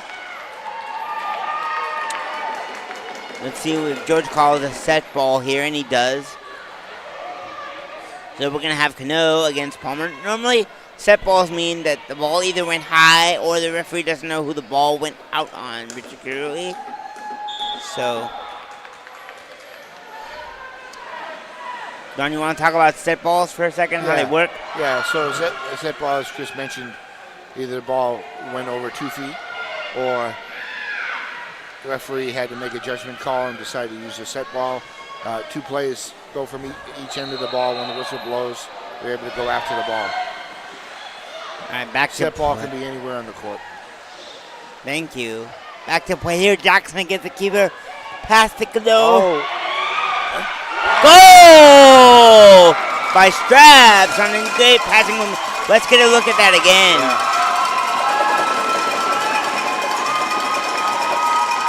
So a wonderful setup, pass. You saw the wing wide open.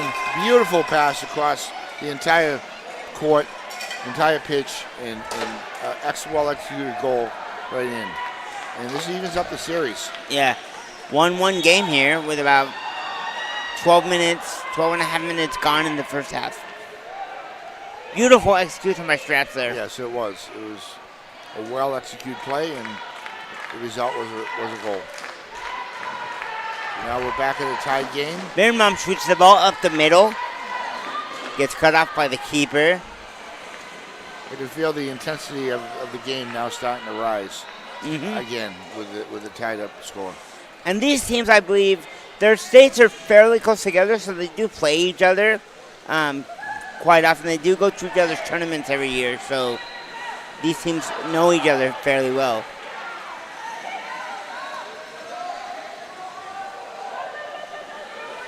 A dribble there by the Straps keeper.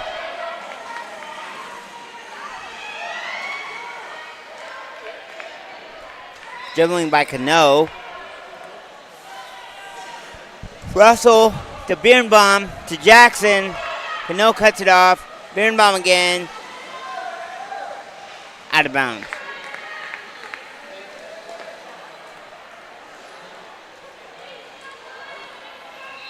Now you're going to have Birnbaum kick it to Russell, it looks like.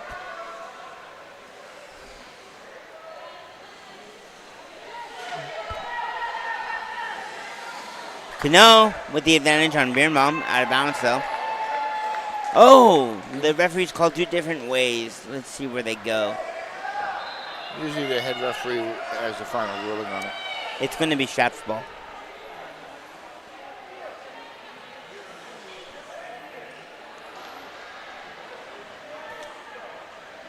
Interesting setup by Straps here. One at the top, one on the far.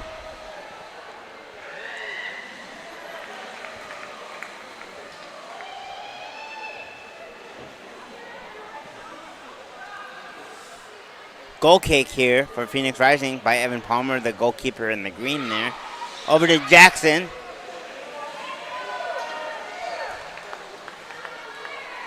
Jackson just missed another well-planned shot. Just was a little bit off. I think he would have had the opportunity for a cross-pitch pass or a shot on goal. Yeah, I think he was going for the shot on goal, but just couldn't get to the ball. Goal kick here by Straps.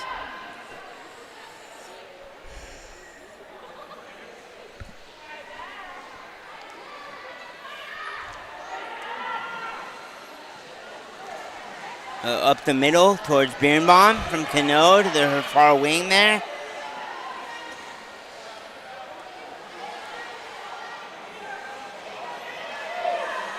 Dribbling by the goalkeeper. Birnbaum cuts it off. Cut off by Birnbaum again. So Don, we're noticing that a lot of teams nowadays are playing with their goalie up, or at least using their keeper as a part of their offense in some way. Yeah. What do you think about that? I think if you have a keeper that is able to work both ends of the pitch, I think it's a good strategy to have the keeper on both ends, as long as you have a solid forward back that can handle the goal as well. And it looks like Straps does. So again, I think it's a well executed offense on regards to the keeper playing multiple roles. Good bounce back by Cano there. Now, Chris, though, the keeper does keep in mind of that they have to be back, and I see them rotate between the forward and the keeper when they have to as well in the goal box. So they're very much in sync with each other. It's good communication. Yes, communication is the key to our sport, because a lot of us play a lot of different roles with a 4-on-4 game. Spin there by the keeper. Great shot there by the keeper from Straps. In case in point there, when you have a very qualified keeper that can play both ends and have a shot like that, you definitely want them out on the forward end of the pitch when you can.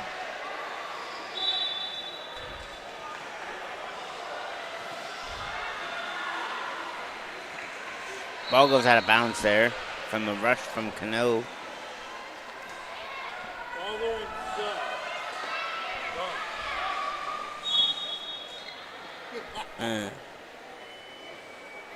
And Georgia Ocean is going to make a call here.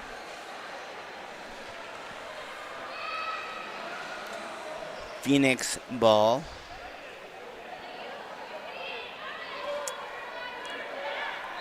Giving no room to Jackson at all over on the sideline. Yeah, no, I think after that first shot that he took, that he scored, I think they're aware of it now.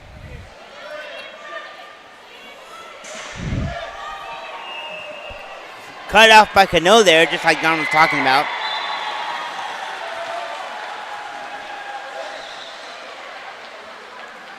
The Straps keeper has the ball now. Over towards Cano. She's looking for an option, doesn't see one, so keeps dribbling.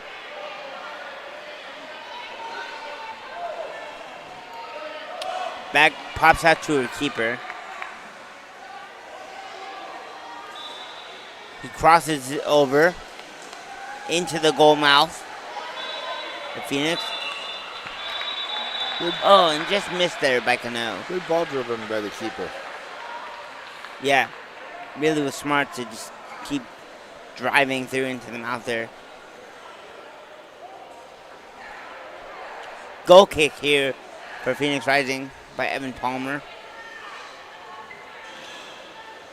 Looks like he's going to go either across to Jackson or straight into Birnbaum. He's trying to mask it. He goes straight into Birnbaum. Birnbaum against Cano. Cano gets the ball. Goes on the sideline. Out of bounds.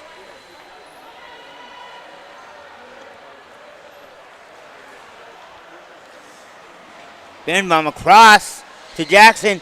Jackson spins to Russell. Russell shoots.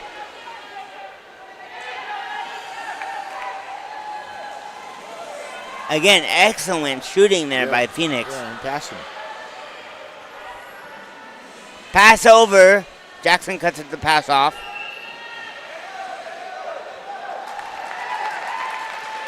Good save there by Palmer to pop the ball out. A bounce and reset. Sometimes when the play is going back and forth like that, that's the best thing the keeper can do is really just out of bounds for a reset.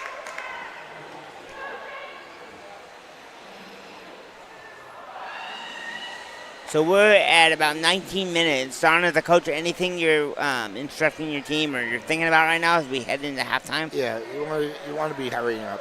You want to try to get that one last shot in before halftime happens. So you really want to be much more aggressive than you have in other parts of the game and try to get one more shot. Birnbaum. Yeah, always try to get that last advantage, right? Yep. Birnbaum from Jackson again. Jackson over. Out of bounds.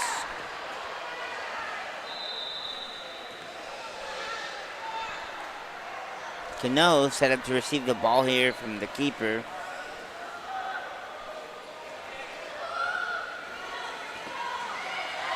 Cano gets a ball on a far cross pass. Shoots. Blocked by Birnbaum. Birnbaum now goes up the floor by himself. And then, ladies and gentlemen, we have halftime. It's 1-1. Very close match. Yeah. Chris. So, Don, any last comments before we head out here for halftime break? No, I think both teams need to regroup at halftime, continue to execute what they've been doing, and get a little bit more aggressive and shoot the ball a little bit more. But I think it's going to be an interesting second half. All right, we'll see what the coaches and the teams come up with, see if they agree with you on the aggression. So, we'll be back in about 10 minutes or so from the Plasman Athletic Center here at Turnstone.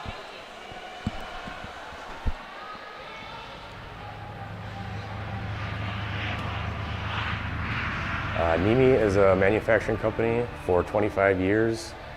We started out of our garage manufacturing products and for the industrial market, as well as disabled products and outdoor products too as well. We were able to help out the disabled sports world by building a power wheelchair. We have developed many products for the industrial market, like vacuum fixturing that holds down, sucks down parts using vacuum power versus using double-face tape that customers would do and use clamps and vices and traditional stuff like that. We can do full 5-sided machining by using vacuum chucks and different products of ours.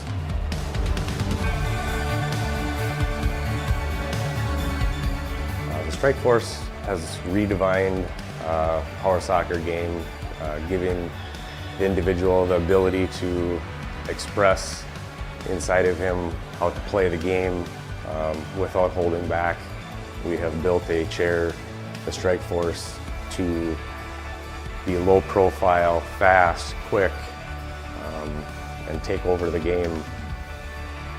The manufacturing of the Strike Force has led us into the manufacturing of the Track Force chair, which is an outdoor, rugged chair built for the beach, hunting, any outdoor enthusiast that wants to get out of his everyday chair and be able to go around in his yard even.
Hi, ladies and gentlemen. Welcome back to the Plasman Athletic Center here at Turnstone, where we have a 1-1 game between the Strap Scorpions and the Phoenix Rising Ability 360.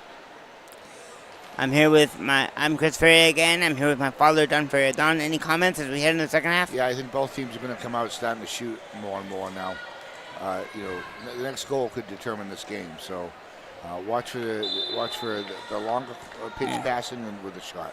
Straps kickoff. Ooh, a hard kick by the keeper there. That's always a good strategy, I felt like, to start a half, was to just take a hard shot. Yeah. Unfortunately, he kicked it before the referee blew the whistle. But oh, thank you for catching that. I missed that. All right, let's see if he does the same plan again. Now he's going to change up his strategy. Yeah, typically before a kickoff, right back to the same strategy. The referee will ask the keeper and the score table if they're ready, so he probably didn't get a response on that. Yeah. He went back to the same shot, which I agree, Chris. It's not a bad strategy. You put the team deep in their own end, and it allows you to start executing a pressure offense. Yeah, you can dictate the field possession after that.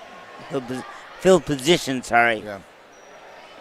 Kick from Birnbaum here. Over to Jackson. Through Jackson. Shot by the keeper for Straps. So as I said, Straps ball. They're going to start shooting more and more. Yeah. You can see the keeper doing that. Cano gets ready to take the kick. Interesting setup. Looks like she's going to go across too. The way she's... Oh, nope. She resets up. Looks like she's going to go near now to her keeper/center. The keeper shoots. Oh, Palmer stops. Transition from Jackson. Jackson goes back up top to his teammate Birnbaum. Out of bounds. Straps ball.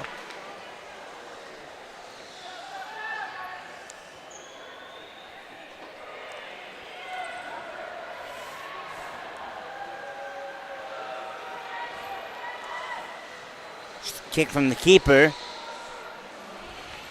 You see Jackson was trying to get right from the kick to do his own kick and transition the ball to the other end. He just missed it just by a little. Yeah. Straps ball again. Straps players are talking to one another about making sure they understand the play. Communication is very key in this game. Yeah, especially when you're dealing with individuals with disabilities too. We all have different methods of communication. So establishing that strategy of how you're going to communicate within your team is very critical. Mm-hmm. You know, and I noticed we had a close game this first half because I don't think we had any substitutions from either team.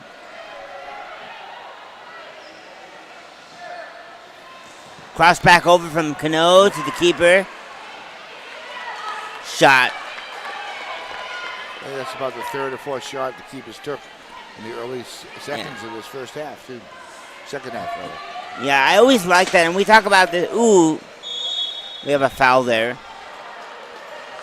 It's going to be Straps ball and a direct kick because a contact penalty like that is always a direct kick, as well as any kick from the sideline. You have to be careful, even though it's unintentional. As you hit someone else's chair or guard, you're going to be called for the penalty.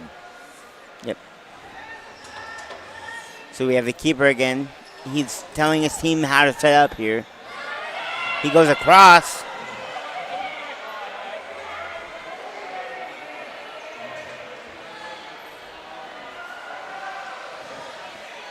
Jackson going one-on-one with the Straps keeper. They're both trying to pop the ball out to someone and can't quite get there, either advantage it. The keeper goes through Jackson into the Phoenix goalkeeper. Cano shoots.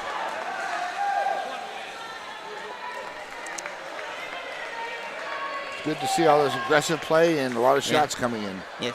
I think we're going to have another shot here. The way the keeper for Straps is set up, he's going to take a hard kick across, and he does. Jackson cuts it off. It'll be a goal kick for the Straps. But now let's see if Phoenix can mount some pressure on the Straps. Yeah, I always never thought it was a bad idea to sometimes be on defense where the other team has a goal kick. Sometimes the defense has the advantage there. What do you think, Don? Yes, I agree, Chris. Let's see how it plays out because you can see it's a well-formed defense right there. They get aggressive, Yeah. and they stop the advancement. Well done. Cano dribbles through Russell over to Birnbaum. Going one-on-one on the sideline, near the sideline with Birnbaum. Birnbaum gets the advantage. Birnbaum uses the back of his chair to try to get the ball down. Isn't successful. Straps. Whoa. Yeah, Straps ball. Kick across. Cut off by Russell. Goes down to the keeper. Nice save there. Yeah, but it's always dangerous when the keeper hits it directly back out to the center of the court because you never know how that rebound's going to go, and they can slam it back in on you. So I think they got fortunate on that one. Yes, very fortunate indeed. Keeper should always be pushing it out to the side of the court. Yeah, I know we work on that too in our program. Here's now Birnbaum. Looks like he's going to go over to Russell. Russell goes over to Jackson. It's cut off by the keeper. Jackson takes another dribbling shot. A 2-on-1. We have a 2-on-1 there against Phoenix. Straps ball. Just past half court. Hard kick there over to Cano. She shoots it, cut off by Jackson. Shoots again, cut off by Palmer. Palmer and Cano now dribbling. I feel that the strap shots are a little bit too far out from the goal, and so they just can't seem to mount, a real pressure shot. Maybe some shorter passes across to each other would work, or closer together would work better. They need to get down another 20 feet before shooting it.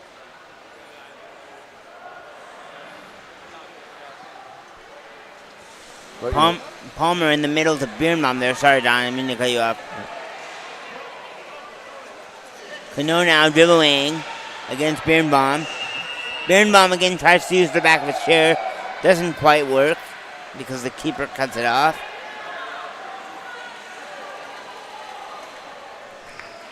Aggressive play by the Straps. Yeah. They seem to have the edge so far in this half. Yeah, like you said, they came out shooting. So it looks like that's what Jennifer Weatherford, their coach, and the rest of the team was thinking as well. Birnbaum now set up to go up to Jackson on the bump over that we've been seeing. Cut off by Cano. Cano now is one-on-one with Palmer right before the goal box. She shoots it, goes into the defense, goes around. Oh, Palmer stops it. Tries to go around, passes it over. Shot, save. Very nice by save. Birnbaum. Very nice save. But again, well execution on the passes. Yeah, it's kind of that short passing game that we were talking about. Not shooting it too early. Straps trying to set up fast, but now taking their time to get coordinated on a set play that I think they have designed. Let's see how they execute. We have Cano on the far. And number 7 on the near there.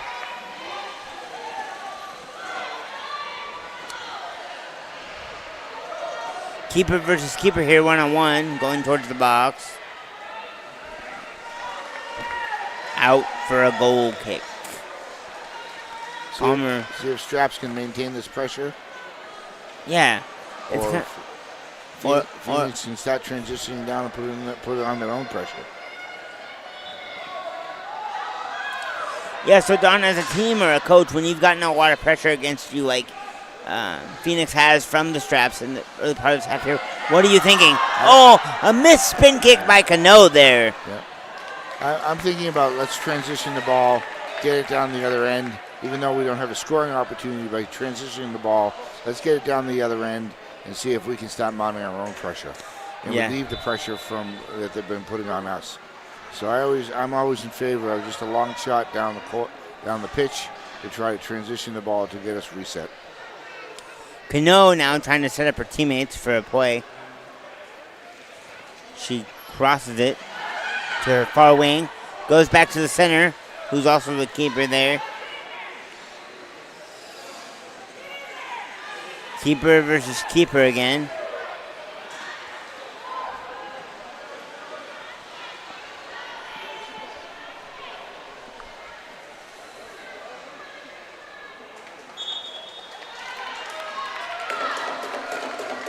Still Straps ball.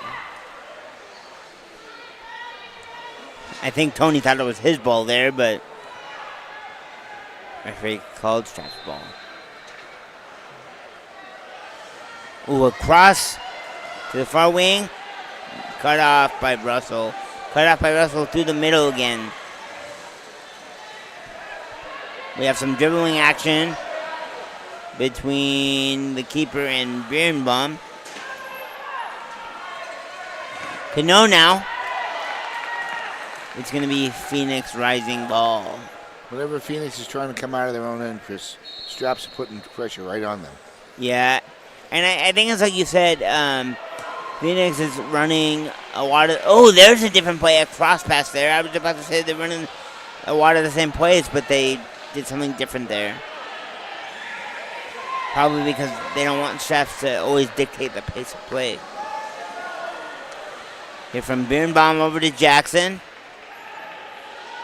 Jackson tried to go back to Birnbaum, but Cano cut it off. Cano now is dribbling one-on-one with Birnbaum and about to be at the keeper. She's got the keeper. Almost beat, goes to the corner. She has a pass-out option. Out of play for a kick-in. But the keeper comes back up to hit it now. He goes into the defense. He saw the opening in Yeah. the wall and tried to sneak it through to the Palmer. the far wing over there. Yeah, Palmer, the keeper there, did kind of sneak up a little bit. So I think Straps tried to take advantage of it. But Palmer saw it right away.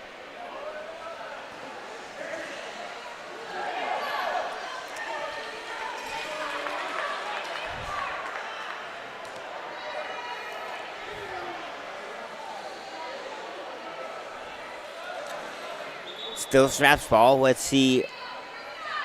Same kind of setup with Cano in the middle, the keeper on the near wing, and number 7 on the... Cano with the shot.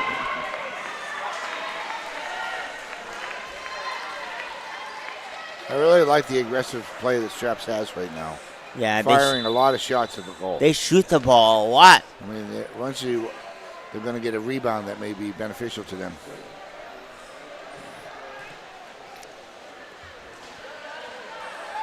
Jackson over to Birnbaum, over to Russell, over to Jackson again.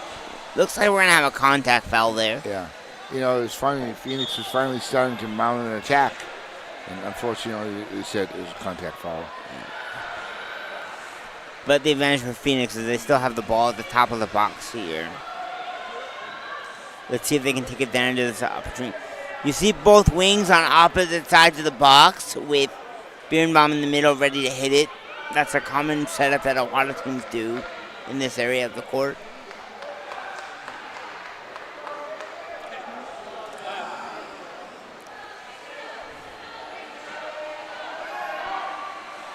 Russell dribbling with the ball against the keeper.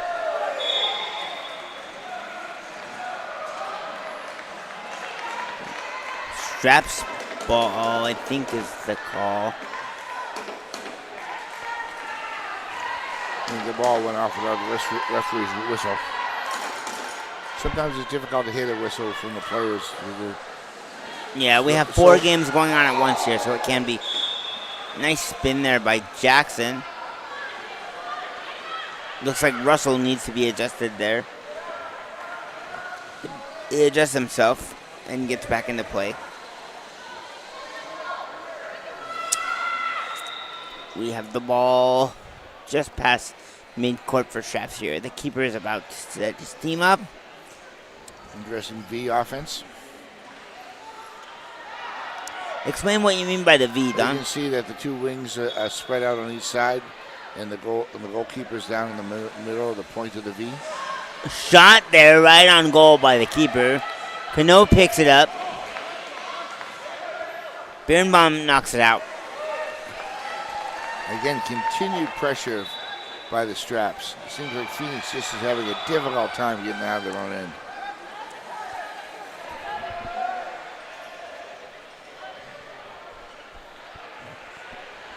If the Straps could set up a little bit quicker, they may catch them off guard.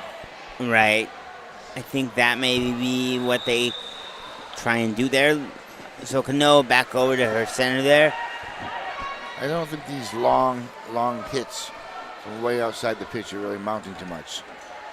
They need to get closer before they shoot. Right. They're taking a lot of shots from pretty far out. I think they're hoping for rebounds. Yeah. But again, Phoenix is doing a good job about blocking them. Yeah, sometimes when you shoot from further out, it gives the defense more time to react to the play. So maybe getting closer together, like Don said, would be more effective.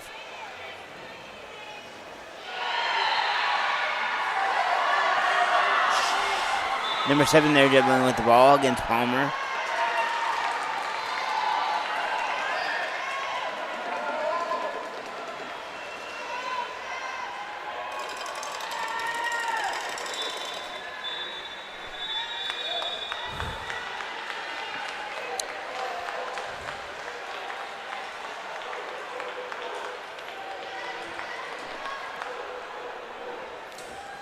Straps ball. The keeper for Phoenix Rising cuts that off, and it goes all the way down the floor. Now that's a transition that Phoenix really needed with the amount of time left in this game, Chris. You're right. They only have about 3 minutes or so left. So, because we're at 36:45 now on the clock. So, is there anything that you're thinking as a coach or whatnot about what to do here, considering it's a tie? Transition the ball into their end and put a lot of pressure. I think that when the sideline kick is coming in from the Straps, Phoenix is just giving them a lot of room. I think they need to come up with all three forwards and give them more and more pressure. Yeah. Look how far they are from the ball. Yeah, that is pretty far. You're right. I think they're playing a little conservative there, but they may be thinking that they also don't want to give up a goal either. Yeah, and Phoenix they're still continuing to try to take these long shots.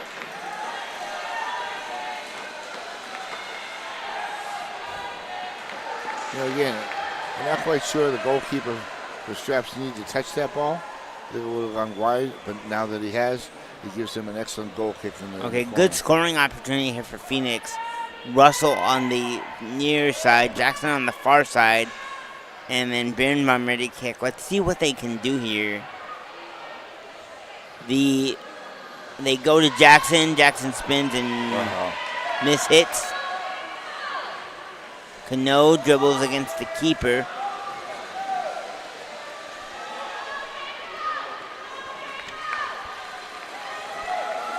Cano now dribbling down the court.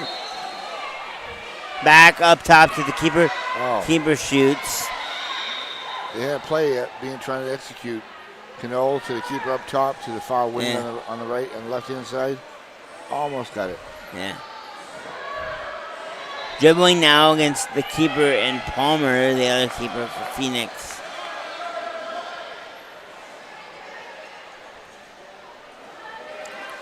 Cano now and Palmer, one-on-one. In the middle of the court there. Even match there. Cano gives way to her keeper. Cano dribbling. Out for a Straps ball. Jackson didn't know quite what to do there to let the ball go out. The Straps are trying to get it himself, but it could have been a wrongful thing if he did because the ball could have bounced out to the Straps player. Right. And then they probably would have had a breakaway after that. So I think we're in stoppage time now, as the clock does say 39 minutes. Let's see if George Ostrom already out of the time. Shouldn't be too much time left, though. Goal kick for Phoenix.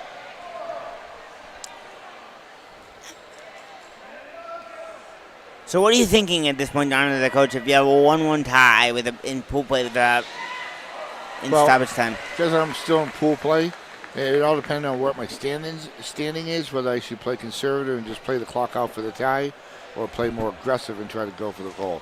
Personally, I always like to play aggressive, right, and try to get that goal. Right. But either strategy is probably a good strategy for this game and these two teams. Yeah, both of them are going to advance because of the way the President's Conference is set up. So I think this will end up being one of the last plays of the game right here, Chris. And Phoenix has the opportunity. yeah, so let's see if they just take a shot on goal here to see what happens. They're going to feed it down to Jackson. Jackson's going to try the shot. Jackson's a smart player. He knows there's only a few seconds left.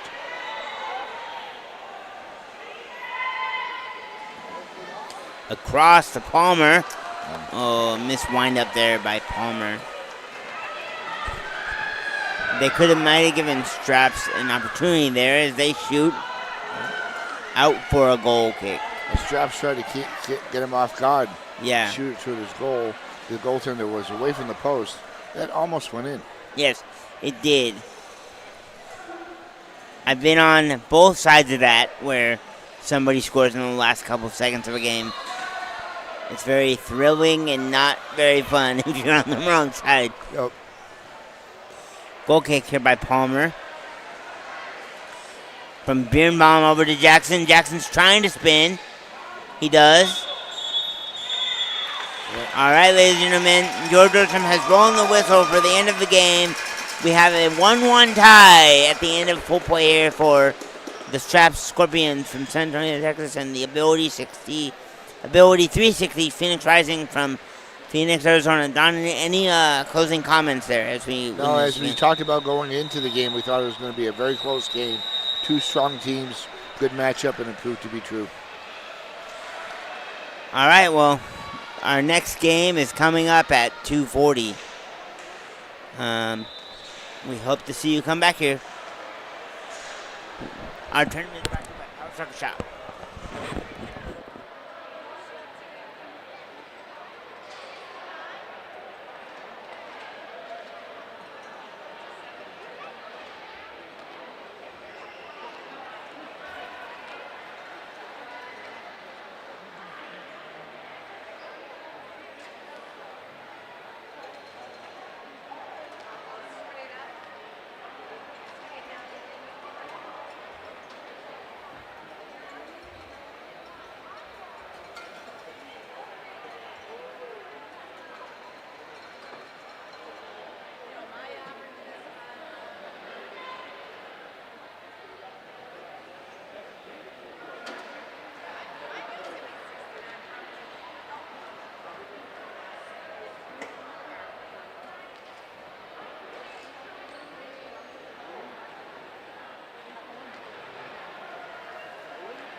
Oh, yeah. All right, welcome back to some more Conference Championship Cup action. We have Circle City Rollers versus RHI Sudden Impact here on the Power Soccer Shop. We're starting with a nice little trick play here by Sudden Impact, joined by Tracy Mayer. Tracy, welcome aboard. Thanks, Peyton. I appreciate it. It's a lot of fun. Got a couple games in here today, and now I'm going to sit up here with you. Yeah, we got a legendary matchup, Circle City versus Sudden Impact. Some incredible athletes out there. Notably, on the ball right now, Jordan Dickey versus Michael Archer, two of the legends of the game here in the States. Yes, most definitely. And one of Michael Archer's final games playing power soccer at this level. So we're going to thank Michael for all that he's done for the sport. Tracy, you're the coach for Minnesota Shockwave as well as Team USA. Just wanted to say thanks for coming on board, and looking forward to hearing how you're breaking the game down for us today. Well, thanks for having me, and I appreciate it. And yeah, this is going to be a fantastic game, and you have the, as I call the surgeon, Jordan right out there, and the legend of Michael. Of course, yeah. So, it'll be good stuff. Watching two elite teams moving the ball up and down the floor, two elite passing teams on top of it, because they can get that ball moving pretty good. Yeah, Jordan and Lexi here, also an incredible player. Same with Natalie Russo. We have a bit of a lover's quarrel here, actually. Jordan versus Natalie Russo. Yep.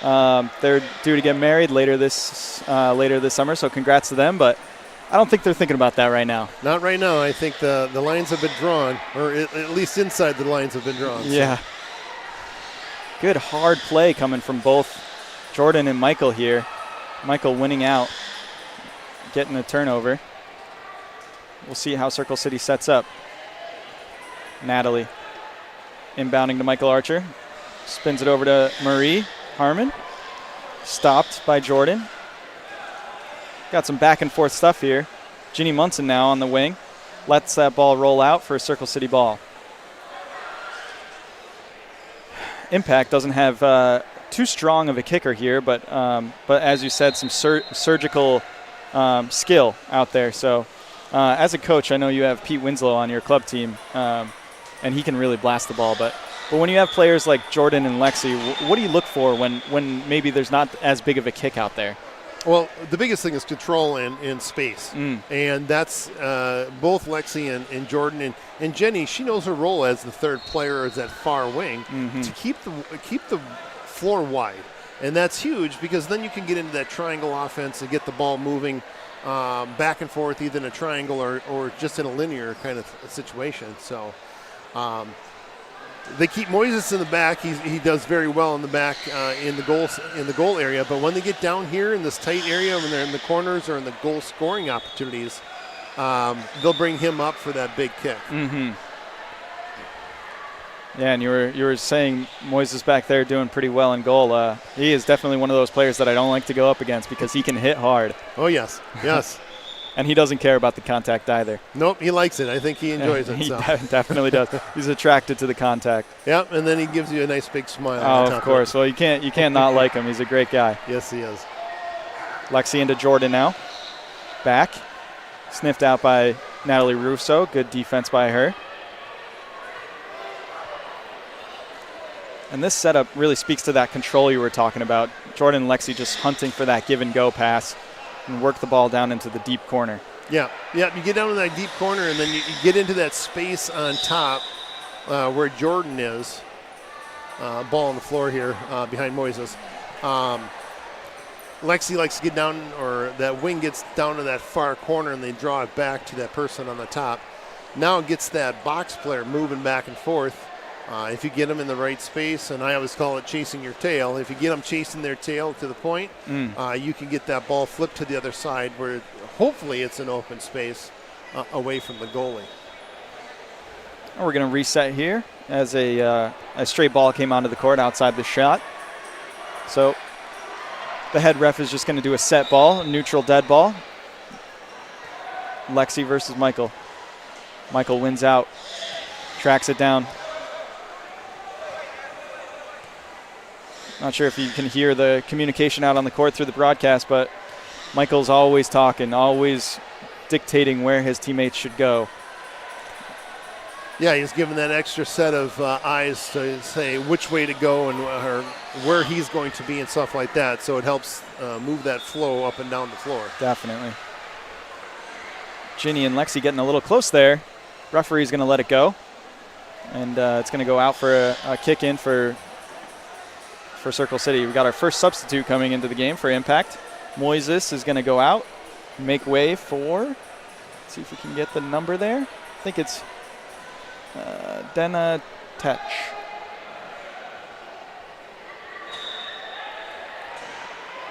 Natalie inbounds to Michael. Stopped by Jordan. Great control by Jordan. He's going to send that all the way down the pitch. And that's something that we talk about a lot on Team USA is it might not be Impact's ball, but they gained a lot of floor. But actually, it looks like it did end up going off an Impact play or a Circle City player and going to be here comes a big kick by Impact. Yeah, nice deflection off there, and then the ball was let through, and now it's shot from the corner right off to Jordan and just kind of missed it wide there. Yeah, jumped a little too early there. It was a good kick, though. Might have been a little too high for Jordan to control, but that's all right. Impact asserting themselves early on offense. There goes Michael, dictating his team what to do. Sends Natalie up the court. Hits it right at her. Oh. Good high pressure from Impact here. Sends it into the middle. Jordan's there. Back to Lex. Oh, they're going to get called for a 2-on-1 there. Yep, got a little too close. That's the hard thing about getting those passes and those triangles moving back and forth, especially if you're doing that punch pass. You come up, you lead up with that punch pass, and you don't get out of there fast enough. Gets you stuck in that position on a 2-on-1. Tracy, can you tell us a little bit about the 2-on-1 call for people that might not be too well versed in it? Yeah, so you got the offensive player who has the ball, and then when two defensive players are going to be within 3 meters of the radius of the ball or that circle, if there's two defensive players engaged on that offensive player, depending on if they stay engaged or if they're falling out, if they're staying engaged, they're going to call 2-on-1, and they're going to have a set ball at that point or an indirect kick.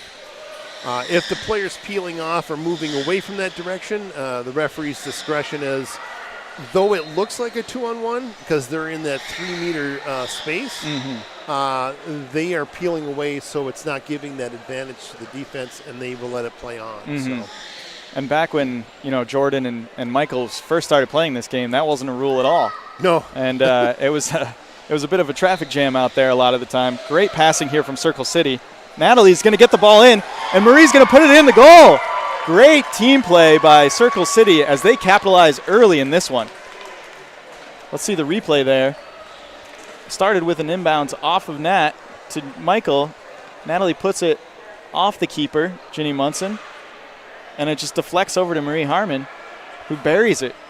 Yep, and it was great play or a great call by referee Judson there to allow it to play through, because they actually had Lexi and Jordan in a 2-on-1 position, and he let them play through. Sometimes referees can, and I've been a referee and I can attest to it, you see it, you blow the whistle, and then you blow it too early and you lose that advantage, and then you take that goal away. So fortunately, it got to be played out, and it was a nice goal as a result. Let's see how Sudden Impact bounces back here. They immediately find a corner. Yeah, so this is a critical time. So when you give up a goal like that, how do you react? That's the biggest thing. You get down on yourself, and it's the same thing on the other side. You got to remember, there's still 32 minutes of soccer left to play, and you can't get too high, too low. There's so much soccer to play that you can't say that you're going to win the game at that point. So got to keep playing ball. Exactly. Michael with a good defensive play to deflect it off of Jordan. Lexi now battling with Michael. Michael leaves it for Nat, sends it back to Michael. Lexi intercepts. She's looking for Jordan at the top. She finds him. Jordan can't connect. Jordan taking it into the deep corner. Did a good job rotating with his teammates. That's going to go out for Impact at the top of the box. This can be a dangerous space, especially for a big kicker. Yeah, you get in these spaces now that the goalie's up, so that second player, Michael's in the back, you got the goalie up, so you can keep your other top defender right there. There's no 2-on-1. You see Natalie there, but that's going to open up and be a wide open goal for Lexi. Great shot by Lexi here. Good play design by Sudden Impact. Let's see the replay there. You want to break it down for us, Tracy? Yeah, right now we got the sideline set up, and Jordan's sitting in the right position. He lets that ball go through, and Lexi's wide open on that far post. Colin didn't react to it. Probably was thinking that Jordan was going to tap it, so he was staying home on that. Unfortunately for him, Jordan opened up and gave that opening for Lexi to put it home. So just left Michael high and dry. Yeah, it's kind of you get in those situations, you just see it in slow motion sometimes, and it's like, uh-oh. Oh, I've been there, definitely, especially with Jordan. He can be a pretty big trickster out there. Yeah, he's got fantastic chair control. I mean, watched him so many times that what he can do, like I said, he's the surgeon. He can make that happen. Definitely. Here we go. Jordan on the kick now, looking to start a little offense. See if they can build off of this after their most recent goal. Lexi putting it to Jordan just a little too far into the box. It's going to roll off of Nat and be a Sudden Impact kick-in. Impact really dominating possession here. If you're Circle City, I think it's time to snag the ball and reassert yourself down the field. Yeah, so right now, Sudden Impact's got that control. They got that space control. You've got Lexi out on that right wing and Jordan in that center position, so they're kind of controlling that space. You got to disrupt that pivot point where Jordan is, and the more you can disrupt that gives you that opportunity to flip the floor and get down to the other end. And as a player, I've been in Michael's shoes plenty of times against Jordan and Lexi, and it's just incredible how they can rotate around each other and find each other on the court. And a lot of the time, communication really isn't happening too much. They just trust each other so well. Yeah, it's a huge thing, and that's where our practice comes into play. Practice is so important because you are working on those different things of timing, space, the whole time and space thing, knowing that you're not only going to the one spot, but you could be in spots 2 and 3. Exactly. We got a little bunch up there. Could have been a 2-on-2 call, but it ended up going Circle City's way. Circle City having a hard time getting it out of their own zone here. Good chair control from Michael there. Ball's going to go out of play. Might be actually called for the contact foul on the pitch. Either way, it's going to be Circle City ball. Natalie parking herself between Lexi and Jordan, her two teammates on Team USA. Now she switches out with Michael. Michael tries to open up, but Jordan's too strong on the ball. Yeah, sometimes the better players like to play chess with each other and try to outduel each other, and then sometimes the ball just rolls past or gets into a spot where they're not in the most strongest position. But that's what good players do. They can counter each other throughout. Marie finds herself in a good position to deflect the ball down the court a little bit, relieve a little bit of pressure off of Circle City. Time to take a deep breath if you're Michael Archer. Jordan lets the ball through, kind of bunches up in there for Circle City, but it ends up going for Impact there. I think both teams are getting a little crunched up together. It's time to take a deep breath. Yep, sometimes you got to slow the game down when things are happening like that and those infractions happen, and all of a sudden the ball will start rolling the right way, and there you go. So you just got to be patient with it sometimes. Great play by Natalie to relieve a little bit more pressure for Circle City. Let's see if they can lock the ball in here now that it's a little bit deeper into Sun Impact zone. But Jordan just so adept on the ball. Lets the ball come through to him and passes it over to Lex. Lexi, great read off of Natalie. This is going to be a shot for Impact. Oh, and there was a slight hesitation by the Impact wing. Jordan reassuring his teammates. That was a good look. Way to be in the right position. Yeah, he had the right swing. He was going to set up. He actually set that he was just going to touch it and pull it through. Then he ended up going to the the full 360 and it just missed it. I mean, it was right there. So, and as a coach, you see a player set up like that, but then change their setup just to go for the big kick. Might ruffle a little feathers on the sideline, huh? It can, but in that particular play, and it's easy to see it from way up high, from where we are.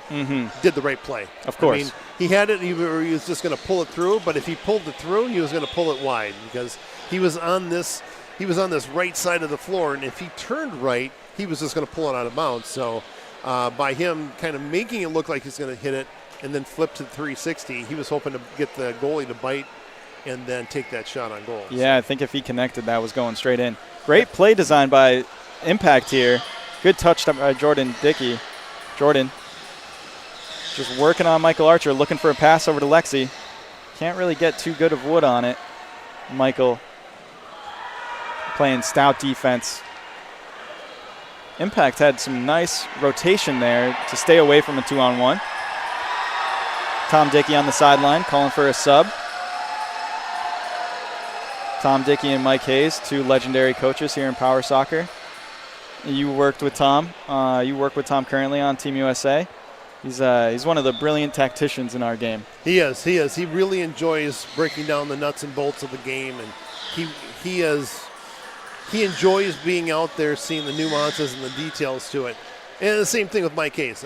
Mike's a legend in our sport. He's phenomenal. He's great with the X's and O's. He's had a lot of success, and he knows his game. He knows the game, and the utmost respect to both of our coaches, and all of our coaches in the premier level. But these two here are legends, and it's where I learned my game from as a coach, and that's the cool thing about it is we get to all learn from each other. Yeah, definitely. I've learned a lot from both of them and from you as well, and really excited to be able to watch from this perspective.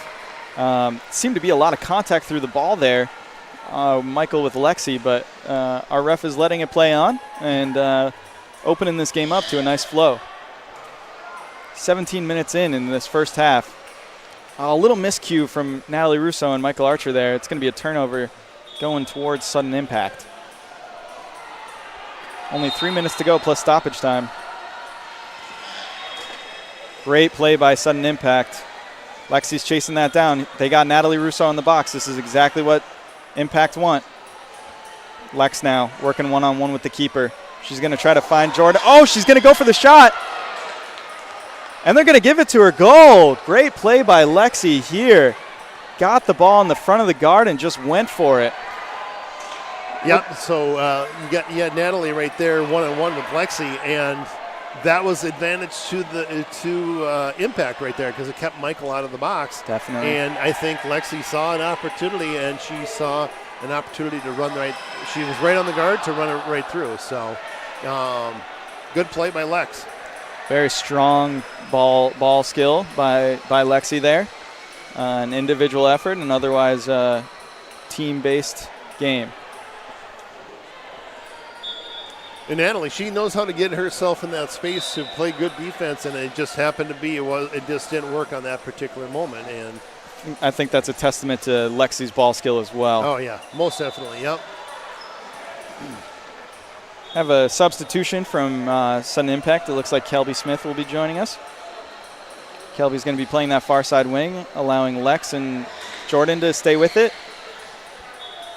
We were talking about big kicks and the lack thereof. Well, there's a big kick right there. Lack thereof. You see Lexi electing to hit the ball with the front of her guard on the inbounds and then chase it down once the defense touches it. And that speaks to the control you were talking about earlier in the half. Yeah, we got to play Impact earlier today, and Lexi did that. She pushes the ball forward and chases it. Obviously, she can't hit it again. That'd be a second touch or a two-touch. Knowing that if she's right there defending it, she's waiting for that defensive player to take it over and to play off of that. And so she was waiting for that opportunity, and it's a unique play opportunity there for them. Definitely. Got a little bunched up for Circle City. Two players going for it at the same time. That was definitely due to the beautiful ball movement that Impact has found in the past couple minutes. We're in stoppage time here in the first half of a Premier League match. Jordan goes soft over to Lex. Lex to go for the 180 shot. Good defense by Circle City. Finding Lexi again on the sideline. Oh, and she's going to touch it out of bounds. Just missed that. You can hear Michael Archer encouraging his team to push, try to get an equalizer before half. Looks like we got a signal for 1 minute of stoppage time here. Good touch from Kelby. He's going to try to track that down before it goes out of bounds. Oh, just too much. Michael going quick. Restrains. Yeah, you're late in the half right now. It's one of those things, though. You're down 2-1. Do you play it fast? Do you create something, or it can create a negative situation for you too? So you got to be careful with that. I mean, if he saw something, roll with it, cool. But if he had nothing to gain, it's kind of one of those things you want to sit back on, just so you don't give yourself up to a 3-1 because you were down far into your end of the court. It's all about momentum going into the second half. Yep. Michael and Jordan battling. Now it's Lexi. Michael staying on the ball.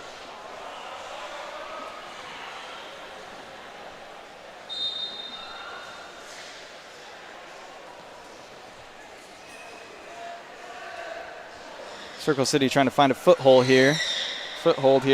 That'll do. That's going to go off of Ginny Munson, who's playing in the back, and we're going to get one last chance at it here for Circle City. Michael Archer now. Top of the box. This can be dangerous, especially for a big power hitter like him.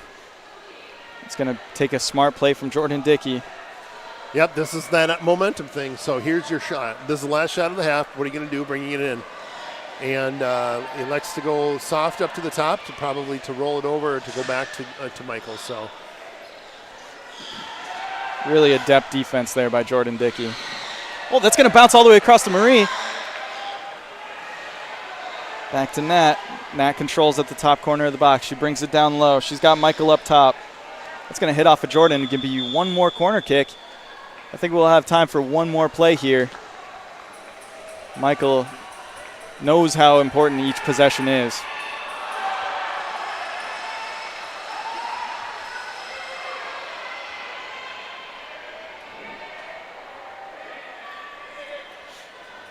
Michael looking, seeing if he can bait the... Oh, that's going to be a shot from Nat. Stout defense by Jordan. That's going to go off of Jordan again. And we're going to get halftime before Circle City can get another crack at it. So right now we have 2-1, sudden impact over Circle City Rollers. I'm Peyton Sefik alongside Tracy Mayer. Thanks for joining us. We'll be back for the second half.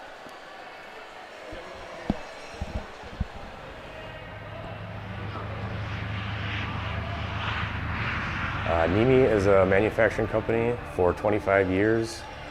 We started out of our garage manufacturing products and for the industrial market, as well as disabled products and outdoor products too as well. We were able to help out the disabled sports world by building a power wheelchair. We have developed many products for the industrial market, like vacuum fixturing that holds down, sucks down parts using vacuum power versus using double-face tape that customers would do and use clamps and vices and traditional stuff like that. We can do full 5-sided machining by using vacuum chucks and different products of ours.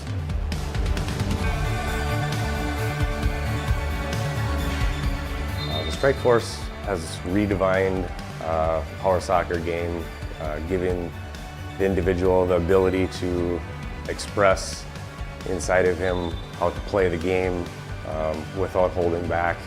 We have built a chair, the Strike Force, to be low profile, fast, quick, and take over the game The manufacturing of the Strike Force has led us into the manufacturing of the Track Force chair, which is an outdoor, rugged chair built for the beach, hunting, any outdoor enthusiast that wants to get out of his everyday chair and be able to go around in his yard even.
And we're back for the second half of Circle City Rollers against RHI Sudden Impact.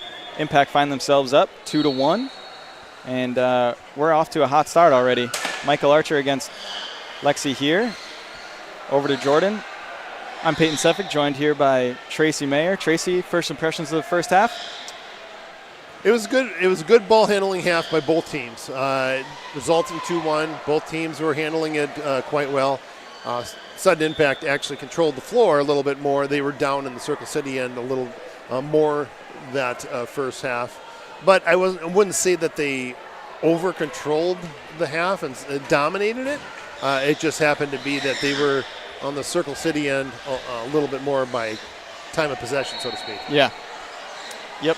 That sounds like what we saw. We got Jordan against Nat here. Some pretty fierce competition. Two fiancés battling in the corner here.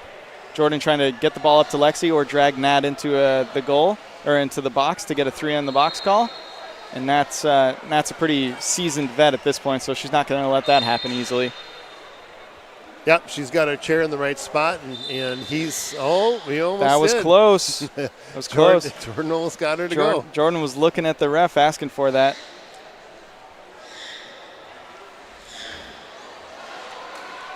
Jordan now controlling the pace.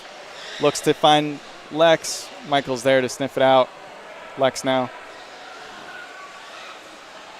working against Michael. That's going to go over to Ginny. Ginny's going to rip a shot. Jordan's there for the deflection. Oh, and Colin just there to make a save. Colin McIntyre in goal. Just peeks the corner of his guard out and tips the ball away. Great play from the keeper for Circle City. Jordan and Michael jockeying for position inside the box here. Not too much of an angle for Lex to go to. Let's see what she does. Off of Jordan. That's going to go off the post. Good try by Jordan. They're pushing each other to the corner. We see Natalie inside of Lexi there. It's going to be hard for Lexi to get a pass. She does this so anyway.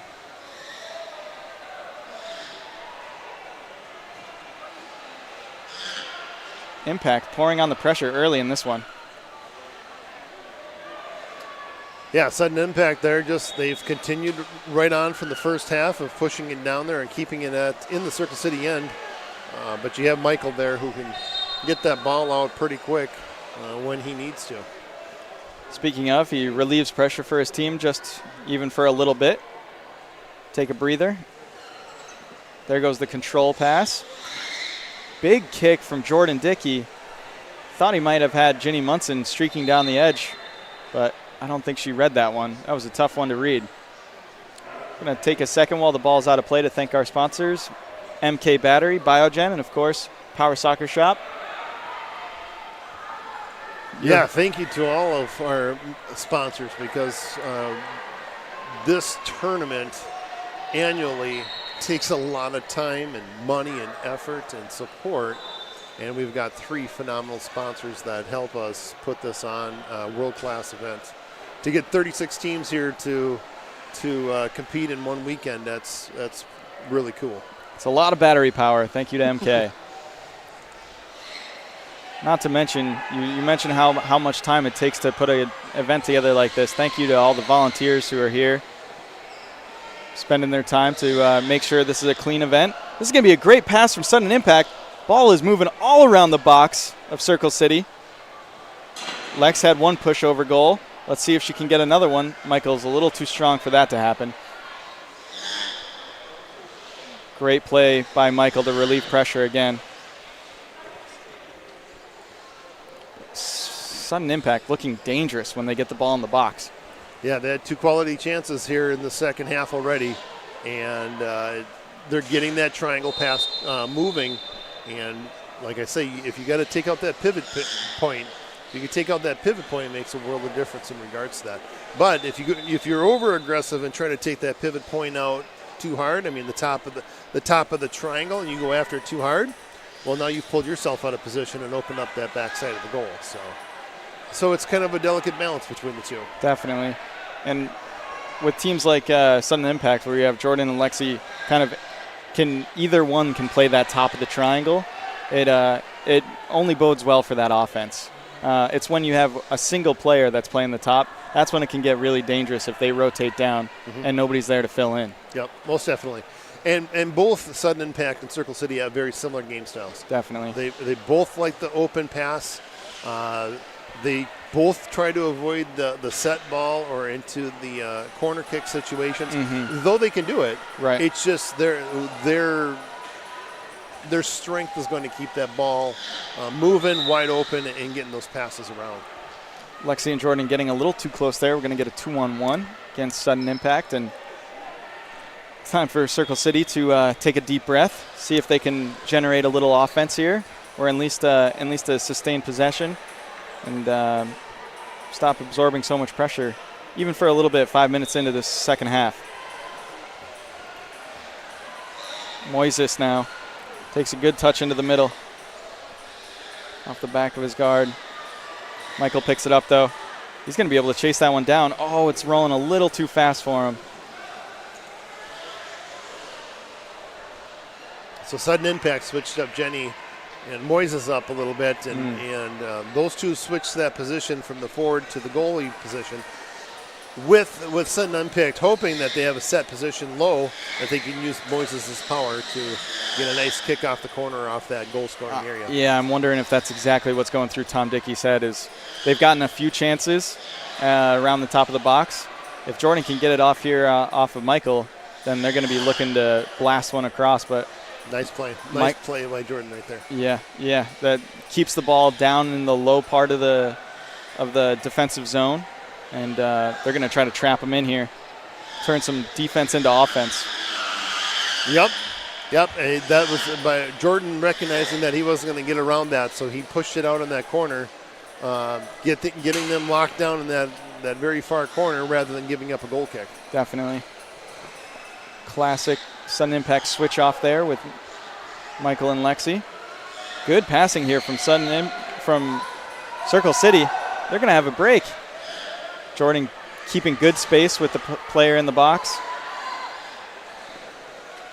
So that's that classic 2-on-1 where you have that opportunity where Jordan peeled off on that. It could have been a 2-on-1. They were in that 3-meter zone, but he was kind of peeling away from it, and the referee gave the benefit of the doubt that allowed that player that they weren't taking advantage of that and let it play through. Another heads-up play by Jordan Dickey. What a banger from Jordan Dickey. That's just going to go wide of the post. Really good shot from Jordan, keeping Circle City on their toes. They had just started to develop a little bit of pressure against Sudden Impact, and Jordan said, I don't think so. We're headed back the other way. Yep, flipping the floor. That's what I always say. If you can get it out there and flip the floor, that team is putting that pressure on, and you can flip it back. It takes the seam out of their possession right there, and it can slow it down or give you back that whole strength of possession. I have stolen that phrase for my club team back home in Syracuse, New York. Talk about flipping the floor all the time. I got my young 12-year-old Liam. He understands. Even if we don't have the ball, it's better to have the ball away from our goal rather than close to it. So. Yep. It's definitely something that we've been talking about a lot on this broadcast over the past couple of days. Yeah, sometimes everybody looks for the goal or looks for the fantastic whatever play, right? But you got to remember, it's the multiple plays that lead up to that. Definitely. That creates that opportunity. And so everybody looks at the result. And you got to stop and take a few steps back and say, what happened that led up to that position, and how do I avoid it happening again? And that's the game of chess, so to speak, of, you flipping the floor or time and space and the chair positioning makes a world of difference. A bunch of players coming together here. Could have been a 2-on-2. Yeah. It's gonna go Sudden Impact way. Yeah, I was wondering which way he was going to call on that one. He could have gone either way, I think. But just going back to your chess comment, I think at this level in the Premier Cup, all these players are so technically advanced with their skills, with their chair control, the way they can hit the ball, the way they can read the other player. And it really does come down to strategy. It comes down to preparation beforehand and who can execute on the floor. Yeah, most definitely. a lot of people think this is a cute wheelchair game. It's a slow game. It's, oh, you guys get to go out and play this game. When you see this game at a high level or high speed and the ball moving at all of our levels, founders, presidents, champions, and premier, there is a ton of strategy to this game. There's a ton of movement, and there's a lot of skill. And when you see the game up close and you're watching it, yeah, those you start seeing things develop 2-3 plays ahead of the action. So Moises trying to take a kick there. Just didn't get himself right and ended up hitting the ball out of bounds for a turnover. Circle City gaining about 15 feet of floor up the court a little bit. Exactly what they're looking for. Just trying to nickel and dime right now. There's no need to rush from a Circle City perspective, even though they're down 1. Still 10 minutes to go in this one. Plenty of time for a warrior like Michael Archer. Natalie Russo inbounds. Great read by the Circle City Sudden Impact defense. But Michael too strong on the ball. Jordan now against Natalie. It's going to be a call against Natalie, trying to impede her future husband. Can't blame her. Lexi here on the kick. Got a couple options here. She's going to elect to go to Jordan Dickey. Jordan across the box. Oh, just deflected out by Michael Archer. Good shot from the far wing of Sudden Impact. Thatch was there. Looks like Thatch will be taking this kick in. Interesting set here from Sudden Impact. We'll see if Jordan can get out of the way of the ball and let the ball go through to Lex. He's playing the far wing at the top of the box. Tried to go between the defense, but I don't think Michael Archer is going to let that happen too easily. Yeah, when you have a stacked wall like that, it's a pretty tough way of getting through there. You have to get creative. Are you gonna swing through 1 gap, 2 gap, or 3 gap in regards to the post, to the middle, or to the top, or are you gonna swing it all the way out high? I mean, we see it quite a bit in the European game. Out in England, they'll actually pull their goalie up into position, right, into that play, and that allows the floor to open up considerably.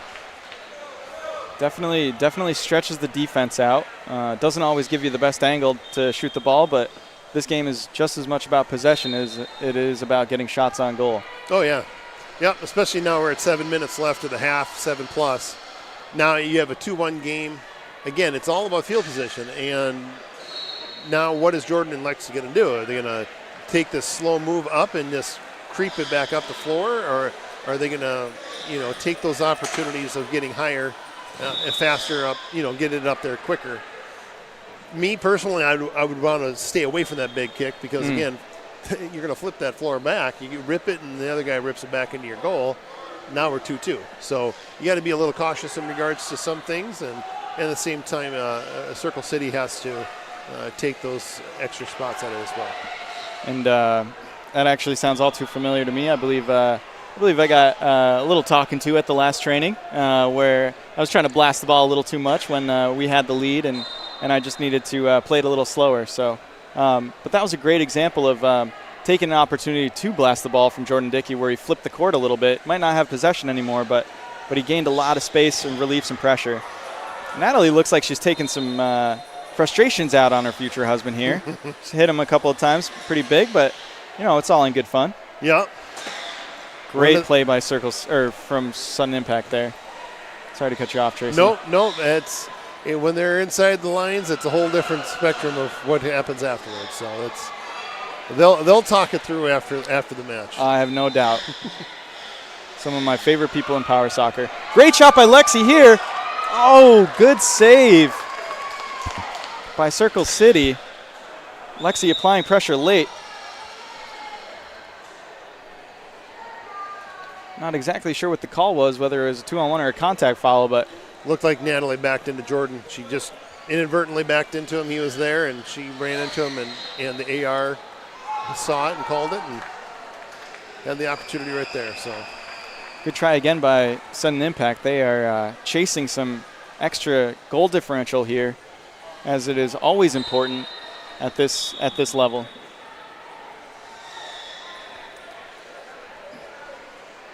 The thing about the pool play, right? So you got to be in the top 4. That's you're fighting for the tournament. Pool play goes away after 4 games, and you're setting yourself up. Obviously, you want the number 1 seed and do that.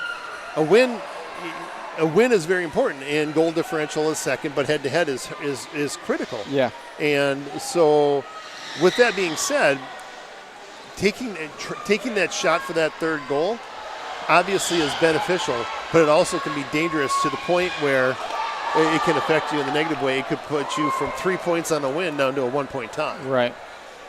We're seeing some really good passing from Sudden Impact here.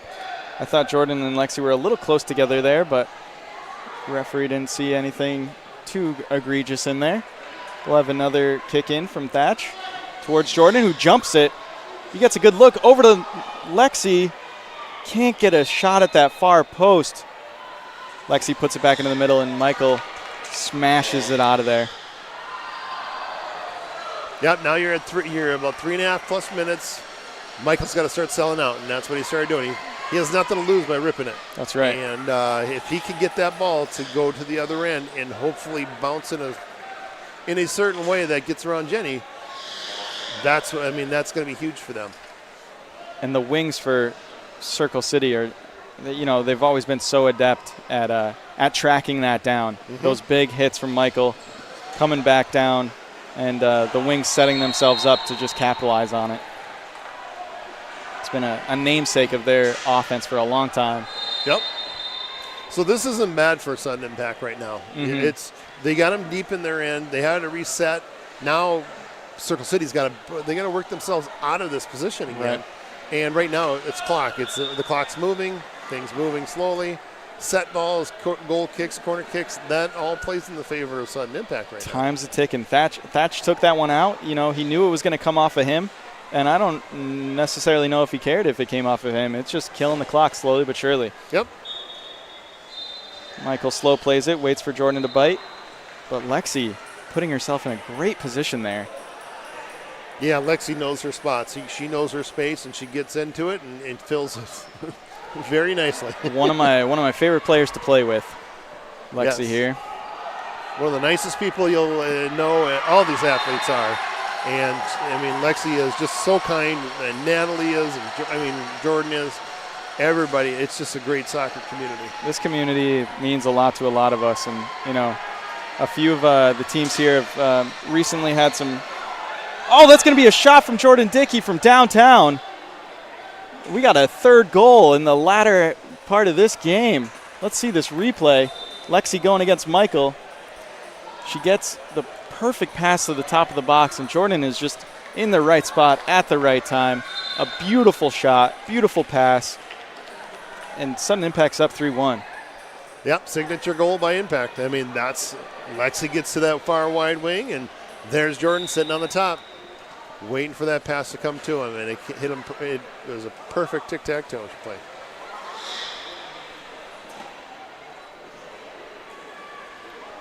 Thatch against Archer here. Great pass back by Jordan. A little contact. Not called.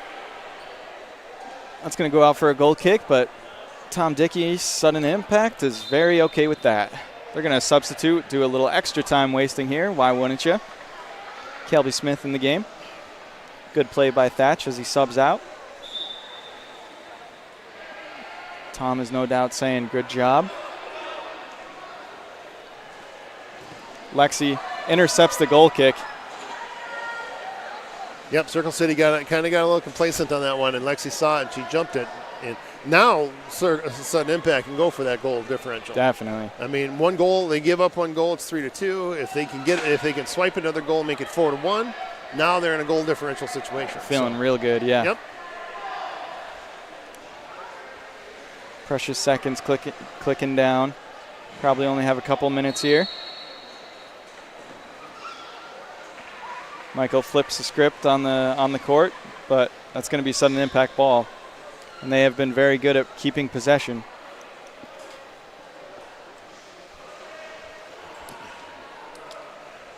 We've got a Legends game out here. Jonathan Newman setting the ball down. Looks like they have a +1 according to Aaron Wiley over there on the AR, so looks like about another minute to go. Okay. Yeah, Jonathan, I just talked to him earlier in the tournament, and he said this is his 35th year in Power Soccer. 35th year, wow. He goes, half my life he's been part of Power Soccer, and Jonathan's a great guy. I mean, you get to know him. He's a great referee. He's taught me a lot for refereeing. He's been around the game so much, and he loves the game so much. And he's a great person. So and I'm glad he's still out here and enjoying the game and helping us out make our games exceptional. Yeah, he's been a big part of the modernization of Power Soccer. He was involved with a lot of the rule changes of the modern game today. Between Power Soccer Shop developing the Strike Force wheelchair for both competition and player safety. Jonathan Newman was a big part of a lot of rule changes. For a lot of you that don't know, you used to not be able to back up, so it was a big different game. But that's the final whistle here. Circle City Rollers go down to the sudden impact of RHI, 3-1. Tracy, it was a great time calling the game with you. Thank you for having me here. I had a lot of fun with you here, Peyton, and I you know what, I might come up and visit with you again. I would really appreciate that. It was fun. Thank you to our sponsors, MK Battery, Biogen, and of course, Power Soccer Shop. We'll catch you on the next game.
Welcome, ladies and gentlemen, to the Conference Cup Series 2023, brought to you by MK Battery and Power Soccer Shop and Biogen.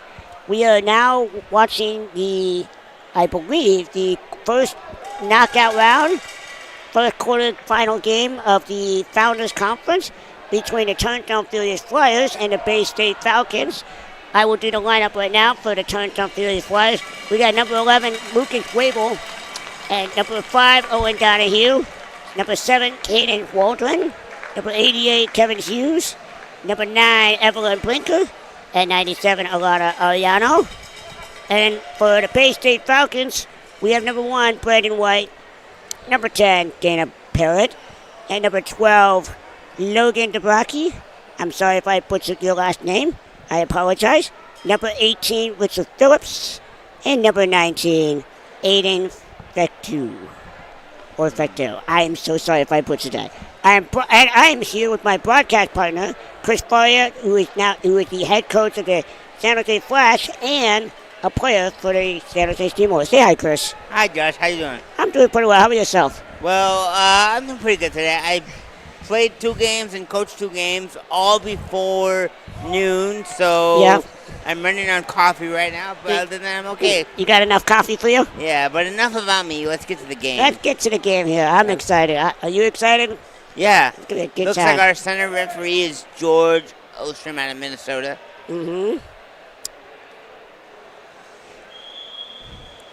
Checking out the keepers, making sure they're ready to go. Yeah. And here we go. Bay State Falcons. Nice kick to number 19. And it's gonna be Furious Flyers ball to start the game, really. Kick down deep in their own in here. Oh yeah, it's kind of an uncomfortable situation here. Yeah. Being this deep in your own end. Owen looking to kind of make a kick up. He looked like he kind of misplayed it a little bit, so number 7 is going to have to make a play. And we have a 2-on-1 on, looks like it's on Turnstone Flyers.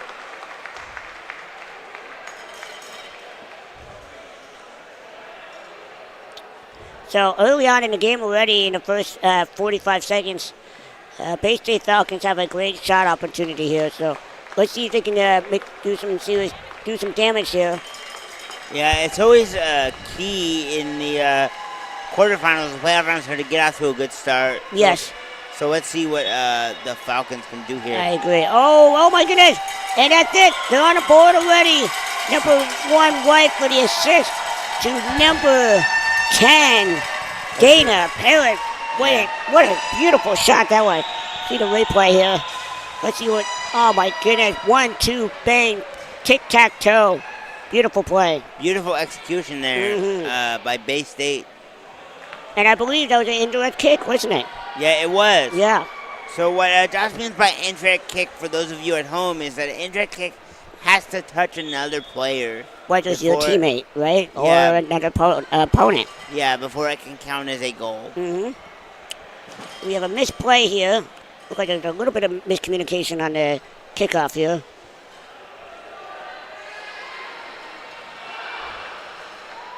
Dana can take the kick here. And look like she's going to pass it to the center, and she does. White.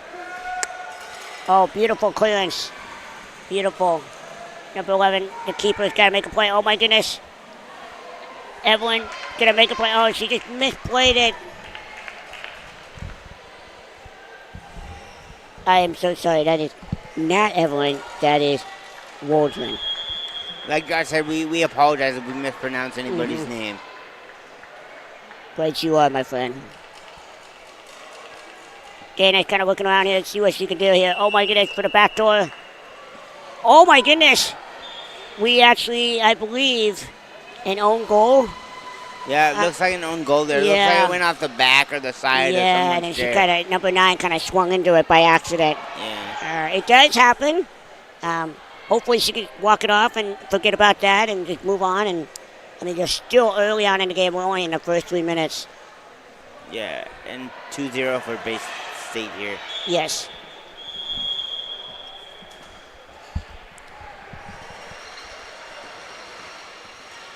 Number 9 with the kick. White with the kick down the court. Ooh, is that a kick in? That's a goal kick. Just barely a goal kick.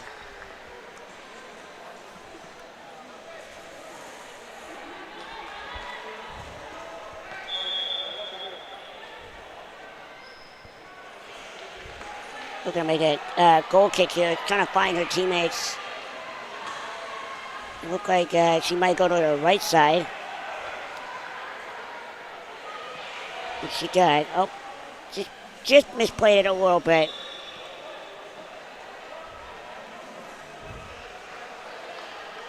Bay State Falcons looking to create an opportunity here.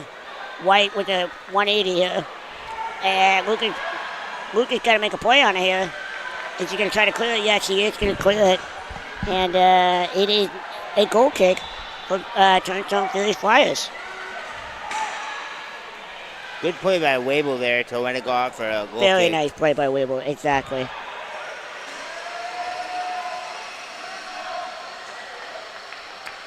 Look like we have some kind of sub here. The coaches for the Bay State Falcons is asking the referees for something. Not really sure what it is. Looking for some kind of clarification here. He's kind of pulling on his shirt, so I'm thinking he was trying to figure out who's the goalie or not. I'm not sure. Do you know? The goalie for Bay State? It looks like it's the individual down there in the green shirt. He's wearing a different colored shirt than the rest of his teammates. Yeah. Oh my goodness, Dana with a shot here. Lucas had to make a play on it. And Dana is right behind number 7 here. And she makes a play on it. Evelyn trying to get it out of the box. She wants no part of that. She does not want to be down 3-0, so she needs to get it out, and she does. And she's pushing the ball out. White is there to meet her. Evelyn turns around. Great recovery. Still getting on top of it. Everyone's just fighting White right now. Another great recovery by Evelyn. She's not giving up. Up, number 5. Is he going to play? Is he going to make it? Yes, he does. Dana with the shot. Deflects off of Dana. White recovers nicely. Waldron's there to meet White. Oh, there you go. Very nice play. Oh, we were getting very close to a 2-on-1. The ref lets it go for advantage. Oh, good. That is a corner kick for the Bay State Falcons. Now, Chris, if you're the Turnstone Phillies Flyers, what do you do to kind of shift the momentum here this early on in the game? Well, the ball's been in your own end quite a bit, so you really need to kind of force the ball down to the other end, even if it's not a great offensive opportunity. Just get the ball past half court here as quickly as possible, just to give yourself some breathing room. Yes. There has been a sub change here on the goalie for the Bay State Falcons. I apologize, I cannot see the numbers, so I do not know the name, but I will get that for you in a second. Look like the goalie that was in is going to be coming in as a player because it's getting a jersey change. It might be Richard Phillips. You might be right. All right, let's get back to the game here. Get a corner kick here and a soft kick, and he's not going to let it go. White is going to try to make a shot on it. And Evelyn and Dana's there to meet it. Dana got rocked just now, but Evelyn is trying to get it out of here. Dana ripped it off. Now she's got to fight against Lucas Wable here. And Lucas makes a great play on it to push it out. Dana just got all lost in a turn there. White is there to meet and clears it out for a Turnstone Phillies Flyer ball. So it looks like Turnstone is kind of making get some sort of momentum here, trying to get it out to the other end of the court. Yeah, they got the ball out to midcourt now, so now they want to try and just keep the possession for a while and settle back into the game. Yeah. And see if they can get a goal before halftime. And like I said yesterday, when you're on defense, it takes mentally more exhausting than being on offense. Wouldn't you agree? It does, because offensively you have the advantage because you know what you're trying to do in the the defense doesn't. Defensively, you're kind of anticipating what the offense is going to do, Exactly. and you may not always be right. Right, we got a breakaway here. Dana just touched it a little bit. It is going to be turned downfield flies for a goal kick. But yeah, I totally agree with you, Chris. I mean, it's just you have to anticipate on defense with offense. You know what you're doing, like you said. Yes. Yeah. You already have your play set up. You know right, exactly. You know who's supposed to be doing what most of the time. Right. Defensively, you have your setup, but you don't always know which way you're going to end up having to go. Exactly. Everyone looking for their teammates and trying to figure out what to do here because Bay State's kind of crowding the area here a little bit. Mm-hmm. And, we got close to a 2-on-1 here. Look like they're not going to, he is going to call it. I was anticipating that to be called there. Yeah. Mm-hmm.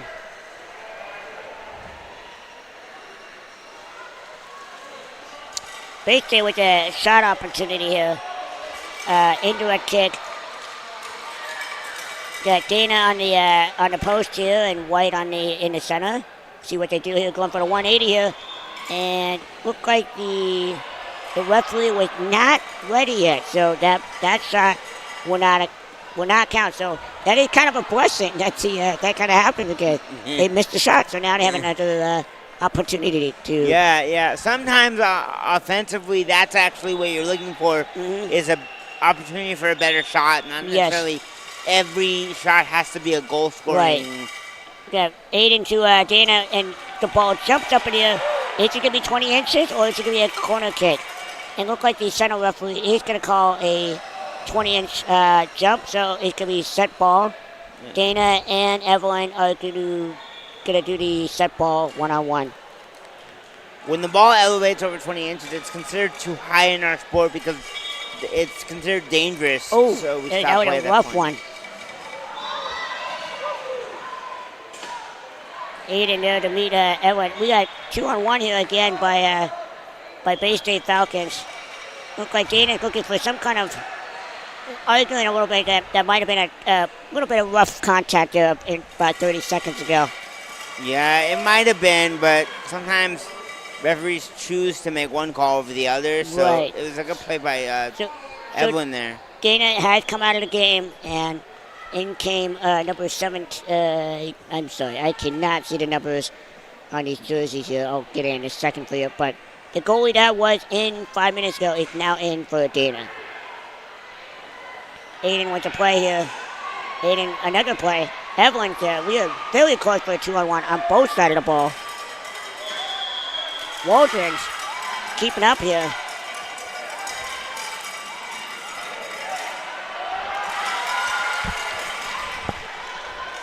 Logan Donahue on Waldron here.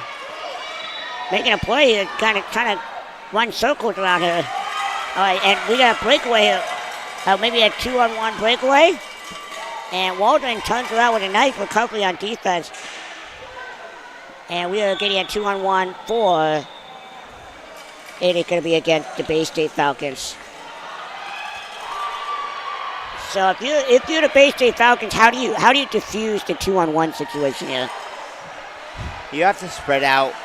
You really have to just spread out and trust your teammates are going to be there. Mm-hmm. Sometimes it's a little bit hard though because you want to be there to help your teammate, but you got to spread out. Yeah, it's hard, but you really got to trust your teammates that they're gonna do their job. Mm-hmm. Everyone's looking to teammate here, and like she just misplayed it a little bit, and Aiden knocks it out.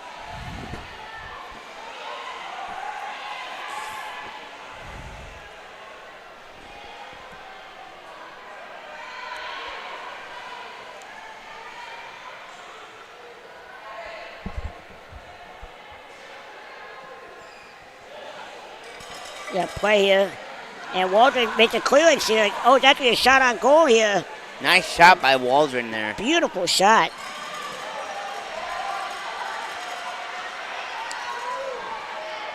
Brocky here kind of made a clearance play here. But Waldron is there again. Evelyn's there. This is a 4-on-4 here. Almost a 2-on-1. Looks like the referee's going to let it go. And White is there. Can he catch the ball? Yes, he does. He's going to stop the ball in the corner, passes it to the center. Aiden's there to meet the ball. Oh, my goodness. And Lucas Wabel clears the ball. Beautiful save by Lucas Wabel. Looks like we got a sub change here. The goalies are going to switch.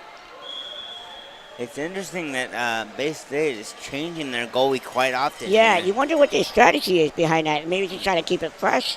Richard Phillips does come out of the goal position, and now he's going to be playing what I believe the wing position, and Aiden is now the goalie. Maybe it's just a way for them to get everybody playing time and give the opposing team a different look. Yeah, probably. And White makes a kick, but it's just misplayed it just a little bit. It does go off of Waldron, so they do have another shot opportunity.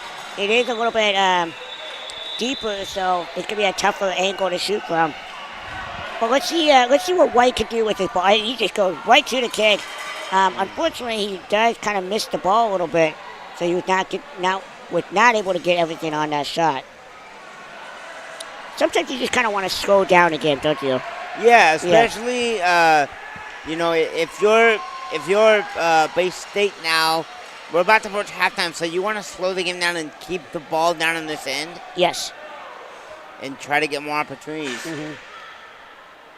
Evelyn to number 5 here, and number 5 just missed it a little bit, so now it's going to be Bay State Falcons ball.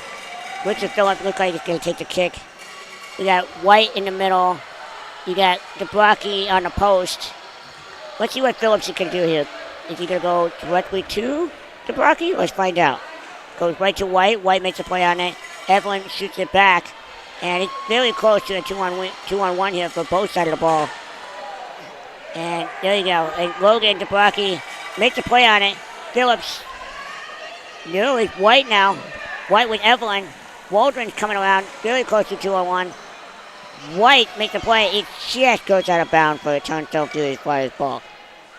I take that back. It is Bay State Falcons ball.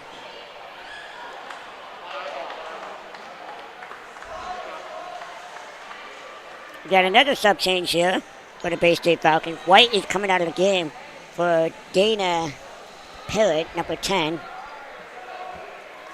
Lots of subbing here by Bay State early. Yeah, and I think it's great. Yeah. Yeah, keep it fresh. Might be a situational thing. Who knows? Dana's looking to potentially shoot it on net. Nope, she's going to go right to... This is kind of interesting strategy here. It goes to a 2-on-1 from the get-go. Now that is a 2-on-1, but they're going to call advantage. Dana got beat by Evelyn here. Logan DeBrocki here is up against Evelyn here. We got a shot here. That first shot,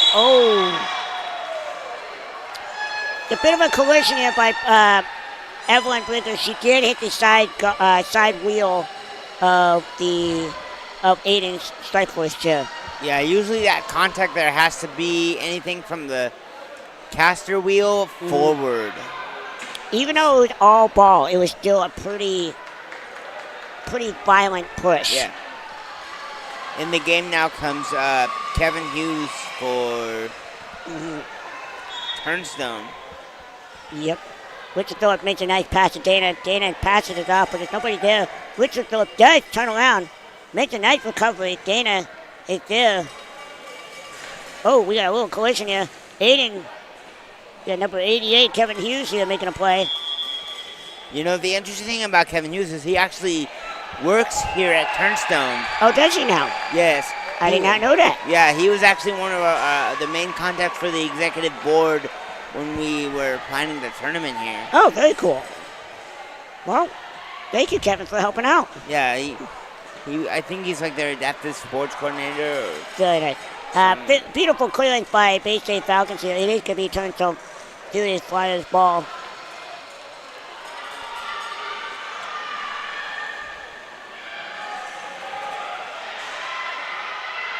I know that Kevin also plays sled hockey as well. Does he not? Wow. Man of many talents. Owen's going to make a kick in here. Just missed it a little bit. Oh, there you go. Beautiful kick. Rich is there to meet it. Rich is going to keep going at it. Can you push it in? Lucas is there with Kevin. Is he going to try to freeze the ball, or is he just going to keep pushing? And I think Phillips wants to keep pushing the ball here. Dana's there to meet at the top. Oh, just wide left. And it's going to be a goal kick for a Turnstone Furies Flyers. Yeah, this is another situation where it's a turnstone. You want to try to get the ball out of your own goal area. Because the last thing you want to do is give up another goal here right before halftime. Exactly, yeah, exactly. Kevin looking at Owen Donahue. And Richard Phillips is frosting at the mouth because he knows he's going that way. It is going to be Bay State Falcons ball.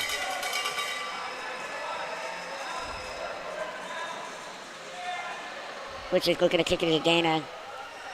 And just played it. So Dana's got to work a little hard for that ball. Kevin's there, but passes it off to Waldron here. Little collision here. They're going to let it go. And Dana is going to let that ball go for the Bay State Falcons ball.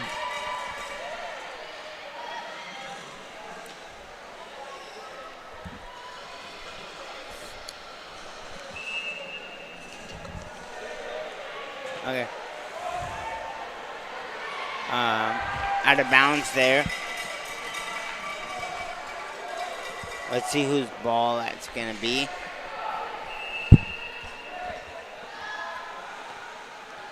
Okay, we are just in the extra minute now of the first half. That Bay State ball again. Let's see if they can get a shot on goal here before halftime. Like I said, that's the last thing Turnstone wants to do is give up a goal right before halftime here. You never want to do that. Just you want to carry that momentum for the other team.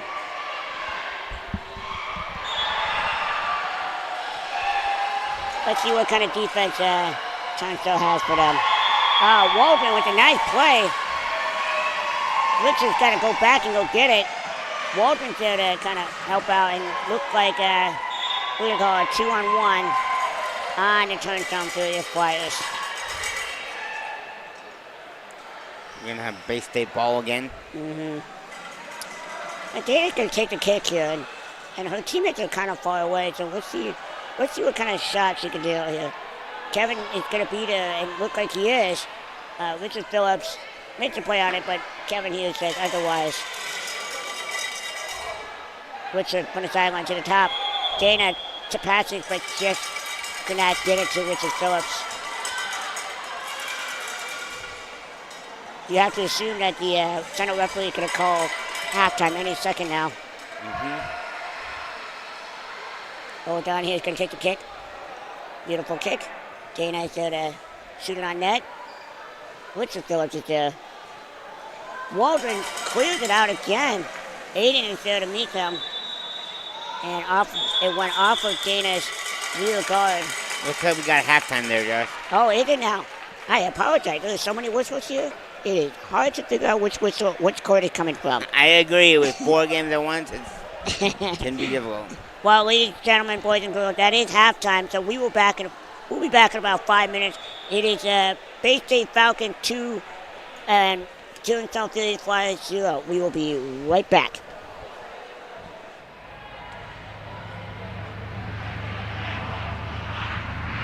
NIMI is a manufacturing company for 25 years. We started out of our garage manufacturing products and for the industrial market, as well as disabled products and outdoor products too as well. We were able to help out the disabled sports world by building a power wheelchair. We have developed many products for the industrial market, like vacuum fixturing that sucks down parts using vacuum power versus using double-face tape that customers would do and use clamps and vices and traditional stuff like that. We can do full 5-sided machining by using vacuum chucks and different products of ours.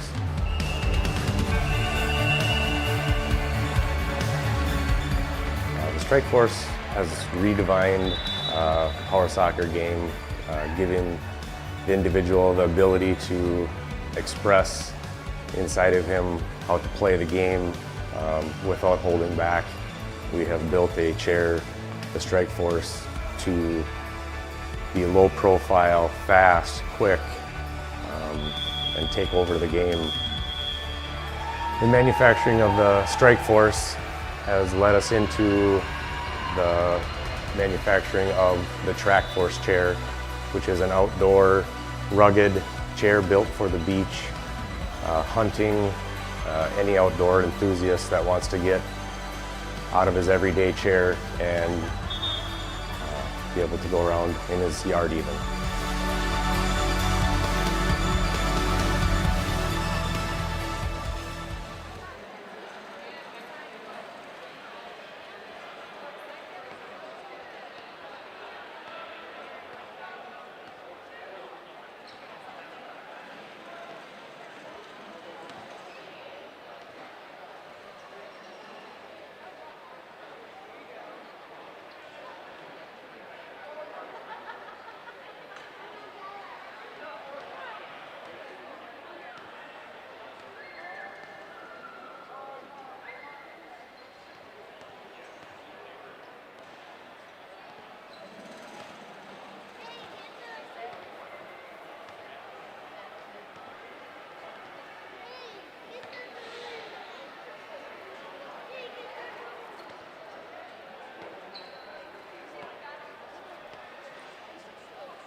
We're back. We are back here in the second half with Bay State Falcons up 2-0 over the Turnstone Phillies Flyers. Let's see what Turnstone Phillies Flyers has in store for the second half. Yeah, at this point, if I'm Turnstone, I'm looking to kind of shoot the ball a little more and kind of keep the ball on the opponent's end so I get opportunities. Mm-hmm. And then if I'm Bay State, I'm looking at, more ball control, trying to keep the lead I have. Mm-hmm. Well, they do say, and I know this has been repeated over and over and over, but 2-0 lead is the hardest lead to keep hold of. Right. We do have a sub change here at halftime for the Turnstone Phillies Flyers. Alana Ayano has come in for Owen Donahue, number 97, and there she is. And White is going to make a play on it here. And he does rip it off the court. Can he get it off? Can he stay? Yeah, he kept it on the court. And look at Waldron just got a little bit turned around. Look at Wavell. Oh my goodness, with the shot! Oh my goodness! White with a beautiful shot. And Aiden was there to finish it off. It is now 3-0 Bay State Falcons. Great goal there. Great execution. And Beautiful. Great teamwork by Bay State, Mm-hmm. In the first 90 seconds. Yeah, that's why we always say on our teams, be on the post. Mm-hmm. Because you never know what can happen. The ball's coming. Well, Aiden read that beautifully. Right. So we kind of have a repeat here in the first half with an early goal here, Joe. Mm-hmm.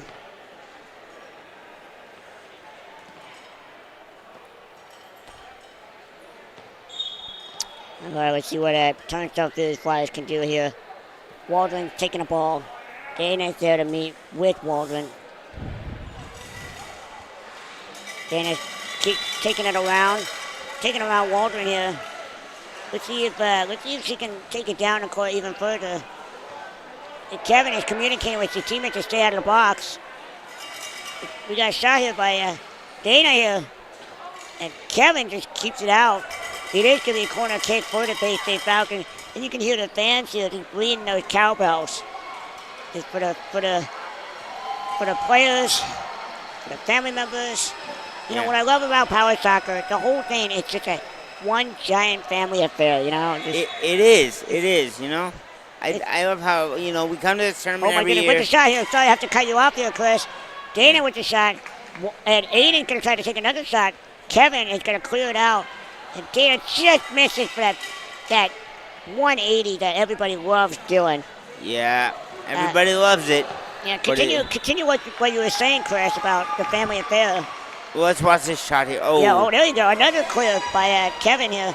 Can they chase down again? Look like they're just not going to be able to catch up to the ball. It is going to be Bay State Falcons ball in their own end. No, what I mean about the family aspect is that, you know, we come to this tournament every year. You know, we see people we haven't seen all year long, and it's like we're best of friends again, and nothing, you know, we didn't miss a beat. Yeah. So, We're enemies on the court, but yet one giant happy family off the court. White with the play here. And look like he's going to go around Lana. And it is going to be turned downfield as far as ball. Now, if I'm the Flyers here, I'm just going to go for a shot here. And yeah, I think that's what you need to do. You need to do something that's going to bring momentum to your side. Yes. Dana's there to intercept the ball. And Waldron's trying to get around Dana, but just can't. We are close to a 2-on-1 and 3 in the box. Kevin here clears the ball, but White just take a 180 shot, just missed wide right. A great shot, you know. Yeah, it was a great shot there by White. He's shown the ability to do that a couple times in this game, so hopefully he can keep it up because it seems to be working. He seems to have really good situational awareness. Yeah, and really good awareness and ball control. Yes. Kevin looking to kick it up the middle here. Lana, Brennan going for that 180 again, but just missed it that time. And he knows he barely missed it. He's got a smile on his face. Like, I had it. I should have had it. Yep, we've all been there. We've all been there. And swing and a miss, right? Yeah, swing and a miss or just a bit outside. Exactly. And look like it is going to be Bay State Falcons ball because Brandon White never touched it. So it kind of worked out in his favor. Smart play by White there. Whether it was intentional or not intentional. Yeah, I'm not really too sure from up here. We will never know. It is Bay State Falcons ball again. Just slowly creeping down the court. Brandon takes a shot. Beautiful cross. Big kick by White there. Beautiful shot. But Kevin intercepted the ball. So it is going to be Bay State's ball again, and Brandon White will be taking the kick. Dana now in the corner here. And Richard Phillips is on the post. Waldron is covering Dana here, so it can be a little tough for Brandon to get that shot over. But Kevin intercepts the ball. Logan has to get out of the goal box to make a play. It is a 2-on-1 potential here. And look like he's going to call a not advantage. He looked like he was trying to call advantage, but Kevin went there after the fact. Sometimes the referee's a little bit ahead of the yes. players if they need to be here. Mm-hmm. All right, we have Bay State ball. Big kick here by White. Oh, beautiful kick.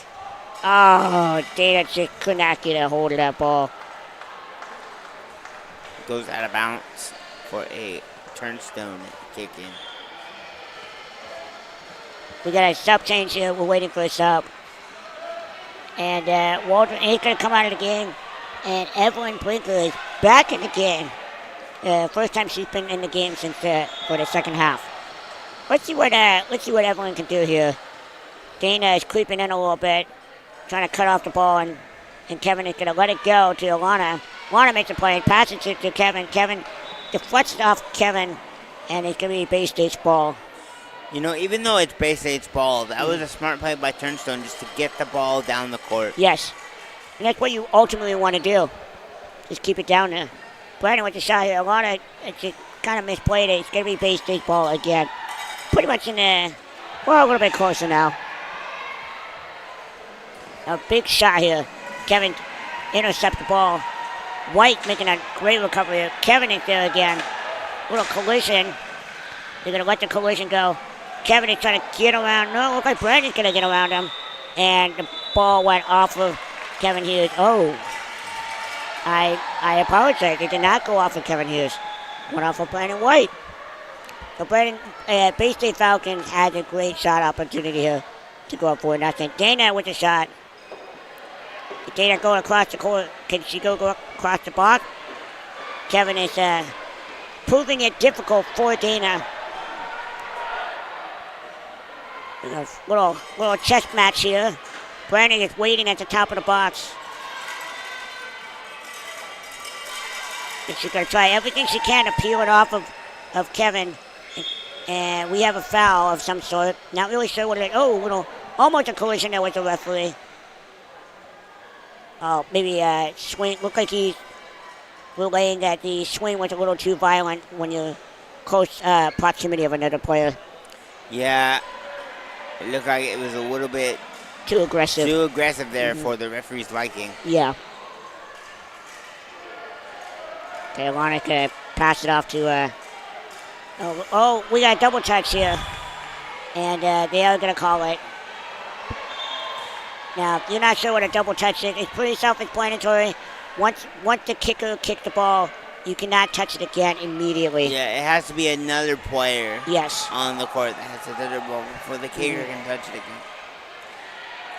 Now, Alana does have to move out of the way here. Oh, maybe not. She looks like she's well out of that 5-meter range. Brandon with the shot. Oh, he just missed it. Evelyn there pushed it back in the box. And Lucas, what a beautiful clear. Alana taking it down the court. Brandon trying to get ahead of her. And Alana going to take it all the way down. Brandon stops her. Kevin is there. That is close to a 2-on-1 on both sides. Alana's going to be the Richard is. Oh, maybe not. Brandon's going in. Brandon gets ahead of it. Kevin Healy is going to meet him there. Dana passes it. Lucas clears it again. Can Alana get it? Alana can try to get it. She does go around Richard Phillips. A little bit of a collision here. They're going to call it a little collision by Bay State Falcons. So it will be Turnstone Fury Flyers ball. Bit of a kind of an aggressive game, hasn't it, Chris? Right, yeah, I think it, that all speaks to it being a quarterfinal, knockout round. I think the teams are a little bit more intense now. Yes, being more aggressive on both sides of the ball. Brandon's ripping it away from Evelyn here.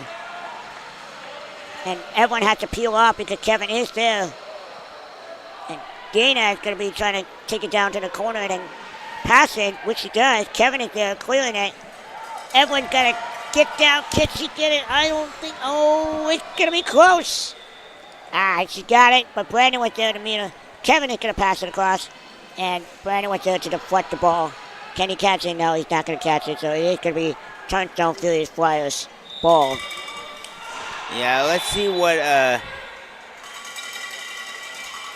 Turnstone can do here because they're down by 3 with about 10 minutes to go, so they got to do things a little bit quicker. Yes, we do have a sub change here. Dana did come out of the game for Bay State Falcon, and Aiden has come to replace her. Kevin with a little touch pass here. Brandon's there to meet. Oh, Kevin's going to rip it away. He's going to let the ball go to Alana. Alana's just going to make a nice recovery here. Kevin passing the ball. Is she going to pass it back? She sort of does pass it back. Brandon is there. He's bobbing and weaving through everybody. But little miscommunication between Richard and Brandon, whether who is going to get the ball or not. That does happen a lot. Yes. Mm-hmm. Yes, it does. Yes, it does. I've certainly been guilty of it. I'm sure you have. Oh, I have too. Yeah. Sometimes I didn't intend to take the ball that direction, and it still goes there. And and it's hard when you got 3 other games going on at the same time. It's hard to hear it say, "Oh my goodness, beautiful kick by Brandon, blocked by Evelyn," and Logan tries to clear it out. Alana's there to pass it. Kevin passes it back. Alana catches it. Brandon is there. He is everywhere. Logan's got to make a play on it. Alana's going to try to make a play on it. Logan's taking the ball. Oh, he's coming out of the goal box. He is the goalie, so he's got to be careful here. Evelyn's going to get the ball. Going to try to shoot. Oh, just not getting enough of it. Brandon's going to deflect it. Evelyn's going to try to make a play on it. She wants that goal. She wants to help her team, and it's going to be a 2-on-1, unfortunately, for the Turnstone Fury Flyers. Right. those 2-on-1 can really be a momentum killer, can it? It can, because if you're going one way and you have good momentum, the 2-on-1 just stops everything. Now, Brandon White with a huge 180 shot. It is a shot on the Turnstone Philly Flyers, so Lucas Wable had to make a play on it. So that means it's going to be a kick-in for the Bay State Falcons for another shot opportunity here. Looks like Richard Phillips is going to take the kick here. Yep. They're looking for that insurance goal. 33 minutes into the game. Passes it across. Brandon could not really make a shot on it, so that Kevin is going the other way now. They could take it all the way down. Alana's on the wing. Evelyn's in the center waiting for the ball. Brandon getting that ball. Wants it. Evelyn's got to pass it back. Close to a 2-on-1 again. And look like they're not going to call it. Brandon just missed the ball. Evelyn's trying to make a play on it. Evelyn pushes Brandon, but looked like it was a little too rough for the center ref's liking. Yeah, they're calling the 2-on-1s and the rest of the fouls pretty tight this game. Yes. And again, I think that's because this is a playoff game, so they want it to be as fair as right. it can be.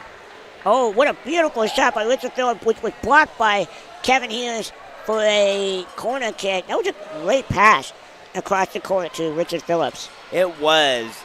It really was. I've seen Bay State do that a couple times, take advantage of that far opening. Richard Phillips going to take the kick again. Looking to pass to Aiden. Kicks it. Aiden lets it go. Brandon with the shot. Kevin Hughes saves the ball. Oh, just a bad bounce there. Oh, they're running into each other. Brandon with the pass. Brandon's there again. Brandon passes to Aiden. Aiden's going to pass it to Brandon. Brandon's going to kick it to the goal box. Kevin just kind of misplayed it there. Lucas is looking to clear it. We're close to a 2-on-1. And it's clearing for the Bay State Falcons ball. Wow, what action-packed game we got here. Yeah, it's really getting to be a back-and-forth game here. Yeah, this is exactly what you want to see in a quarterfinal. Yeah, really exciting. I know it's 3-0 right now, but the action says, the game would be a lot closer. Right. Oh, beautiful clear by, what a shot by Richard. Oh, Brady passed it. Richard makes a play. The ball went off of him. Alana can go after it. Richard can make a nice recovery. Coming around Alana. Richard, he doesn't know where the ball is. He lost it for a second. He makes a nice play. He can try to dribble it. He passes it across, lets it go to Brandon. Alana's there. Alana has been everywhere in the second half. Brandon, he passes it across. Aiden, can he make a play on it? Aiden passes it back to Brandon.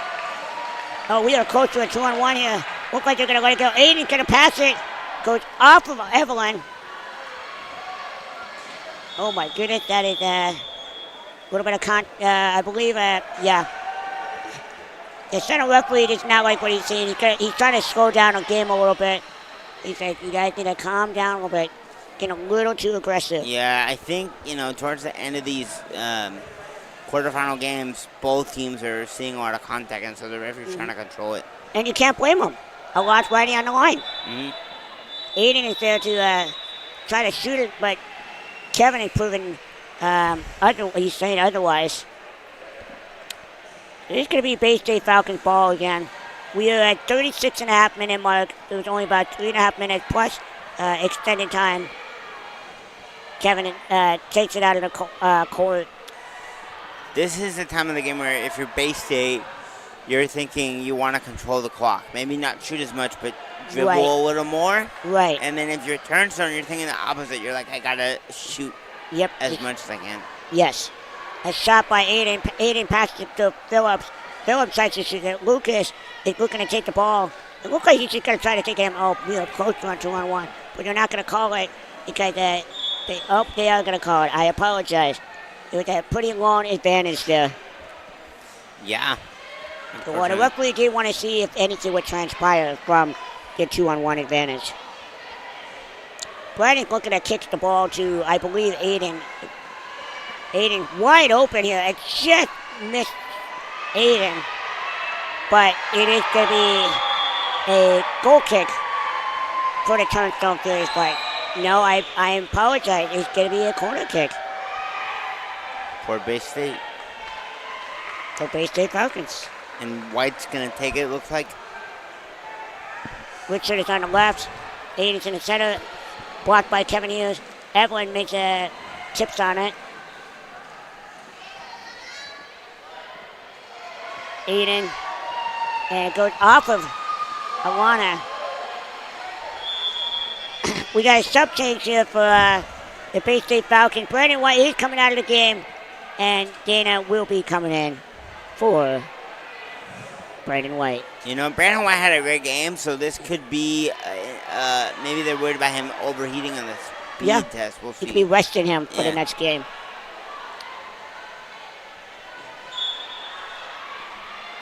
Dana's passing it to Aiden. Aiden's going to take the ball. Is he going to pass it back? Which he does. Dana's going to pass it back. Oh, just missed it. But Richard Phillips, 2-on-1 on the Turnstone Furies Flyers. Bay State Falcons does have another shot opportunity here for an indirect kick with a minute and a half to go plus extended time. Aiden looking to go to Dana, but Kevin blocked the ball, clears it out to basically mid-court.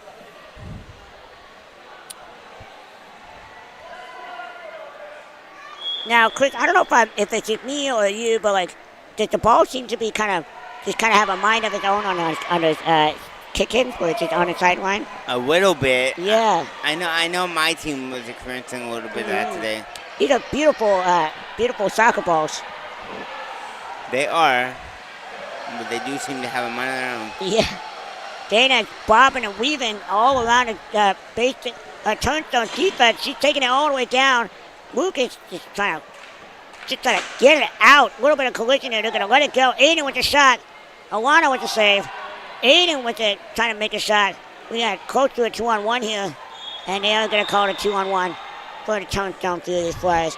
It seems to be an issue for the Turnstone Furies Flyers. They just cannot get out of this 2-on-1 funk thing. Yeah, they need to, work on spacing. Oh, my goodness. Oh, it's right on the line. Lucas saved the ball.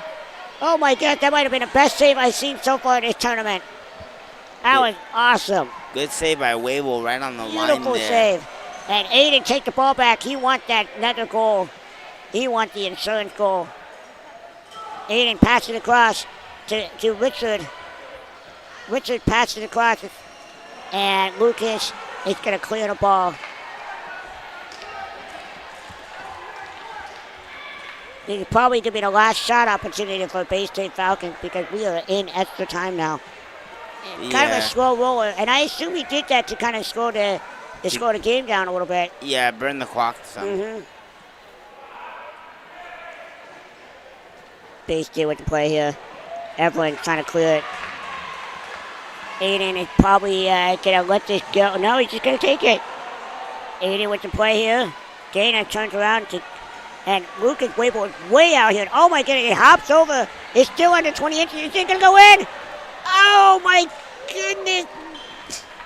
Did not go in. Just barely though. Just outside. Oh my goodness. We're going to have a goal kick here by Turnstone. Uh-oh, we got a double touch here. And the chair is malfunctioning. And the referee is not inclined to call a dead play. And that is the game for the quarterfinals. Bay State Falcons comes out on top 3-0 over the Turnstone Furies Flyers. They will be moving on to the next round. We are not sure who they're going to play because we are still waiting. But my goodness, that was an exciting game. It was. And minus the early goals by, Bay State, it was pretty evenly matched the game. Mm-hmm. And, Brandon White and Dan Harrod, they just showed off their phenomenal skills there. Mm-hmm. Oh, it's an amazing game. And, the Turnstone Furies Flyers really did slow down the Bay State Falcons in the second half there. They did. Yeah. They gave up that one goal early, but it was early, so, Mm-hmm. They really figured out how to pace themselves a little bit. Right. Well, congratulations to the Bay State Falcons for moving on to the next round. I am Josh Berger from is Sacramento Republic. And my partner here, Chris Ferrier from San Jose Power Soccer. The next game coming up will be a President's Cup game. I believe that'll be a quarterfinal as well. We will see you on the other side of that. thank you. Enjoy the rest of the broadcast.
All right, hello and welcome to a President's Cup showdown.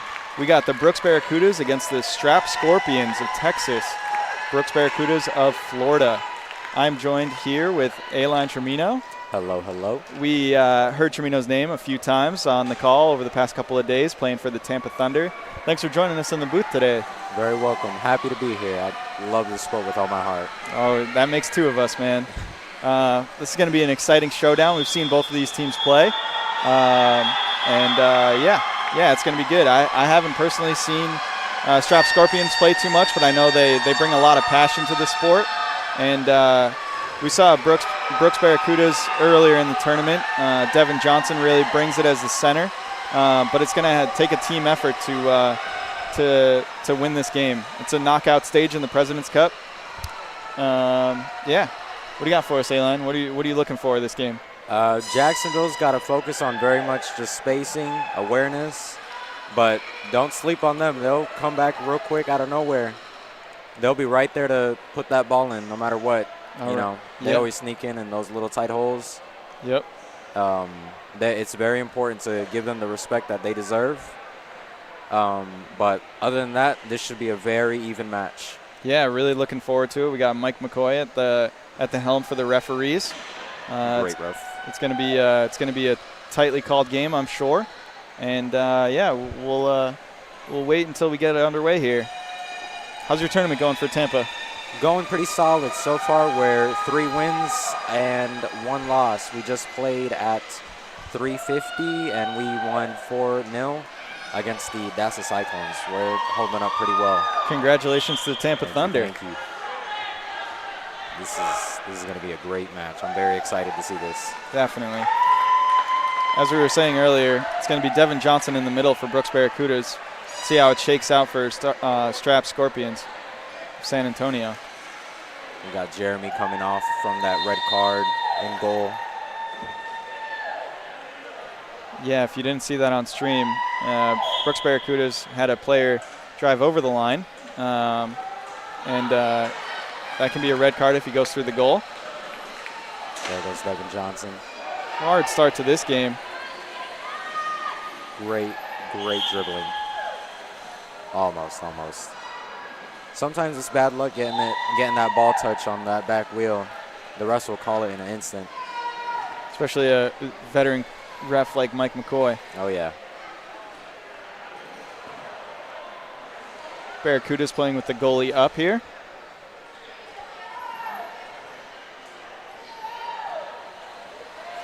Oh, she accidentally touched it.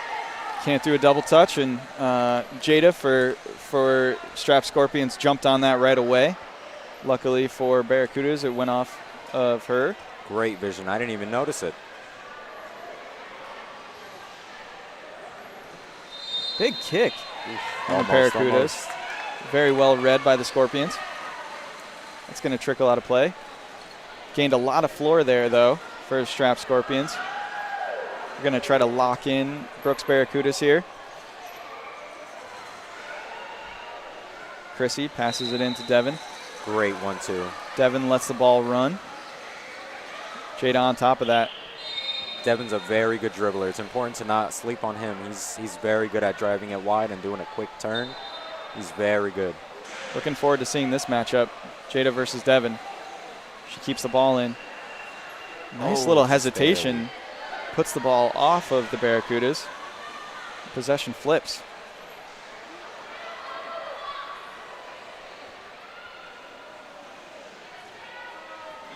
Great 1-2. 180. Big kick.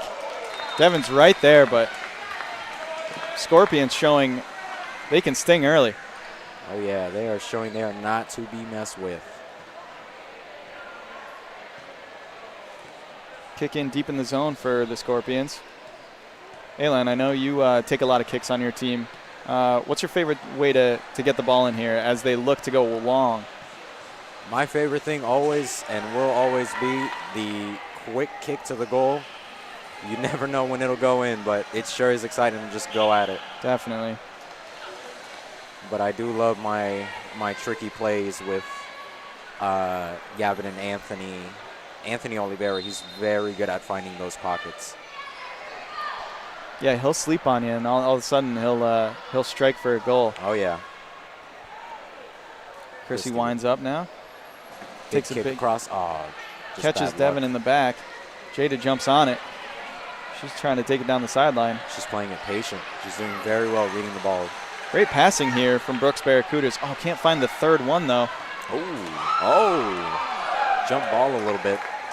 Got some. The ball is moving out there right now. Great dribbling from the goalkeeper.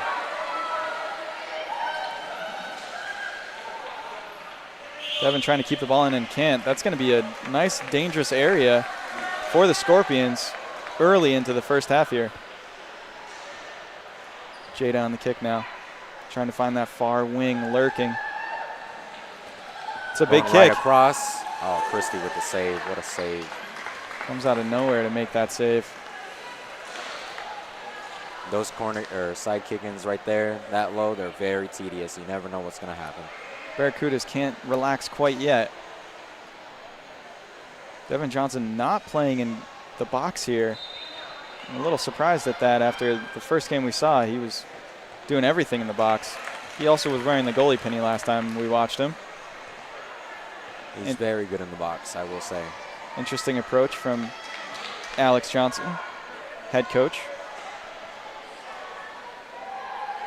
Big kick in. Great defense again from the Barracudas. Devin with good jockey on the side, pushing off. Looking to have a breakout here. Devin's trying to get deep into that corner. Sends it into the middle. Christie's there. Got that open pass. Looking to flip it back to Devin. She can't find it, though. Stout defense by the Scorpions. Great defending. They're doing very well holding up on Christie. Christie's got a big chair. She's very, very pushy. And they're holding up really well. Big kick from Devin. Jacob did a great job shepherding the ball from the box all the way out and eventually holding on to the possession for his team. Devin lurking real close in the middle there, pushing that 5-meter mark. Right behind him. Right there to deny it. Jacob was testing, seeing if he could smoke it down the line to a teammate waiting down there. He's just dipping his toe in the pool. Got to see if it's cold or not. It's early yet. Ooh. Christie just misses a 180. Still the Barracudas ball. Devin patiently awaiting. He's got a lot of space there in the middle, but Jada closes it off early.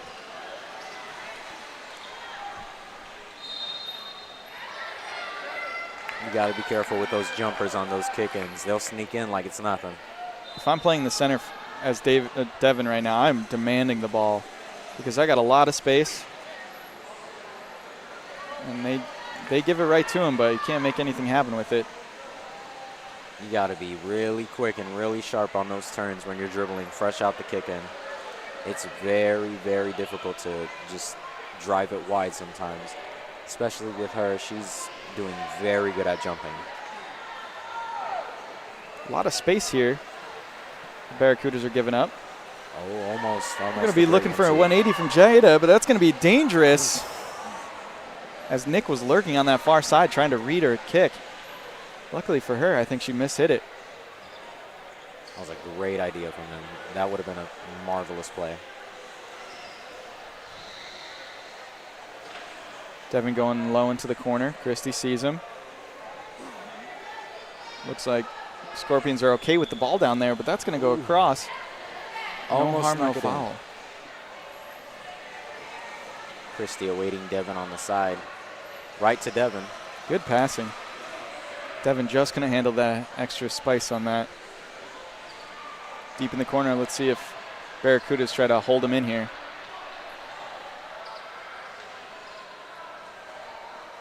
Big kick. Right across. Christie's right there. Missed touch from Jada. Oh, Devin, just a bad touch. He got around it really well, though. He's very good at improvising his dribbles. Jada calm and cool. Trying not to give anything easy. Calling plays for her team. Big kick. Devin read it the whole way. Devin with a great read on the dribble. There he goes, pushing it in. She's trying to avoid the box, and she does. Really good play by Jada. Almost got around it. Devin was trying to pull her into the box to get a 3-on-1 call, or 3 in the box call, excuse me.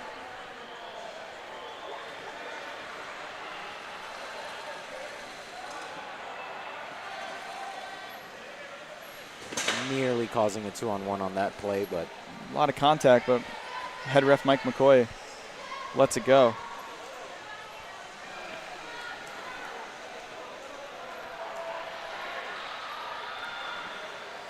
Soft kick. What a touch. Very good touch by Jacob. He stays on the ball. Keeper versus keeper here. He's doing very well at reading the dribble. He's so patient. It's just beautiful. Christie strong on the ball there. It's going to go off of her, but she flipped the script on the Scorpions with a nice touch. Jacob now sees his teammate down the line. Almost like Devin's baiting him into it. With a hard kick, it might get through there regardless. Jacksonville's doing very well at showing that they're still here and awake. Jada on the ball now. She's by 1. She's got 2 to go. That ball's into the middle of the pitch.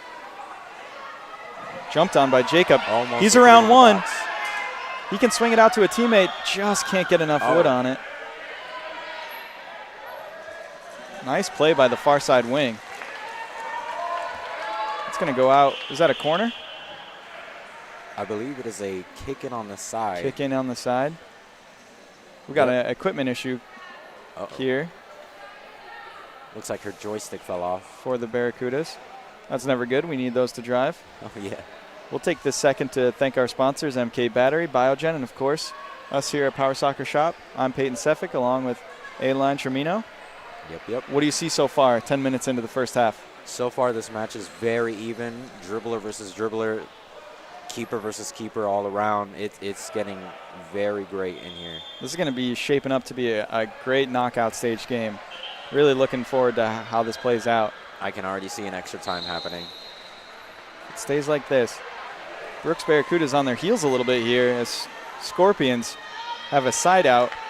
Not quite a corner, so you're going to see a stacked defense. Jada trying to get position.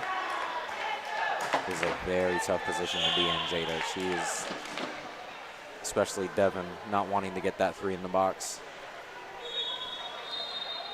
McCoy just posturing the 2 players. There it is. Great read by Christie. It's going to go out for a top of the box kick, though. This can almost be more dangerous than those low side kick-ins. It can go right past you, right when you least expect it. Great read by Christie. Jada trying to get the ball out wide. Far wing cannot connect. That's going to be Barracuda ball. Christie to Devin, nice and easy. Devin takes up all that space with him. What a pass. Passes it over to Nick. Nick's got it on the side of Jada's guard. He's looking to swing it into the middle. He does. Christie looks for the back. Can't quite connect, though. Jada too strong on defense. She's going to keep that ball in. Great dribbling and pace on that ball. Head ref Mike McCoy did not like the amount of contact coming through the ball on the back tire of Christie. You got to be careful on those. Mike's doing very well at calling the calls. I have trouble even seeing them. I think that was contact related. He didn't like how much the defender's head wobbled.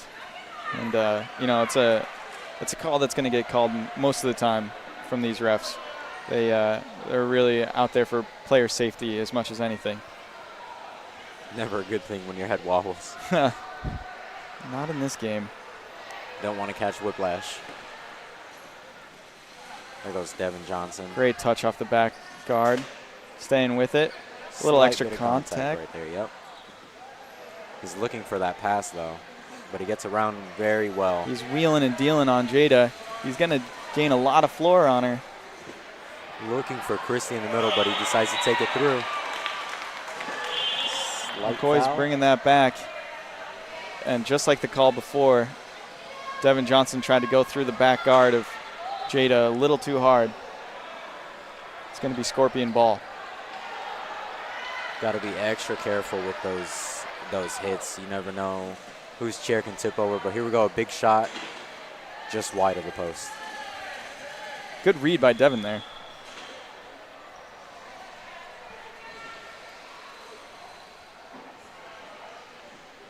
It's going to be a goal kick coming out for the Scorpions.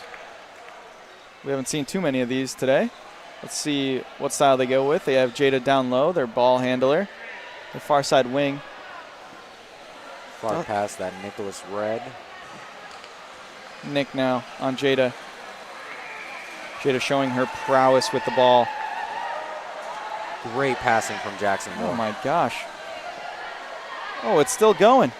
Let's see one more. Wow, what a Devin's pass. going to have a shot here. Oh, good read by Jacob. What a passing play from the Barracudas. That open court passing, if the Barracudas can keep that up, it's going to spell trouble for the Scorpions. They looked like prime Barcelona for a minute. With Messi? With Messi. Okay. And don't forget Thierry Henry.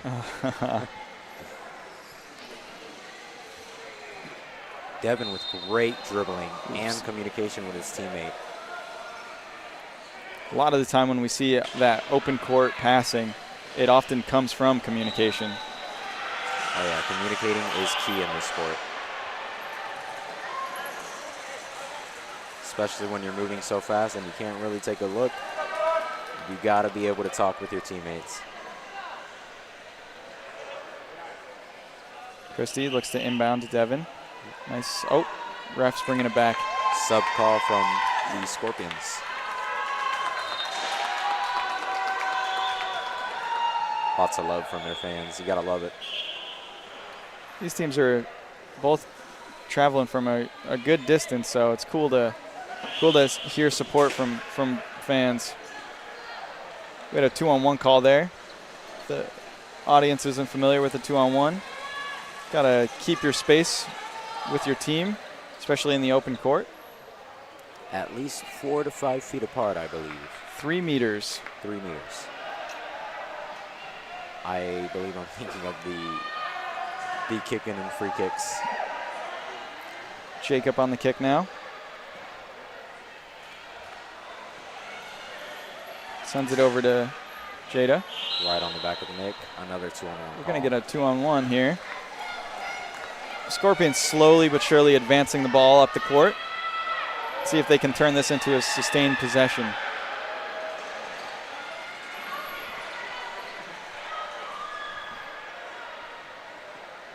Looking for that big 180. She finds it. Ooh. Just can't find the third. Great positioning by Nicholas. He was right there, didn't even have to move. When you apply that pressure, you know, you never know who will crumble under it. Some big contact here. Players are trying to go through that back guard, but so far it's not working out. A lot of center of the court play here. This may look far, but she can surely score from here.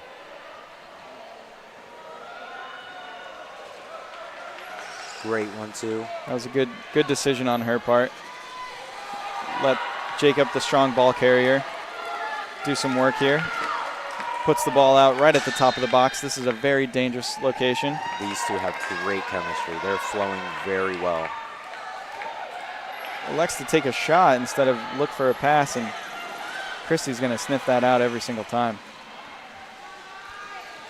Good defense by Brooks Barracudas, getting the turnover.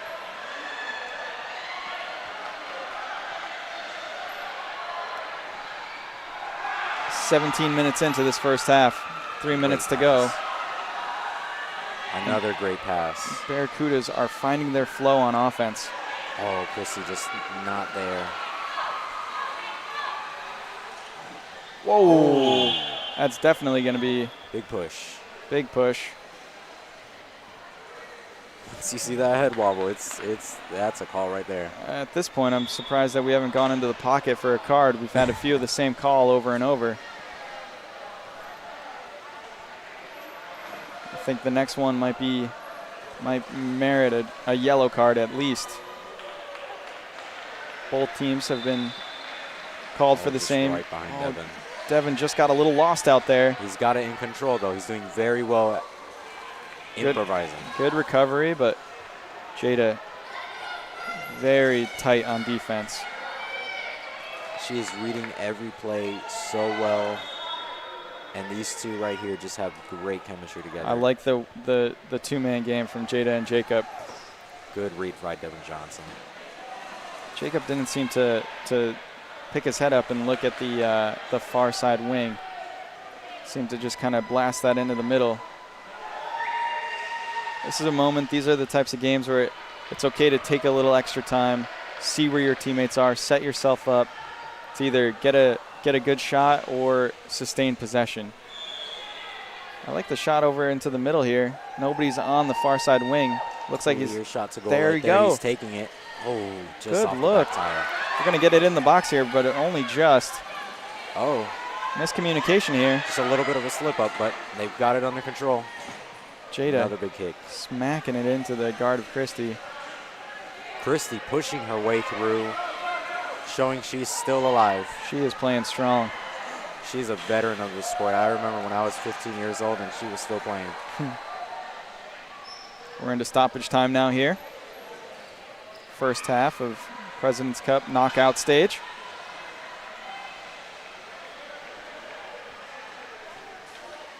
Chasing the ever-elusive Finn Cup, named after legendary coach Chris Finn.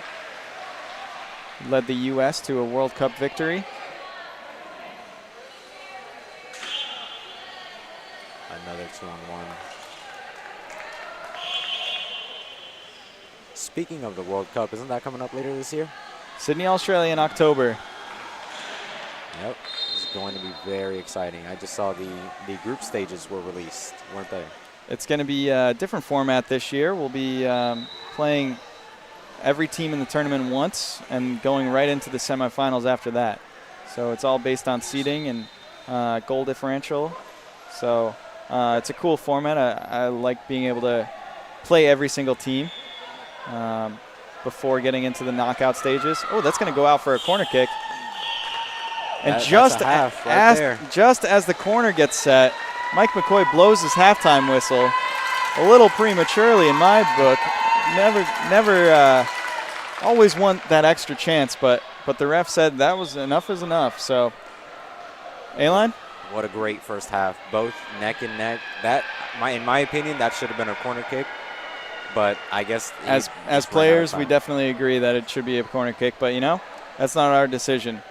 0-0 at half. We'll see you for the second.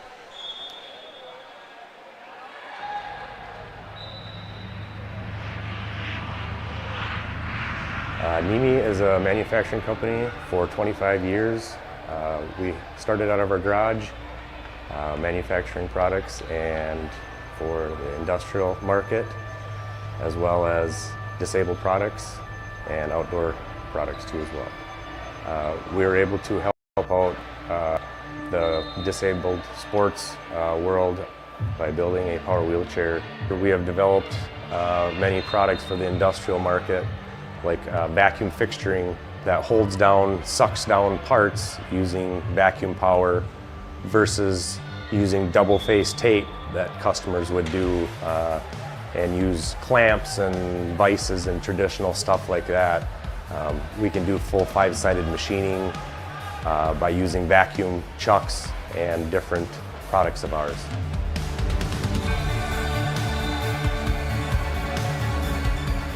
The Strike Force has redefined power soccer game, giving the individual the ability to express inside of him how to play the game without holding back. We have built a chair, the Strike Force, to be low profile, fast, quick, and take over the game. The manufacturing of the Strike Force has led us into the manufacturing of the Track Force chair, which is an outdoor, rugged chair built for the beach, hunting, any outdoor enthusiast that wants to get out of his everyday chair and be able to go around in his yard even.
Here we go, second half.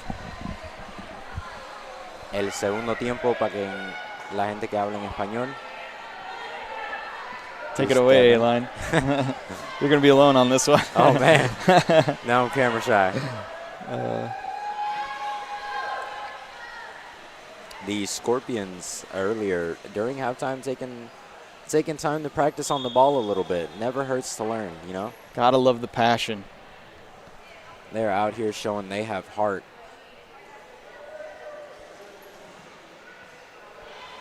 Both of these teams bringing their What a game pass. face. Big kick by Jacobs. Stopped by power. Nick. Nick, oh, good look from Brooks Barracudas. Sent Here's back into Christie. the middle. Christie, stopped Very by good at coming around. Jada, showing how strong she was in the first half, picking up right where she left off. She's staying on that ball. She's not going anywhere, she says. Devin Johnson going down. Really good passing here early on in the second half from Brooks Barracudas. Calm it on down. That's going to go Brooks Barracuda's way. Oh, no, Oh, we're jump ball. going to get a set piece here. I guess when that ball went out of bounds. That was a strong hit. Mike McCoy letting that go. Ball out of bounds again. Oh, they're keeping it in play, though. Oh, that would have been a 2 if Devin would have gone up. It's getting physical in the second half, but Getting a little steamy. I got to roll my sleeves up. exactly. Here at the Turnstone Center in Fort Wayne. Pick up the second half. In the Devin with a great touch on the ball. President's Cup knockout stages. Brooks Barracudas and Strap Scorpions 0-0 early in the second half here. Jado with a really good play. That's going to go against Brooks Barracudas. Jada showing her prowess. It's a foul. I believe it was contact against Devin Johnson. Yep. Jada proving to be a force to be reckoned with in the center here. She's letting Jacksonville know she's here and awake. I think the best we saw of Strap Scorpions was that two-player game between Jada and Jacob here. This play right there. Just a little too much power from Jada. If she takes something off of that, she can find her teammate streaking up the sideline. Those 1-2 plays are very lethal. They're perfecting it right now. Devin with a great opening. Ooh, slight contact. Oh, Big contact. This game is getting steamy. You can see the head coach for the Scorpions. She felt that in her own neck, it looks like. Oh, yeah. It's getting a bit worrisome. It's never too good to see your players get banged up like that. I've taken a few shots in my career. I'm starting to feel it just watching. Jacob on the ball now. He's got Jada to his left. Far side wing set up. Ooh. Jada goes for a shot. That's going to go on goal. Good Nicholas defense. Pineda. Oh, just a slight miscommunication. Really, That shot would have been beautiful. really good play by Strap Scorpions. Even though it was pretty far out, could have caught the defense sleeping. So far, they are dominating this half. Went from neck and neck to all Scorpions right now. Oh, It's going to deflect off of Devin Johnson, go out for a corner kick. just a slight misread on the ball. This is a sport where you got to really be on it. If you misread that ball, it could go any other way. Jada sets the ball up down low. She's got Jacob up top. Jacob Good goes for the pass. back pass. That's going to go up to the top to Jacob. Back He to can Jacob. swing that over. That's going to make it through. Oh, the far side wing just missed. just by a hair. Oh, my goodness. You could see their coaches getting very amped up off that shot. Eduardo Castilla just missed that one. That was a great look, one of the best looks Scorpions have had all game. And they're going to be excited if they can make that happen again. By the way they're playing, I can see it happening again. Brooks Barracudas needs to capitalize on a little bit of space here. They find themselves with the ball at half court. Oh, this is going to be a ball for for the Brooks Barracudas. Let's see if they can take a deep breath after all that pressure from the Scorpions. Christie looking Jada for a already big reading cock, that pass. big kick. Devin Johnson now on the ball. Got it in the deep corner.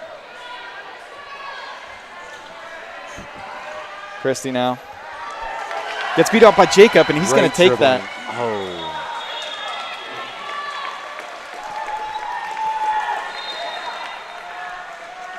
Scorpions trying to reestablish their pressure on offense.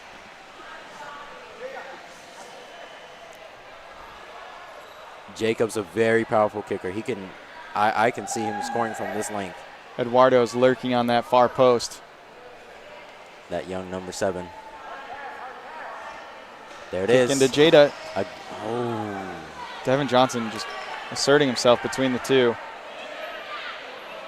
Not allowing a two-man game to get going. Great communication by those two. They're not taking any chances. They're going to each other whenever they can and discussing what they can do.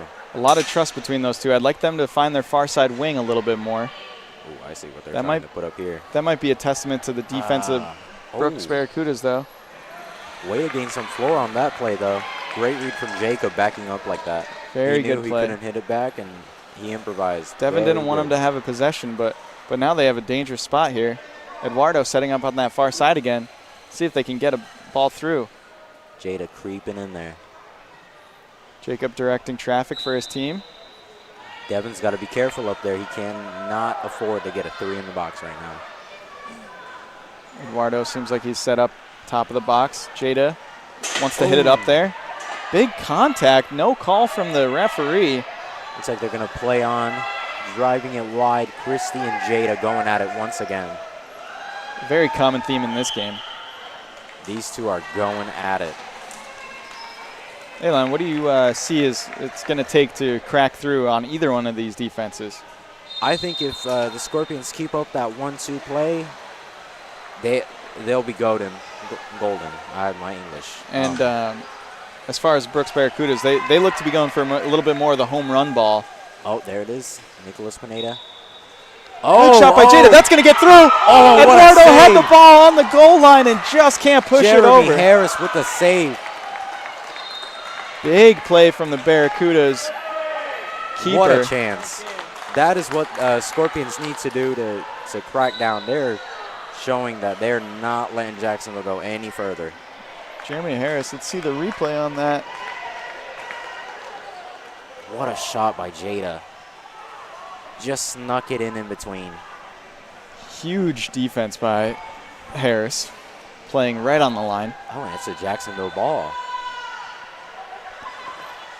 Sneaking it right through. Got to be careful on those 2-on-1s right there. That was really close. Luckily, the referee did not call it. Devin and Jada again. Devin's got the ball on her back wheel. Contact. No call by the referee. Had been calling it. Another one. That's a call right there.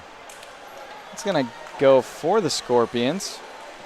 Looked like Jada might have been the aggressor there, but Mike McCoy disagrees. And in the end, his is the call that we have to listen to. Devin reading the play, going on Jada, knowing she is definitely a problem. Jacob looking to Jada, seeing if they can find Eduardo on that far side. What he a goes pass, there. Eduardo. Oh, big contact, and that's going to be a penalty kick. Ay, Dios mío. Eduardo going for the shot. Christie trying to stop it before the ball got there, but the referee's discussing the call. Yep, penalty it is. We are sticking with the call on the court. Points to the spot. I'm going to agree with that call. Christie jumping a little too hard on that one. Oh, Christie taking. I think she had that play covered. Christie taking the goalkeeper's position. This is the first penalty kick we get to see on stream here. Oh, yeah, here we go. Let's see exactly what rules USPSA is going with this year. I believe they're letting us now sit on our sides. We'll see if in the international rules, keepers can now drift and move as much as they want before the kick. Here's the Scorpions kicker, Big Jada.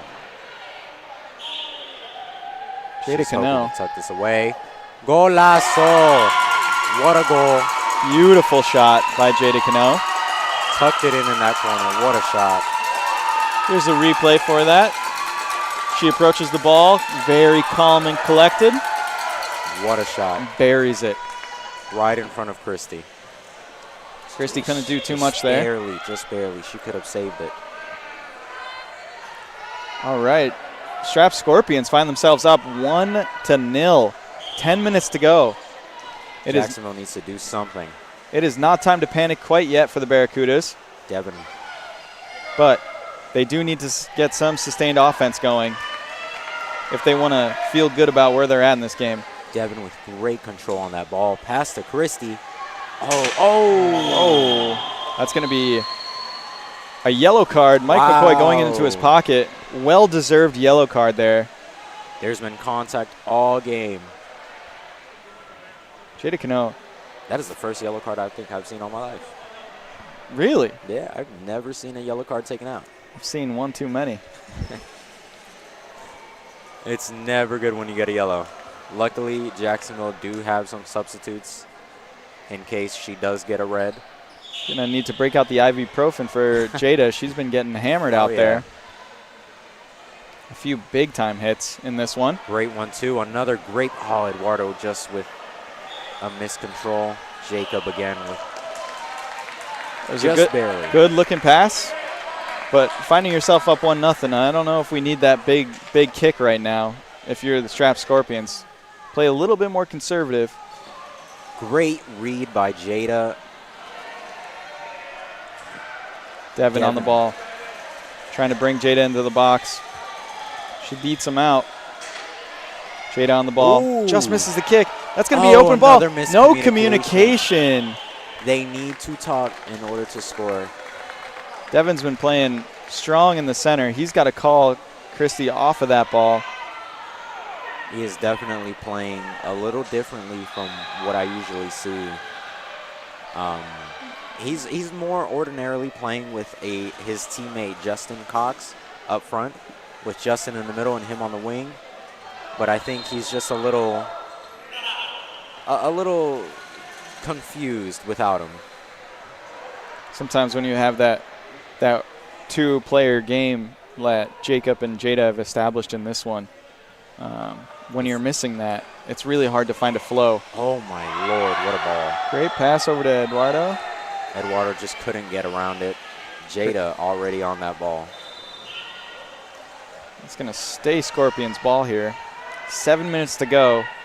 At this point in the game, if you're Strap Scorpion coaching staff, you're hoping your players are just starting to bleed clock at this point.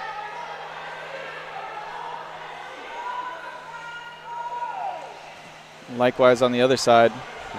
That's exactly what you want to see from the Brooks Barracudas' point of view. Unforced turnover. Here's Christie. Looking for Devin in the middle. He lets it run through. That's going to go. Pineda. Oh, just wide. Great job by Nick hitting it off the defense, getting a corner kick here. Is this one of the first corners of the game? I can't really remember. I think there was one that looked like a corner, but it was a kick-in. Right, so this is a big chance for Brooks Barracudas, who have not had this happen too often. And then that one before halftime. That should have. Of course. Yep.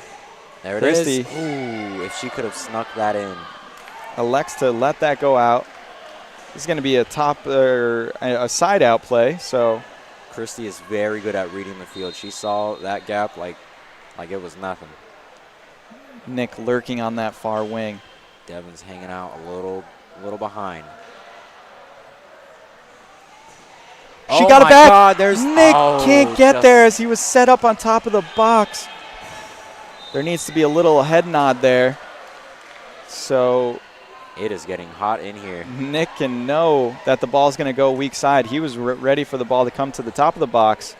Christie hit it down low. Nick had no chance to get there in time, unfortunately. If Jacksonville keeps up this momentum, they could definitely score. really looking for Brooks Barracudas to get another chance because after that play, I would love to see some extra time. Yeah, exactly.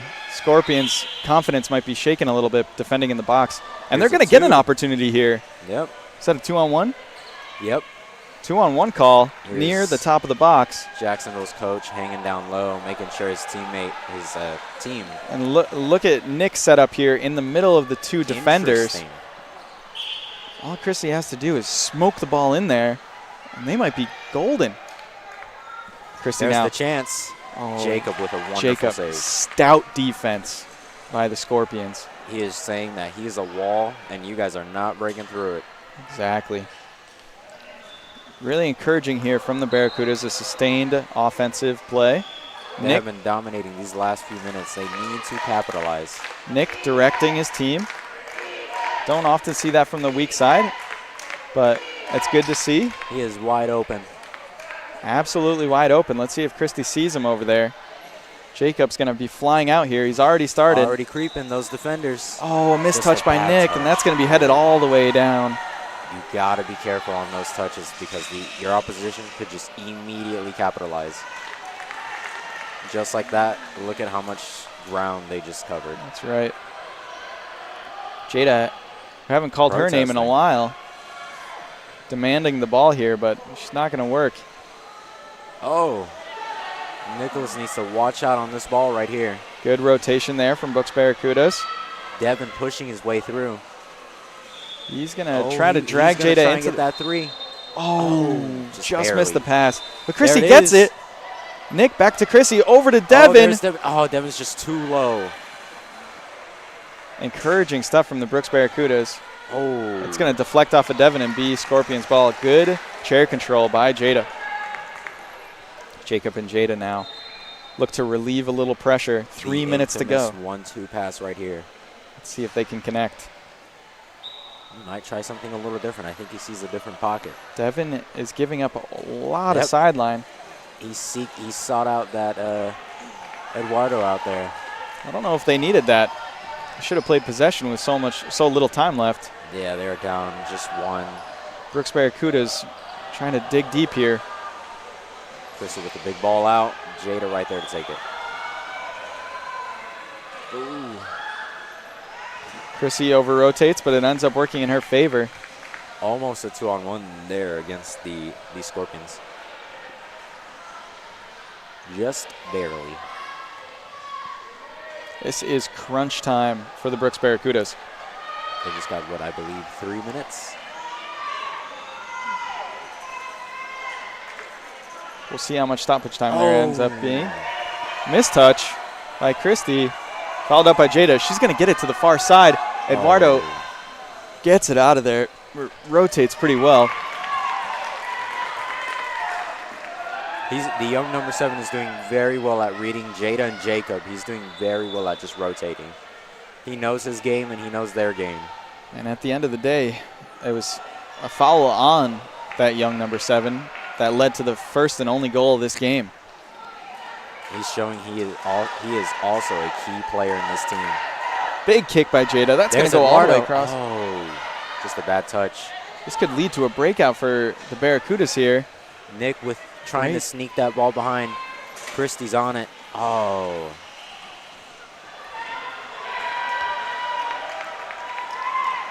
Entering the final minute of play here. Jacksonville have not made a single sub today in this match. Good talk between Jacob and Jada here.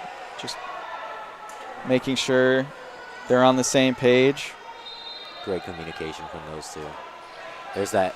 Oh. She misses the 180. Pineda trying to capitalize. Can't get around it. That was a big play right there. Almost. Precious seconds ticking away from the Brooks Barracudas. Here's Jada. Jacksonville coach is trying to get out of her way. Don't want to take a hit from that guard. Jacob trying to put the last nail in the coffin here. He's going to hit the ball off of Chrissy. Oh, actually. Jacksonville ball. It's going to be Jacksonville. This is it. Time to throw a haymaker. They need to do something. Pass to Devin. Great touch by Devin. Oh, my But goodness. Better touch by Jacob. The ball stays in, though. Devin pushing through. At least trying, but Jacob is telling him, no, you cannot come through. Very tight rotation here from the Barracudas. Jada with a wonderful touch to get that ball in front. Just willing her team to win here. Referee checks his watch. There's a Any great moment pass. now. Oh, just going behind. If Christie did not turn on that ball, that would have been Eduardo's ball right there. And that is the final whistle. 1-0. Scorpions take the win. Over the Brooks Barracudas. A great game by all. Wonderful, wonderful. There is still more tournament to be played for both of these teams, but Straps Scorpions are still in the hunt for that elusive Fin Cup. A-Line, a pleasure doing business with you up here. Same to you, same to you. It was a fun game. Looking forward to more. We're going to be signing off here. Peyton Sefik, A-Line Tremino. Thank you to our sponsors, MK Battery, Biogen, and of course, us here at the Power Soccer Shop. Thanks for joining in for a fun day of Power Soccer, and we'll see you tomorrow. Have a good night, everybody.